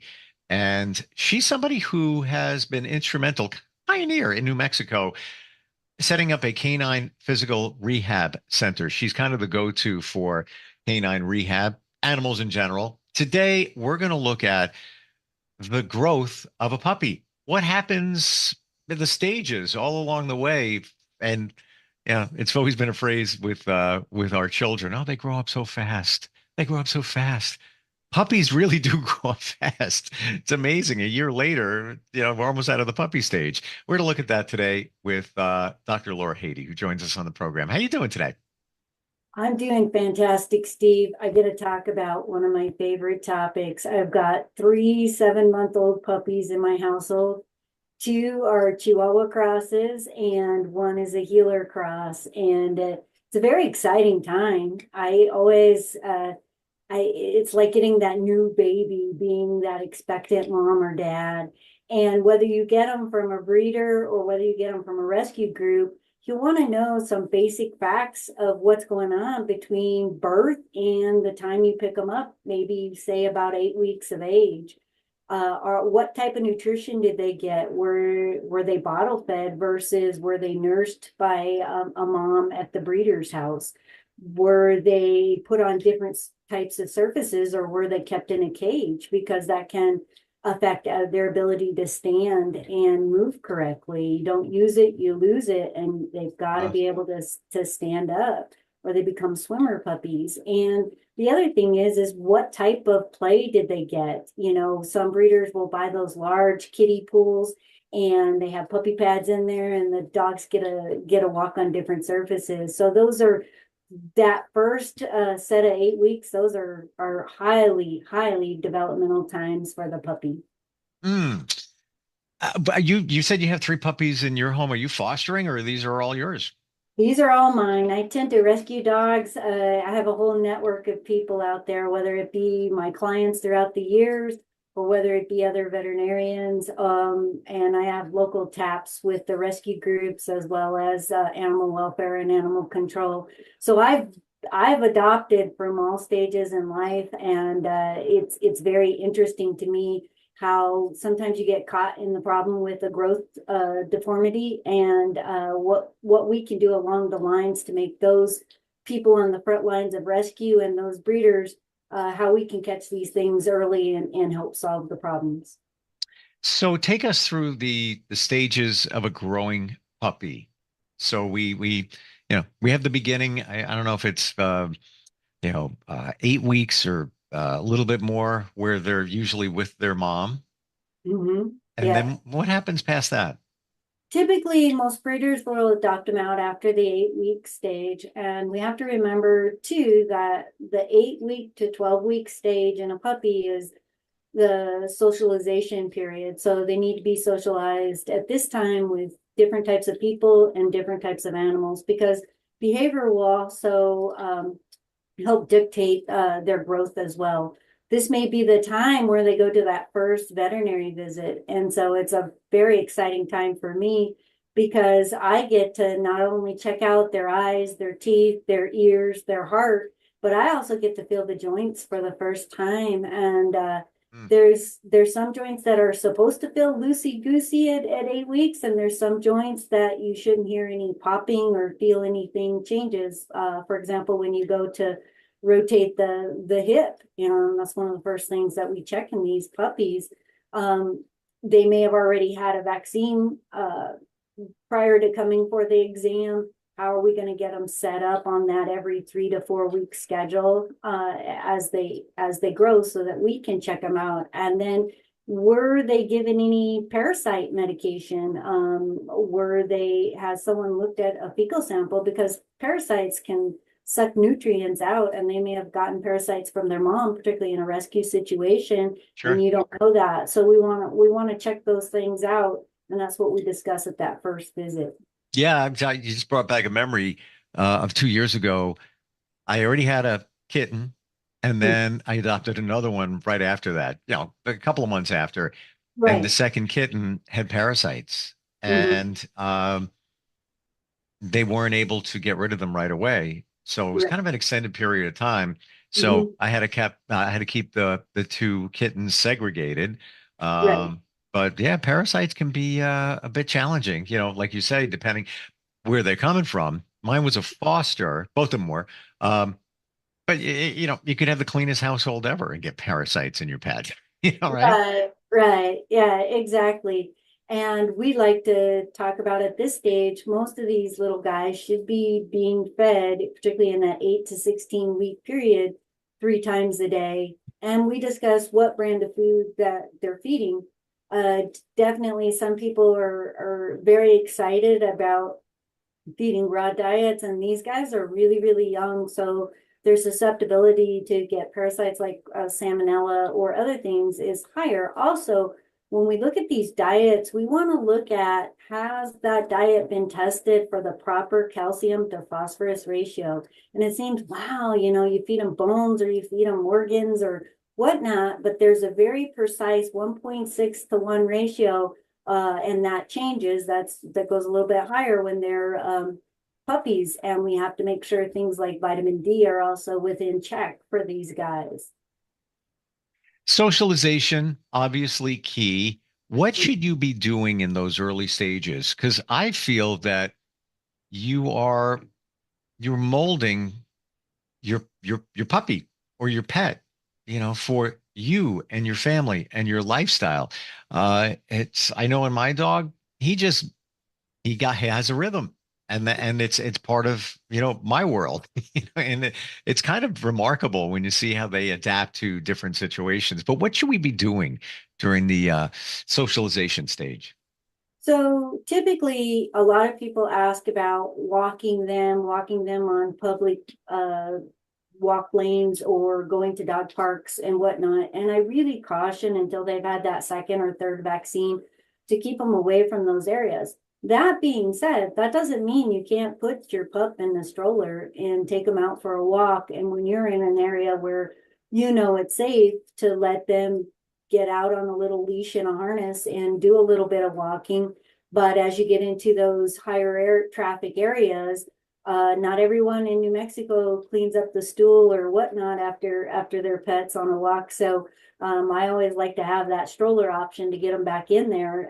If I go into business, lots of businesses are pet friendly now. I still have a little carrier for them. So that they're not picking up something within the store, but they're still getting to meet people and see new circumstances and ride in the car. So initially I said they grow up fast.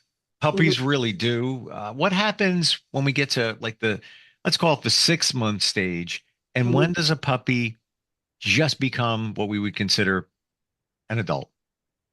Typically, they become an adult depending on the size of the dog, usually about a year of age. So when they're going through that age where we give maybe that last set of vaccines around 16 weeks, say they get their rabies tag, and I always call it their temporary driver's license here in New Mexico, and we may not see them back for their spay or neuter. That's a key growth area. So what happens is at the end of the long bones, there's softer cartilage so that it can expand and grow.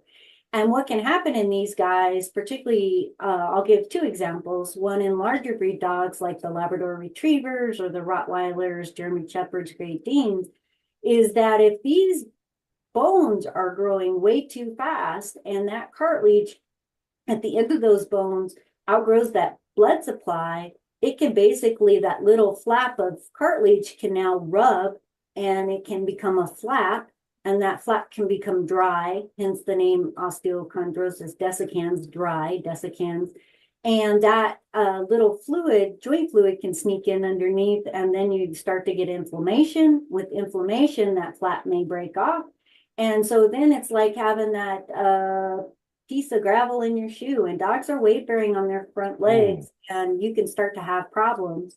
Or say that you have on your arm, you have the radius kind of in the front and the ulna that goes back, it's a little bit longer. But if that ulna is growing way too fast, you can have a little piece that ulna can break off when it has uneven ride against as the humerus and the radius come together all together within that joint. And so again, you can have another little joint mouse, and that can make it difficult. What we worry about in the little guys, so having Chihuahuas, so short, crooked legs, also think about Basset Hounds and Corgis and little Shih Tzus and Yorkies. What can happen with those guys if their bones are growing out of proportion is they can get what's called valgus deformity in their wrist or varus deformity. And so essentially, if you don't correct that, they're going to get arthritis later on. And in some of those breeds, what they'll actually do is, because the ulna is growing way too fast, they'll cut a piece of the ulna out and fill it in with, say, a piece of fat or a graft, and then it'll slow down that growth so that you can have correct angulation through the wrist and up into the elbow. Well, let's talk about nutrition and food. Very impactful, important along the way. You know, puppy food transition over adult food. What are your thoughts there? So my transition stage for these guys is I typically wean them from a puppy food that has lots of protein, increased calories, a different ratio of your calcium to phosphorus and vitamin D. I'll wean them over to an adult food about 10 months of age. And people will say, that's not what the back of the dog food brand says. But typically at this time, except for we talked about that tibia, the shin bone, that's the last growth plate to close. That closes at 14 months. And bigger dogs, a lot of their height has already been set by age 10 months. And so I'll transition them over at that time. We actually had a pit bull puppy come in. It was a little late on its vaccines, right around 4 months for that first vaccine. And the legs were already crooked, bowing out. And you ask the owner how much they're feeding per day, and they're just feeding an excessive amount of food, like 4 cups a day. And so we're trying to transition them to twice a day feeding at about that 16-month period. Well, how do you know how much to feed your dog? Even if it's, you have an adult dog, let's say 5 years old, weighs 25 pounds, not a tiny one, not a big one. How do you know how much your dry food that you should be feeding them? Side note, how do you know it should be dry food? I never know. Exactly. So dry versus canned food, they're going to have different calorie counts. And typically what I tell people is the average, say, amount of calories in a quality dry dog food is about 389 calories per cup. So closer on up to 400 calories per cup. And if you multiply, you get their take their body weight, say it's 50 pounds, right? And you divide it, and you're trying to get into kilograms, so you divide that by half, say about 25 kilograms multiplied by 2 is 50, and then you do it to a certain exponential formula. There's a neat little formula out there. There's some ones for growing, one for adult and whatnot. Then you can, your vet or the vet tech can help you calculate how many calories that your dog's needs. And there's actually food calculators online for calories which dogs need. And then you can decide how much is that. So in our household, typically they're fed a high quality food. And what people will say is, well, I feel like I'm feeding a high quality food. And what I tell people to do is go home and I'll show you a picture about how much stool my dog produces a day. And you show me a picture about how much stool your dog produces a day. And you'll find with the higher quality foods, there's going to be less stool, less waste because the body's processing it more. And so we'll talk about what happens in a 50-pound dog is in our household, once they reach adulthood, they'll eat 2/3 to 1 cup twice a day plus snacks. So I allow a certain amount of calories per day for snacks. My dog poops less than yours. I know that sounds, unless of course, maybe they're on a higher fiber diet due to some health issues and whatnot. So that's a good kind of balance act to tail. Interesting. So Yeah. would you say, so I wrestle with this. My dog is on dry food. Mm-hmm. And I don't overfeed him. I'm very careful about that. Basically 2 cups a day. Mm-hmm. I give him one in the morning, one in late afternoon, an occasional treat here and there. But there's a lot of times where I'll have leftover chicken, and I'm thinking, should I just give him a little bit of chicken, add it on top of his dry food? Is that a good idea to introduce that type of stuff if they've always been on dry food?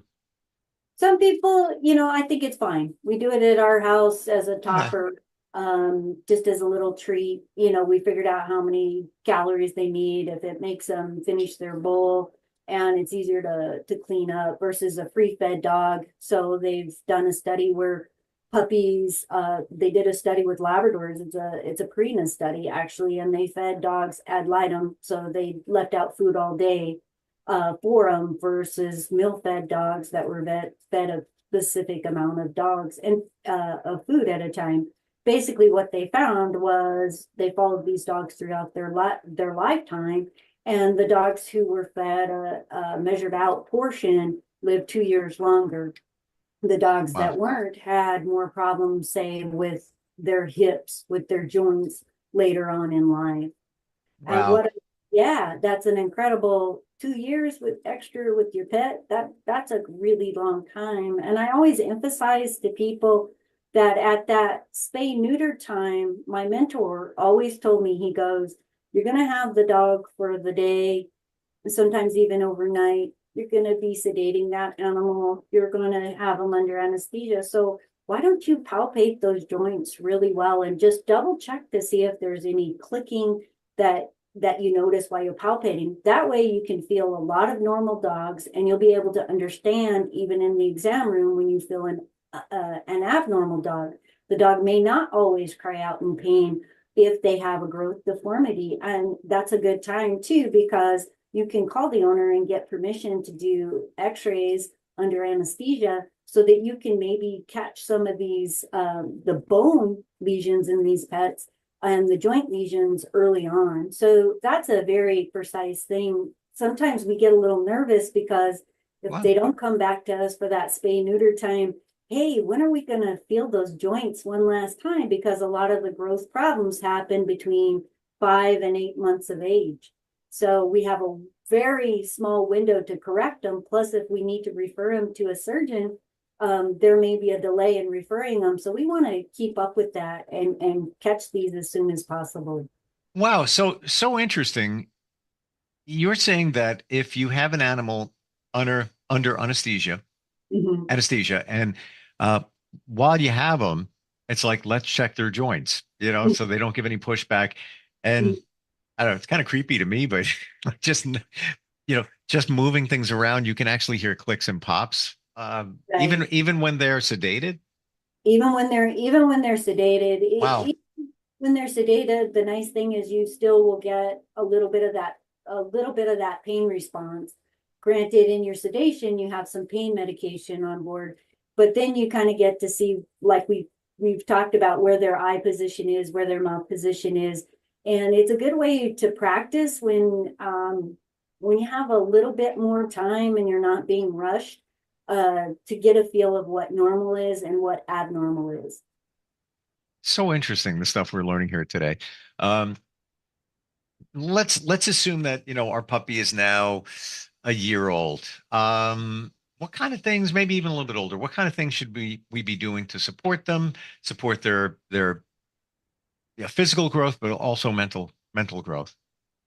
So what I've already recommended, usually when they've come through for their initial vaccine series, I've told them, if you want to get your pup into a basic obedience class, go ahead and get them into a basic obedience class now. And there's some really great trainers out there. And my pets, some of my rescues, I didn't get them till they were older. And so, but we still went to that puppy obedience class, and it didn't matter if I had a little tiny Chihuahua among all these huge, wily golden retrievers, Doberman pinschers, pit bulls. They had to do the same tricks. And what happens, I find, is right about that 8-month to a year age, we get this kind of, I call it a brain fart, because they're hitting their adolescence and teenage years. So then we'll go ahead and repeat and say, maybe they need to go to that second level obedience class, or do I need to go to start taking them if I want to do sports with them, right? I want them to do agility coursework where they're running, they're jumping, they're going through tunnels and dog walks. Maybe I want to get them into a foundation class if they've done well with their obedience class. And this is the time where you really need to network. Your veterinarian obviously will know who are the better agility trainers in town, or the obedience trainers. They can help guide you in that. And then say you want to do something, say you're like, oh, I don't know about that high impact stuff. I want to start doing scent work with my dogs. And I have one right now, a little corgi. She's just knocking the pants off. She's a high-end detective scent dog. So that's pretty good with it. That 1 year time frame of time, I also want to caution people for things that maybe they haven't caught. Sometimes a trainer that's around dogs all day they've got good eyes and everything. They can say, hey, you might want to go to a vet for what's going on and whatnot. So coming back full circle, basically, there's stories abound, but one story that sticks with me, and maybe you like to be on the cutting edge of things, Steve, is that this is about 15 plus years ago. Lab came to me at 18 months of age, pain in the elbows. X-rays showed extensive arthritis. The X-rays looked like the dog was like over 10 years of age, and it's only 18 months old.